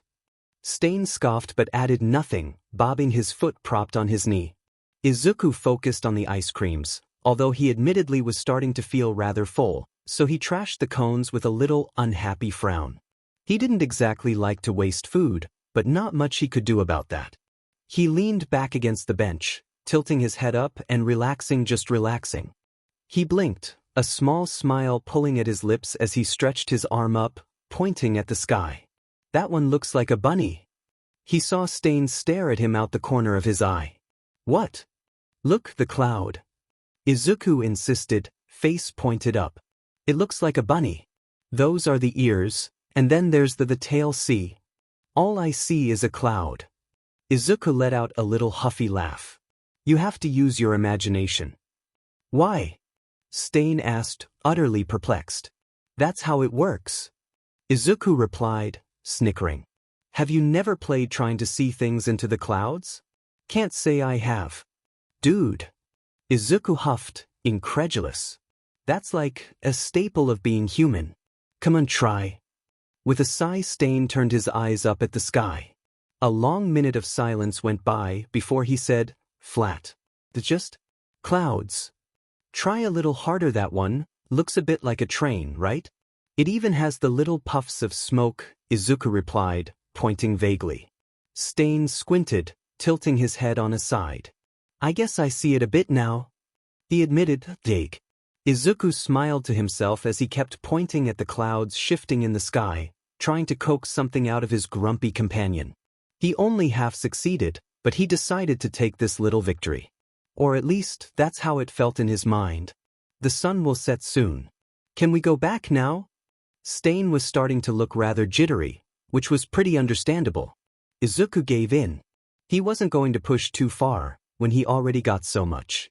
The walk back was silent, but relaxed. Izuku looked down at his feet as they walked, the silence fishing up thoughts and questions from the back of his mind. Not having any distraction, as usual, just ended up biting him in the butt. Did he take the right decision? Stain gave him another way out. Should he have taken it? They hadn't cleared their fight at all either. If Izuku could even define it a fight. It just all happened too fast, and it stung so much in him, but he wasn't sure bringing it all up was a good idea. Maybe he should just let it go. Still he wondered, the same, okay?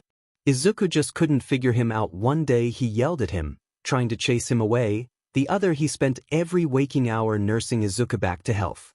He accepted to go out in the daylight and take a stroll in a highly crowded area just so Izuku could see the Tokyo Tower and eat ice cream. He just didn't make any sense. Maybe you should just stop trying to make sense of him and accept him as he comes, Izuku thought, peering up and staring at the back of Stain's head, covered by the familiar hat. You're both kind of seriously effed up, but at least he understands. At least he understands. Chapter 7. Not your kind of people.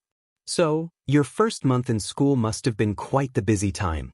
I saw you at the sports festival. You did well. Katsuki shifted the stress ball in his hands. It was starting to rip open. He'd need another one soon. Why don't you tell me how school is going? Are you connecting with your classmates? Dr. Okimura was a no-nonsense woman. Katsuki definitely appreciated that it took them a few attempts to find the right therapist, but she immediately clicked, luckily. It's going well, he replied, slowly. It's pretty cool. I'm learning a lot, and the class is nice, if a bit loud. There are a lot of chatterboxes. I can't say I have connected with any of them, though. She chuckled, amused. Well, it has only been a month. There's still time. If you find yourself troubled in trying to relate with your peers, just remember the exercises we went through. Katsuki nodded, shifting the stress ball in his hands again. If I can say, yes. I don't think I did particularly well at the festival. Why not? You've placed first in the obstacle race and second at the cavalry battle and tournament. That is a good result. Katsuki shook his head. I know, but I'm still frustrated with myself. I feel like I could have done more. Dr. Okimura hummed, tapping her pen on her notebook. I see.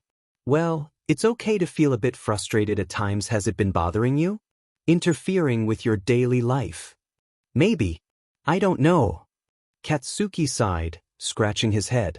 It's not like it was before.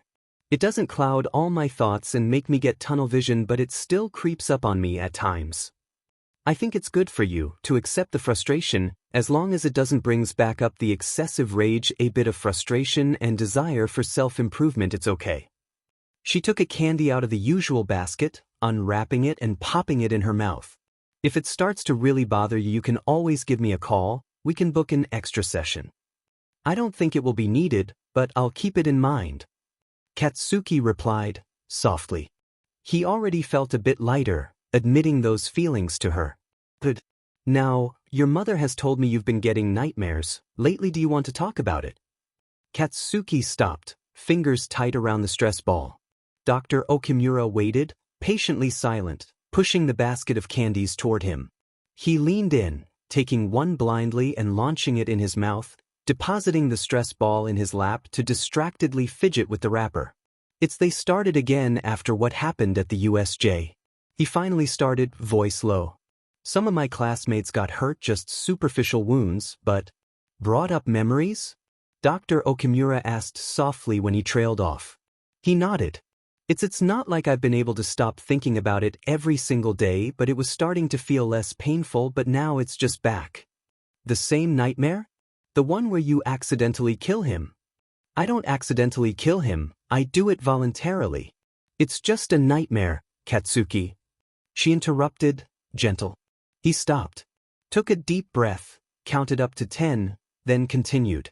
Anyway, yes, it's that nightmare. I see. I suppose that are no news from that front, huh? No, Katsuki murmured.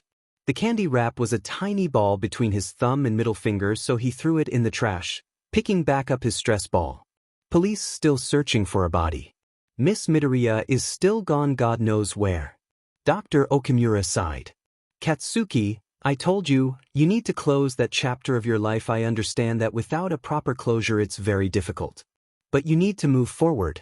You don't need a funeral or a tombstone in order to grieve. I can't just close it like that. Katsuki replied, frustrated. I don't want to forget. You don't have to forget.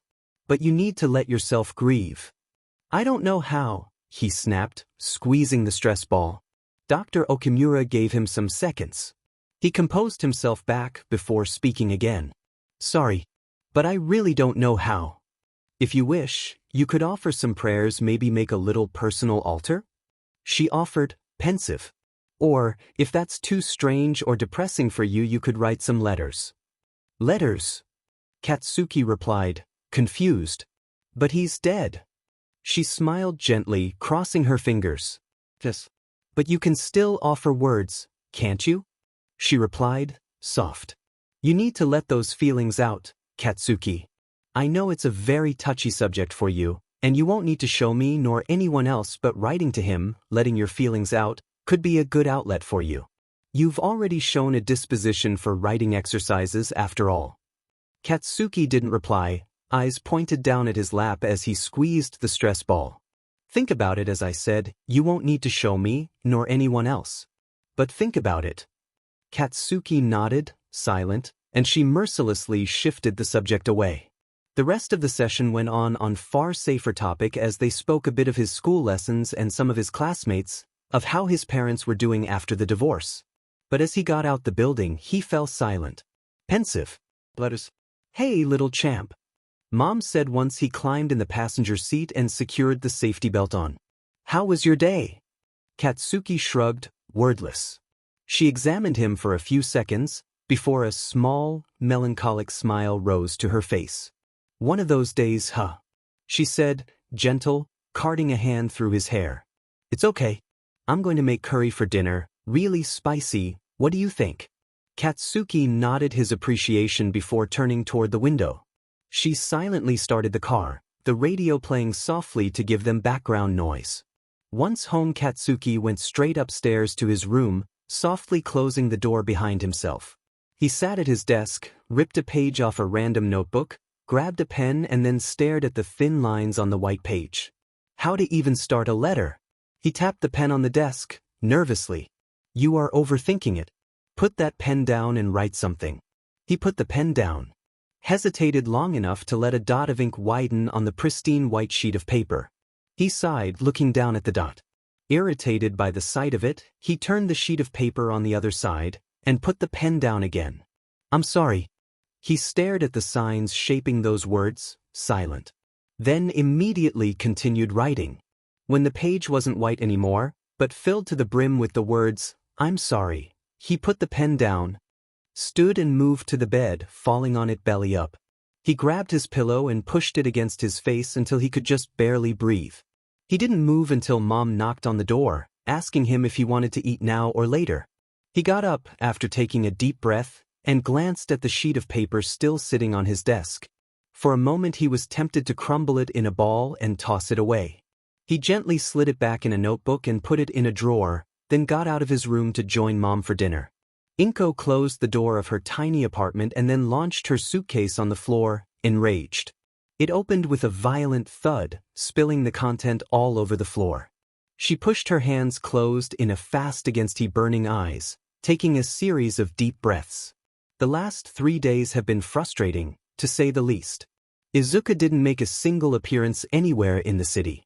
She spent the last few nights wandering, hoping to stumble into him, praying to be given a chance, a single one, to speak with him.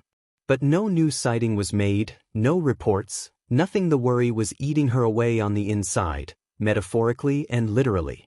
She could feel her stomach ulcers flaring up again. God, what if Izuku and that man moved out the city?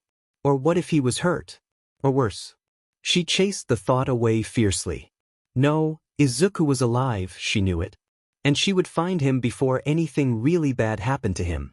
With a deep sigh, she moved her hands away from her eyes and knelt by the mess on the floor, collecting everything and putting it back into the suitcase. The first ray of sun started to timidly peek out from her window. Another unsuccessful night. She needed to sleep, at least a few hours.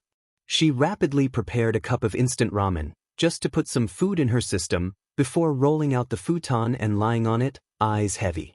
But despite how tired she was, sleep just seemed to elude her. It was nothing new. She had long gotten used to the long hours spent in bed, hoping to finally slide down in the gentle arms of unconsciousness, to no avail. She patted on her side, finding the suitcase and popping it open, taking out her wallet. She slid the picture out of it, white lines creased in the paper for how many times she folded and unfolded it.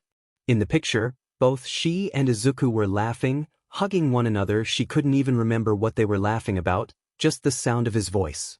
One of the last pictures she had where Izuku had been genuinely happy. Soon after that he started getting more quiet, smiling much less. Tears rose to her eyes, and she let them fall freely as she traced the lines of Izuku's cheek in the picture with a fingertip. What happened to you? She asked. To no one. What made you finally snap? Why didn't you tell me?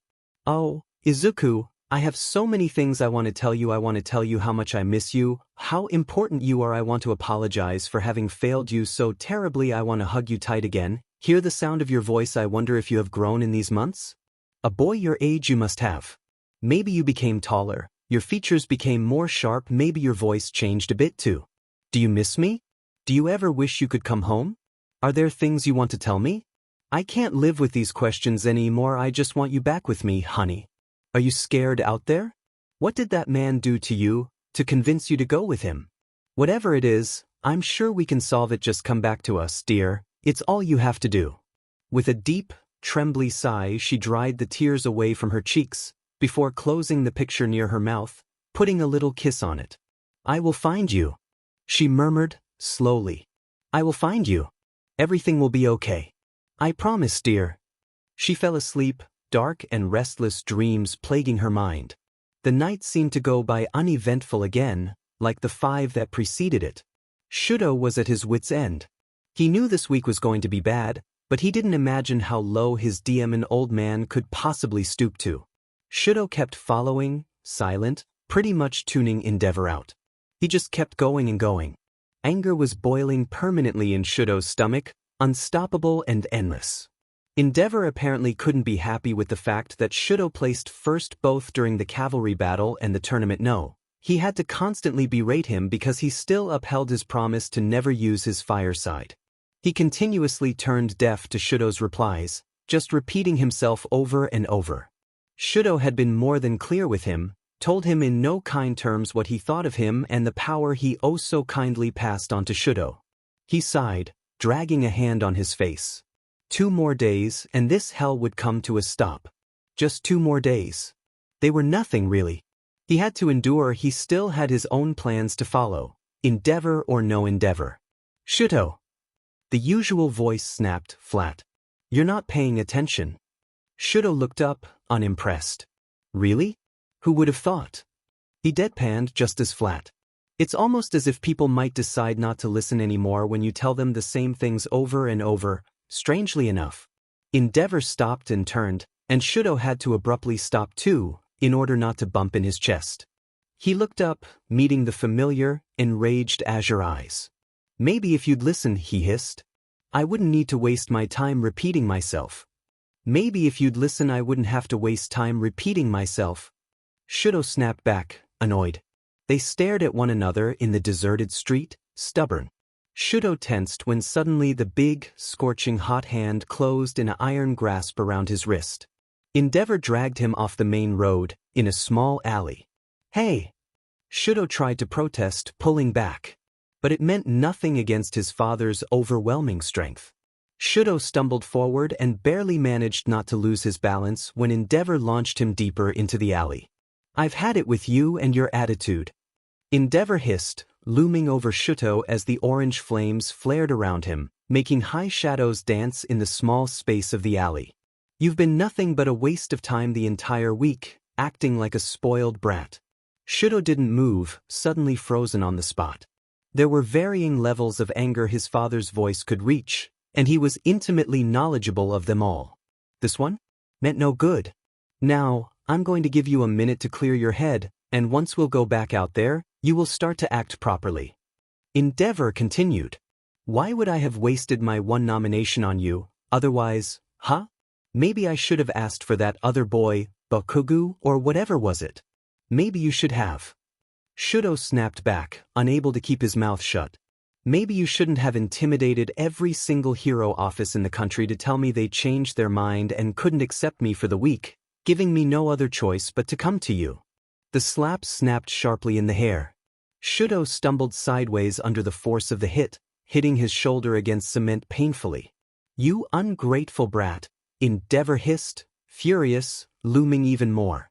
Do you know how many students in your school would kill for a chance like this? And here you are, throwing accusations back in my face. Shudo didn't have the time to answer, even if he opened his mouth. Hey! Someone yelled from the entrance of the alley. Stop it! Endeavor turned around like a lion that just saw a zebra, but whoever it was, they didn't move at all, apparently unfazed. What? You heard me, the person replied, taking some steps forward, coming into the light of the fire. Shudo blinked. His voice and size, he must be around Shudo's age. The boy was wearing an extremely baggy hoodie and a bandana around his neck covering his nose and mouth. He had a dark blue hat as well, that looked like it was sewn back shut on a side. He wore it so low his face was pretty much not visible. "What the hell is wrong with you?" the boy said, putting his hands on his waist. "Why do you know who I am, kid?" Endeavor replied, flabbergasted. "Yeah." The boy replied promptly. "Endeavor, the flame hero, number 2 in the rankings. Since pretty much forever I knew you weren't the most approachable of heroes, but man, I never imagined you'd be such a JRK. The flames flared even more, rendering the air around Endeavor suffocating. "Don't give me that face." The boy continued, impassible. "You were yelling and hitting your own son in a dark alley, looming over him menacingly. What makes you think that's okay?" "It's none of your business how I decide to raise my son," Endeavor replied, growling. "Now get lost, kid." Scram. "You made it my business when you decided to do that where anyone could see you, you JRK." The boy replied, starting to sound angry. "Stop treating him like that." Shudo was just gaping wordlessly. No one ever jumped in his defense like this, before. He wanted to yell at the boy to leave it be, run, before he made Endeavor even more set off, but his voice simply wouldn't work. Endeavor turned, facing the boy, taking some steps forward. "Who are you?" he asked, furious. "No one." The boy replied with a shrug. Endeavor went suddenly still as a statue. He only moved his head slightly, as if he was examining the boy from head to toe. "What an interesting response," he said, slowly. "I've been warned about a vigilante active in this city. About your height, probably very young. The people in the streets call him no one." The boy went possibly even more still than Endeavor did. "What are you doing butting your nose in other people's business in the middle of the night, kid? In a deserted street?" Endeavor continued, flat. "And why cover your face like that, I wonder?" It happened in the matter of a blink. Fast as a lightning bolt, the boy opened his hoodie, revealing a holster secured on his chest. Shudo saw a flash of metal and then his father releasing a grunt of pain. The boy bolted, surprisingly fast, and Shudo looked down at the sight of sudden red on his father's leg, where a wound suddenly opened, blood rapidly dripping down.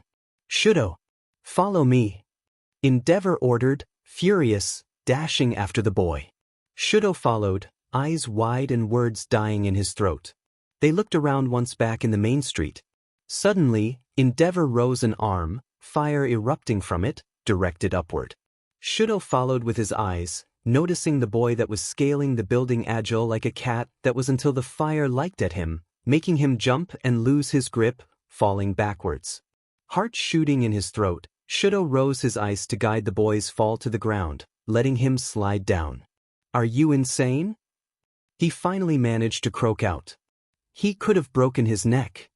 "He's a vigilante, and he attacked first," Endeavor snapped back, furious.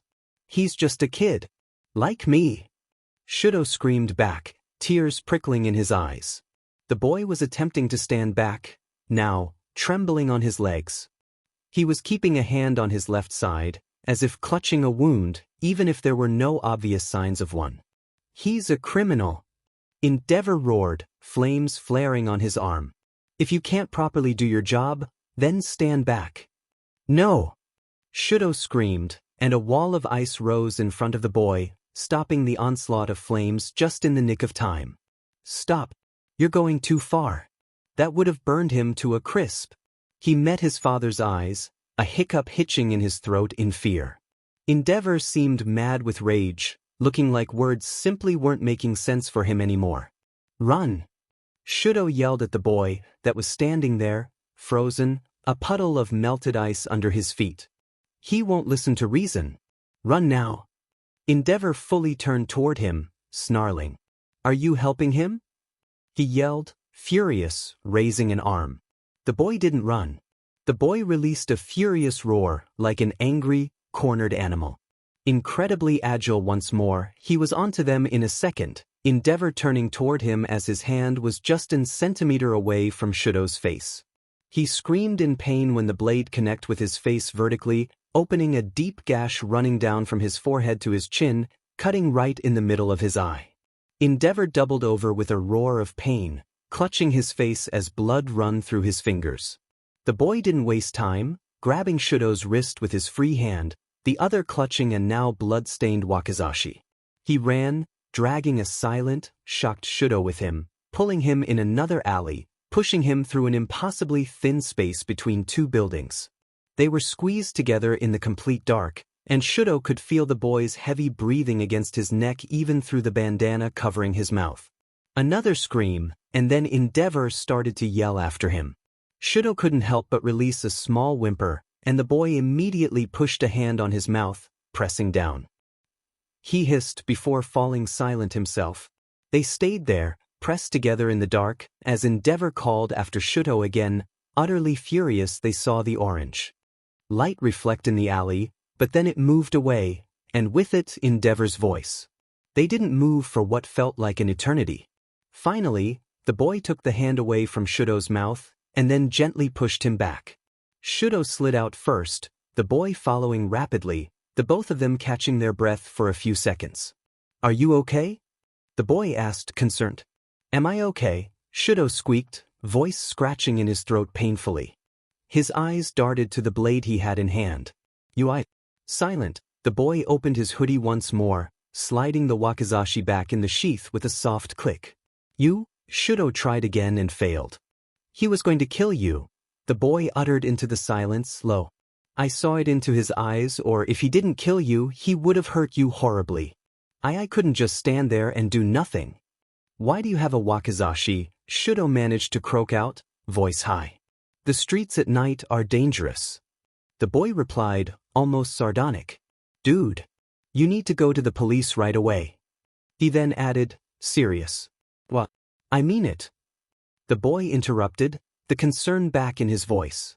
Is that how your father usually treats you?" Speechless, Shudo nodded. "That's horrible," the boy replied with genuine sympathy in his voice. That's illegal. You need to go to the police and tell them everything." "I can't," Shudo sobbed, feeling his eyes burn again. "Nothing would change." "No. Listen, okay? There are good people out there that will help you," the boy replied with passion. "I know of a place, there's a police station in particular where a pro hero is working right now. His name is Ingenium. He's a good person, okay? He will listen to you. I can bring you there right now." Shudo felt his head heavy, like it was full of cotton. He looked at the boy and could only see a bit of his eyes under the brim of his hat. They were green. "It'll be okay," the boy said, gentle, taking Shudo's wrist once more. "I promise they will listen to you. Let's go." Shudo let himself get guided, silent. The boy moved with ease in the dark, avoiding the main streets, with the gait of someone who knew exactly where they were going. "Are you really a vigilante?" Shudo asked after a while, voice raw. The boy didn't reply. "What's your name?" "I don't have one," the boy said after a beat. His voice sounded sad, like he truly believed what he just said. "Here, it's just to the right once you'll get out this alley. Tell them you need to speak with Ingenium. Tell them no one sent you. Don't speak with anyone but Ingenium, okay? And tell him the truth. He will help." What does that mean?" Shudo replied, lost. "Don't worry about it," the boy said, gentle. "Just tell them that. They will know." He let Shudo's wrist go, standing expectantly in front of him. He was a bit shorter than him, Shudo noticed, blinking. "Go," the boy whispered. "And Todoroki," he added, after a second, indecisive. "I saw you at the sports festival. You are really strong, but you could be even more strong if you allowed yourself to use your full potential. What you have, it's not your father's quirk, okay? It's yours. No one else's. There are people out there that would kill to have even a sliver of your strength. Don't throw away your chances like this." And with that, he turned, disappearing into the dark. Tensei was just about to finally close shop for the night, tired and sore, when an agent entered without even knocking. He looked pale, eyes wide, and he gaped wordlessly. He made a vague gesture with his hands, and then after him came a boy. It took Tensei a second to recognize him. Shudo Todoroki looked pale as a ghost, eyes vaguely wet, a disoriented expression on his face. He said, voice raw. I was told to speak with you. A boy told me to tell you that no one sent me? Tensei let his phone, that he was just about to pocket, drop on the desk with a loud thud, mouth hanging open. Excuse me? I couldn't see his face, but, he was covering it with a hat and a bandana and well, he had a wakizashi with him. And he told me to tell you that. Todoroki continued, blinking. Can we please speak privately? Yes. Tensei pretty much shouted, rushing around his desk to free a chair for Todoroki to sit. He nodded at the agent, that silently retreated, closing the door on his back. Todoroki sat down, tense. He immediately squirmed, clearly uncomfortable, hands and fists sitting in his lap. What happened? Why did he tell you that? How did you meet him? What did he had to say? Tensei asked, unable to contain himself. Todoroki looked up at him utterly confused and lost, and Tensei forced himself to calm down, clear his throat, take a deep breath. I'm sorry. He apologized, voice lower. I've been working on this case for a while, now, and I'm a bit frustrated. I'm Tensei Ida, hero name Ingenium. And you are Shudo Todoroki, of course. You are in class with my younger brother, he has told me much about you. Still looking uncomfortable, the boy accepted his hand, shaking it. Now, please, tell me anything you can about no one. We need all the info possible. Todoroki said, eyes darting around the room. To be honest, I don't have a lot of informations, but that boy he saved my life, tonight. Tensei froze, staring. He told me to come here and speak with you. Specifically you. He told me to say that, about the fact that no one sent me so I could speak with you immediately. Todoroki continued, looking up at Tensei with a deep frown, eyes watery. He told me you would help. Help with what? Tensei asked, voice soft and careful. Todoroki didn't speak for long seconds, tears collecting in his eyes. But they didn't spill, as he released small, broken sob. When he started to speak again, Tensei was forced to take his chair and sit down, silent. That night turned to be a really long night. Chapter 8. Stand by me. This is all we can say about the case. Ingenium's voice came through the tiny TV, vaguely distorted. Dead serious. We please ask you to respect the family. It is a difficult time for them, much more than it is for all of us. We won't be answering any questions. A roar of disappointment erupted from the crowd of reporters, but Ingenium moved down and away from the microphone, ignoring it. Police officers started to herd them away, and the camera cut to a young woman outside, holding a microphone. So, that was Ingenium's statement. It must surely be a tense time for him, as the current head of the Ida family, she commented. Looking into the camera as the crowd of reporters started to pour outside from the doors behind her. There is certainly a common sentiment of disappointment at Ingenium's refusal to give any statement regarding the rumors that indicate that the vigilante, currently known as No One, as being involved in the scandal that hit the now ex-number 2 hero, Endeavor, and his family. A series of blurry pictures of the kid appeared on the screen, as she kept talking. No One has certainly grown to be quite the talk in the streets of Tokyo and on internet forums, with his activities in the past few months.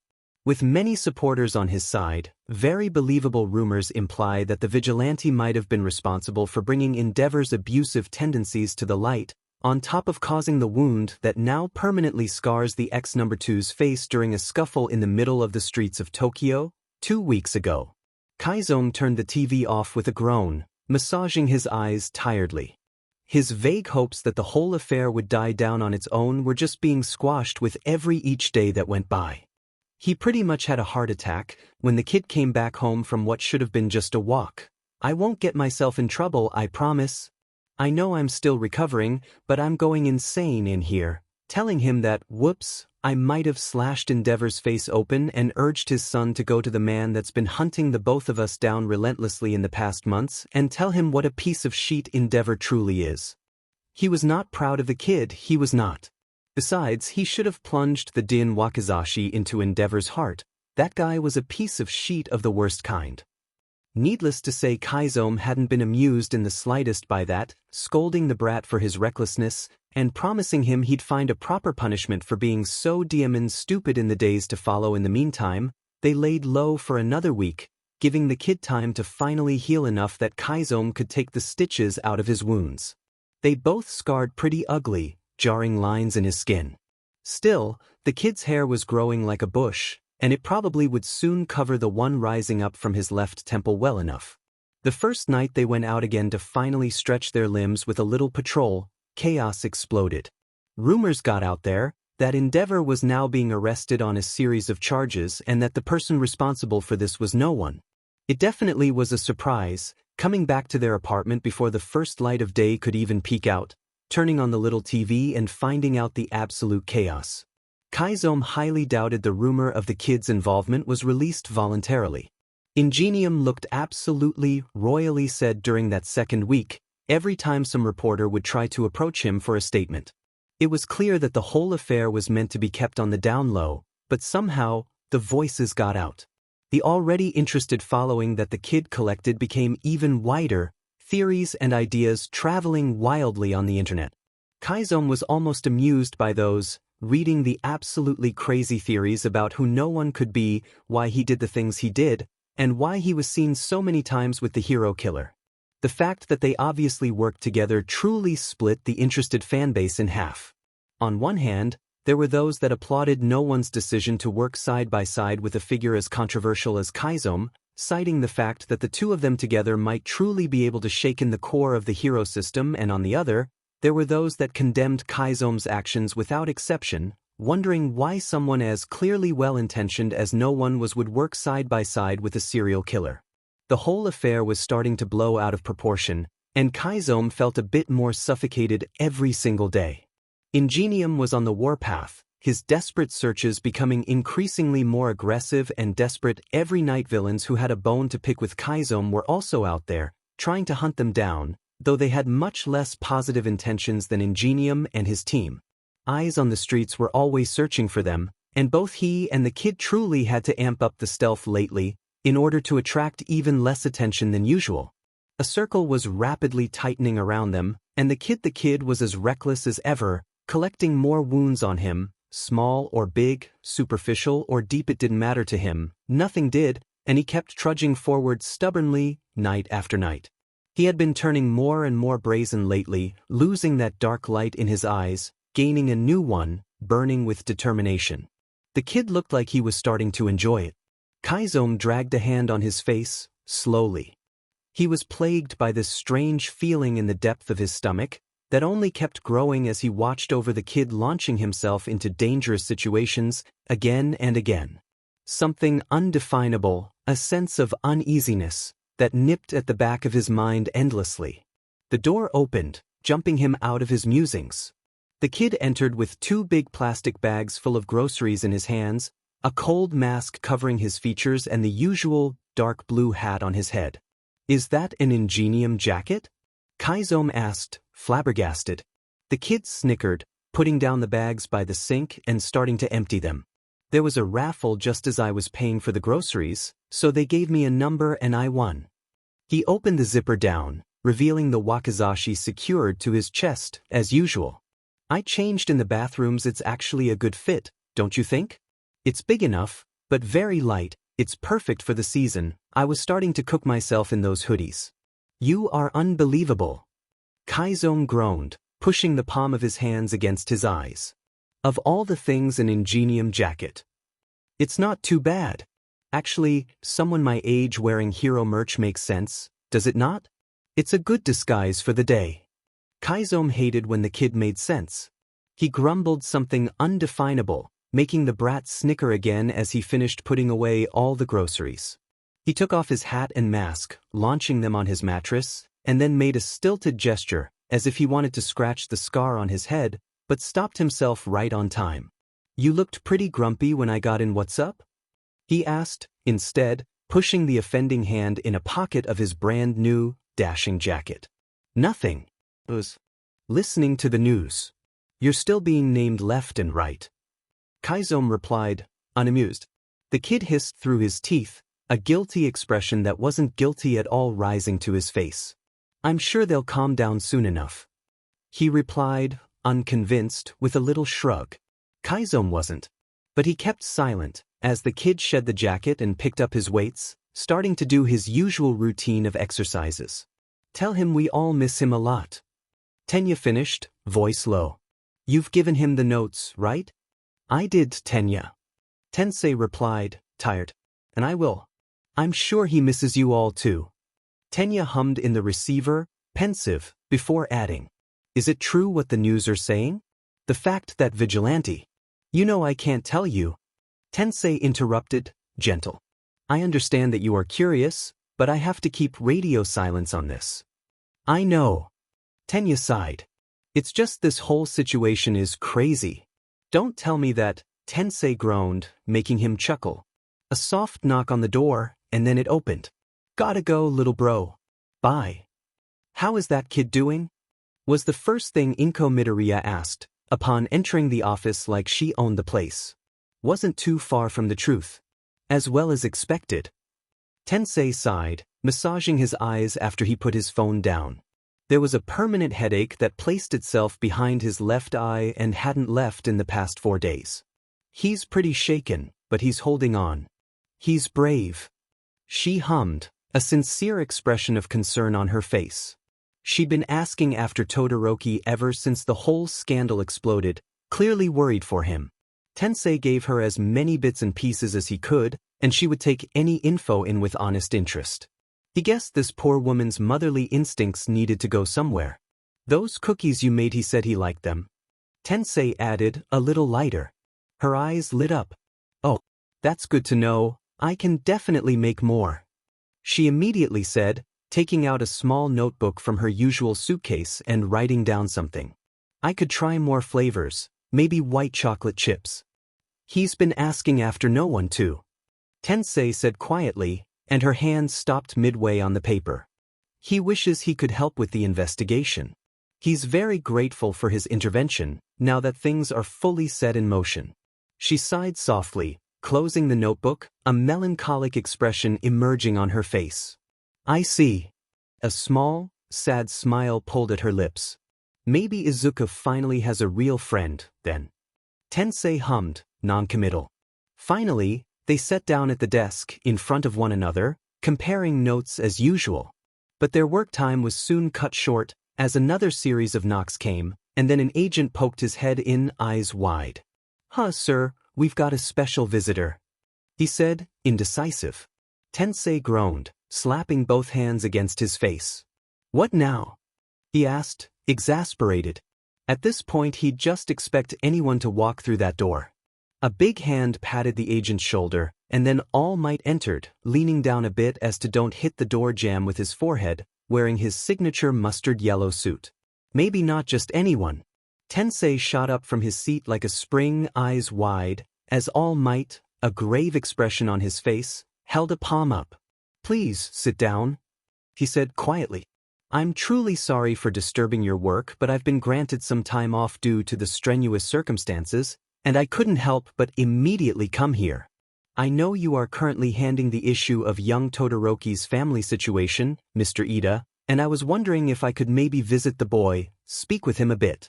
Of course, Tensei replied, voice low. He made a vague hand gesture toward the agent, that nodded and slipped out. We are going to call a car to escort you right away. Thank you very much. I understand that it is a delicate matter, and I don't wish to trouble you. If there's any way I can help, All Might said, almost indecisive, looking out of place in the chaotic office, a bit hunched in on himself. We're handling it for now, but if any need arises I would be glad to call you. Tensei said with a little sigh. Having All Might on their side would certainly help. For now please have a seat, while we wait for your ride. All Might was looking around curiously now. Tensei knew how the office looked and felt a bit self-conscious, but then All Might said, almost a whisper. So it's true that you are handling the case of that vigilante that recently rose to popularity. Tensei groaned. Don't remind me, that was an information that wasn't supposed to get out of here under any circumstance. We are currently holding an internal investigation to try determine who could be the leak, he muttered, massaging his forehead. All Might hummed, sympathetic. I understand. It's certainly a thorny situation. He said, gentle. Can I help in any way? I don't think Yes. Inko Midoriya suddenly intervened, voice like steel. She hadn't spoke a single word ever since All Might stepped in the room, wide eyes pointed at him. All Might turned to her, almost surprised, like he hadn't noticed her. She stood, Tensei making a vague gesture as if stopping her. All Might said, looking down at the tiny woman now standing in front of him, clearly confused. Ms. Midoriya, Tensei tried to say, but she held her palm up toward him. No, listen, my son idolized you above all else, she said, looking up at All Might with a light of desperation in her eyes. If there's someone that can convince him to come forward, it's you. Inko, Tensei tried again with a deep sigh, but she kept going. This is my son, she said, walking toward the whiteboard and peeling away the picture of Izuku Midoriya sticked on it. He's 15 years old. Months ago he disappeared. And I know that he is the vigilante called No One. She walked back to All Might, giving him the picture with a vaguely shivering hand. Please, I'm so worried for him. He's been through so much, and he's only trying to do what he thinks must be right. Please, if you could release a statement, inviting him to come forward, maybe he. All Might accepted the picture, careful. He visibly went tense as he looked down at the picture, fingers tightening on it. What did you say your son's name is? Keith, slowly. I didn't. He's Izuku Midoriya. He's a good boy, he's just being misled, Inko murmured, her eyes filling with tears. He always wanted to be a hero more than anything else, but he doesn't have a quirk. And I'm sure he must have been coerced in some way to act the way he is, but he's trying so hard to do the right thing, help people. We've been searching for him desperately, but he keeps escaping from us. If you could ask him, if you could ask No One to turn himself in, I'm sure he'd listen. He adores you so much. Tensei finally moved from the spot he froze to, a sting of pain in his chest. He closed the distance between them, put a gentle hand on Inko's shoulder as she let out a little sob, drying the tears away from her eyes. All Might was still staring at the picture. That is not a bad idea, but, Tensei tried to say, slowly. You are not obligated to get yourself involved, sir. Inko glared at him like a hawk, but she didn't have the time to protest. No, I'd be glad to help. All Might replied, his voice suddenly raw. Please tell me more about him. The kid let his chopstick fall down as he stared at TV, shocked. We all just want to help you. All Might continued, somber, standing high on the podium, the flashes of cameras going madly. I know you have pure intentions, but the way you are acting is not right, and I'm sure you must be aware of it. Please, turn yourself in. Now you have so many people that want to support you and help you. I am one of them. Please, allow me to do what is right and help you. And then All Might bowed. He bowed. Kaizome stared at the TV with wide eyes, before slowly turning toward the kid. He was gritting his teeth, a furious expression on his face. Suddenly, he rose to his feet, closing the tiny distance between them and the small TV, grabbed it and smashed it on the ground with a furious roar. He stood there, over the mess of plastic that once was their TV, panting heavily. They all held their breaths for days, waiting, hoping. But all they got in return were only more sightings. No one, engaging in increasingly dangerous situations all over the DMN city. It smelled vaguely like ozone when they stepped out the black mist in what looked like an empty bar. No, not empty. The strange, gas-like man was there too, along with another man, tall and lanky, with stringy silver hair and what looked like hands hanging all over his body. Finally, the guy with the hands said, his voice scratchy. You have no idea how hard it was to track you two down. Kaizome tilted his head on a side, as the kid kept silent and close to his side, his face hidden by his usual vigilante attire. Your teleporter told us of your proposition. You want us to join your ranks? Keith, slowly. That is right. The man with the hands replied. You are part of the gang that raided you, Kaizome said, tapping his fingers on his thigh. Are you not? What exactly is your goal? For starters, we kill All Might. The man replied, tilting his head on his side. And then we destroy everything we don't like. Those brats from Yue. Kaizome stared at him, unimpressed, before a little scoff came out his mouth. We shouldn't have come. You're the kind of person I hate the most. Excuse me? The man with the hands asked, voice lowering. You heard me. There's no point in bloodshed without an ideal. You're just a brat throwing a tantrum. Kaizome replied cold. You must know of his work, he added, nodding toward the kid. What made you think we would join you? The man with the hands sat straighter, leaning in menacingly. Shouldn't we stop this? The fog-like man asked, slowly. A voice from a screen propped by the wall answered back. That is quite all right. The voice was deep, scratchy. This is what education truly is about.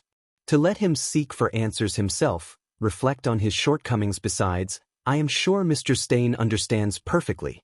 After all, he's got a young one of his own, that he's teaching too, isn't he? Kaizome did not reply, glaring at the screen. The man with the hands got on his feet. It all happened in an instant. Kaizome darted, drawing blood from the teleporter first and liking the small blade, immediately immobilizing him against the counter of the bar. The man with the hands growled furiously, charging forward. The kid moved instantly too, as if they were in hive mind. He was behind the man with the hands, now, as he seemed to blindly focus on Kaizome, and the kid was free to throw a small blade that grazed the guy's shoulder deep enough to draw blood. Kaizome caught it, liked it, and then sidestepped as he let the man with the hands tumble down and crush, paralyzed by his quirk. Son of a beach, you're so strong. The man with hands growled, face down on the floor. That happened way too fast. A scratchy sigh came from the screen. I'd appreciate it if you could let my disciple live. I'd appreciate it if your disciple didn't waste my goddamn time with this bullshit. Kaizome spat back. His waste of his own powers just makes him another target in my mind. He really should have thought this through before summoning me here. As I said, he needed to learn. The man from the screen replied. I'm sure it will be a formative experience for him.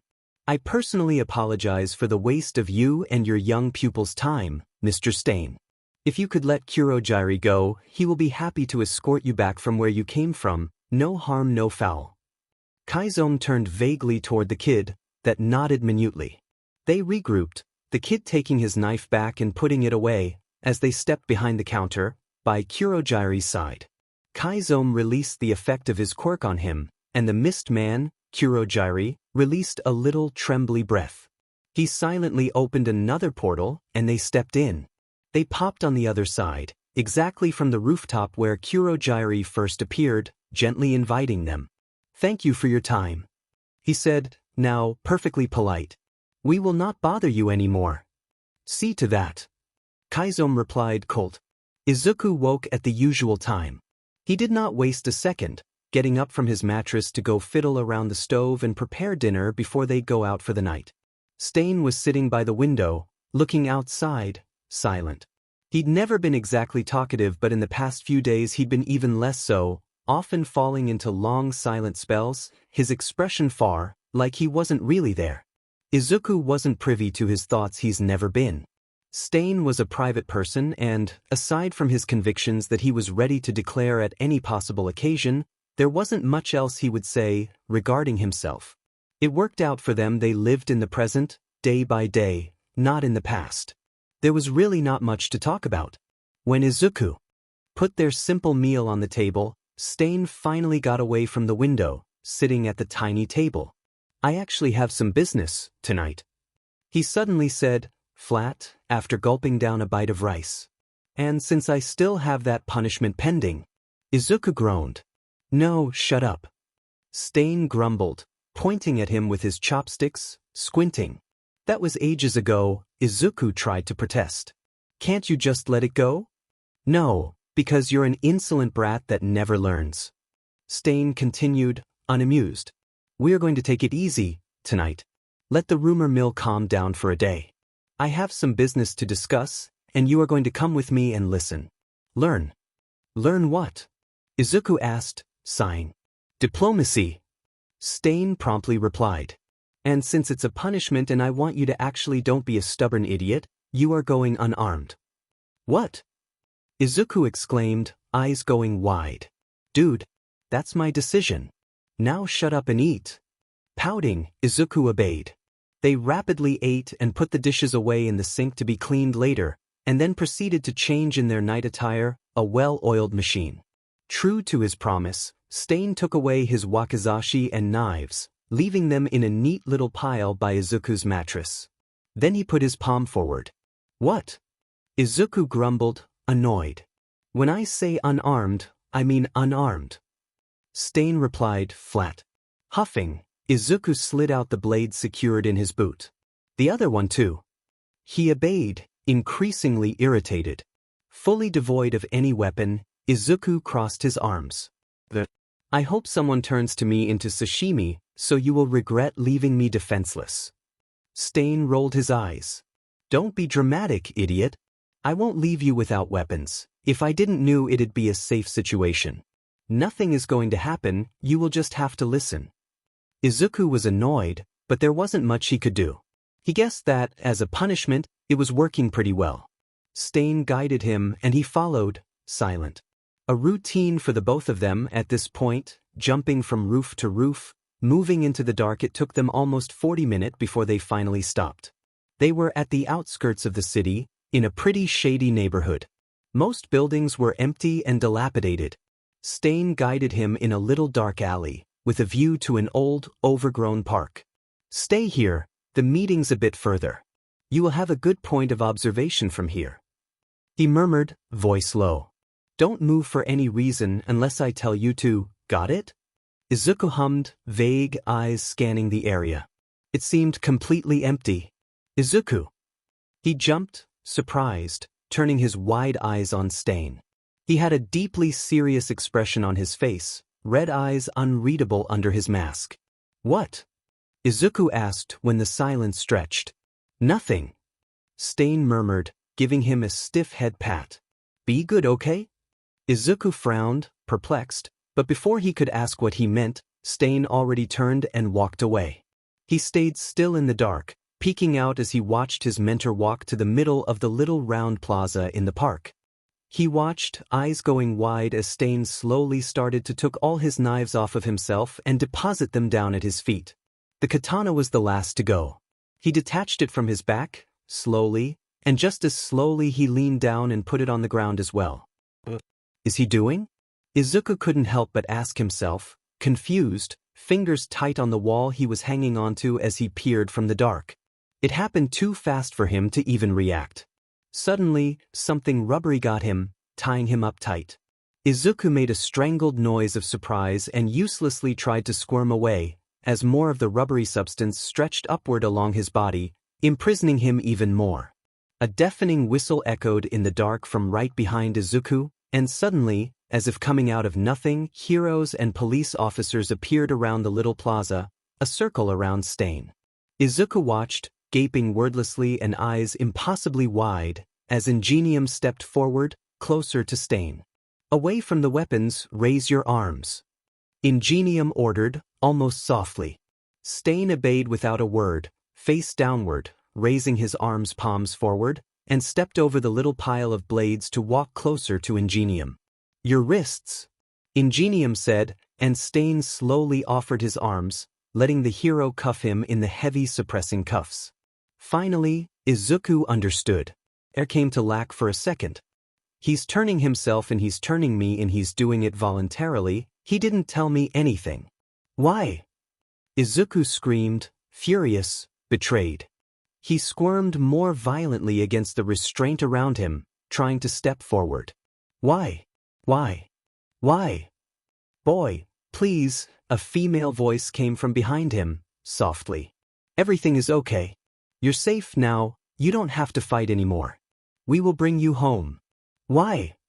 Izuku screamed again, voice burning in his throat, a roar so loud it shook everyone present to the core, but he couldn't see that, his eyes full of tears, his sight unfocused and watery. Why didn't you tell me? He tried to push forward, but whatever was keeping him prisoner was extremely though. Izuku roared and screamed, thrashing against his bindings to no avail. Voices were around him, making no sense, hands on him, even if he tried to fight back, thrashing and biting, trying to chase away the touches he didn't want, screaming and screaming and screaming. No answer came. Stain did not reply, keeping his face low, turned away from Izuku. A cold drop of sweat ran down Tensei's temple, under his helmet. Now. Stain's voice growled from the dark. I just want to talk, so behave. Step back here with me, don't try to call for reinforcements. It will only be a little chat. Taking a deep breath, Tensei obeyed. He slid backward into the dark, Stain's blade never leaving his neck. Stain circled around him, carefully keeping the tip of his katana on Tensei's artery, until they were standing in front of one another. You wanted to talk? Tensei said, mouth dry, voice careful. Yes. Stain replied, red eyes burning. I have a proposition for you. Tensei blinked shut. A proposition? Stain didn't make propositions, Stain did what he deemed well pleased, claiming the lives of whoever he deemed unworthy, no matter the circumstances. But he hasn't been doing that at all, lately, hasn't he? Ever since he started working with no one. I'm listening. Tensei murmured. I will turn myself in peacefully. Stain said, voice flat. Tensei's heart skipped a beat, but he stayed silent as Stain continued. In exchange for one thing. What thing?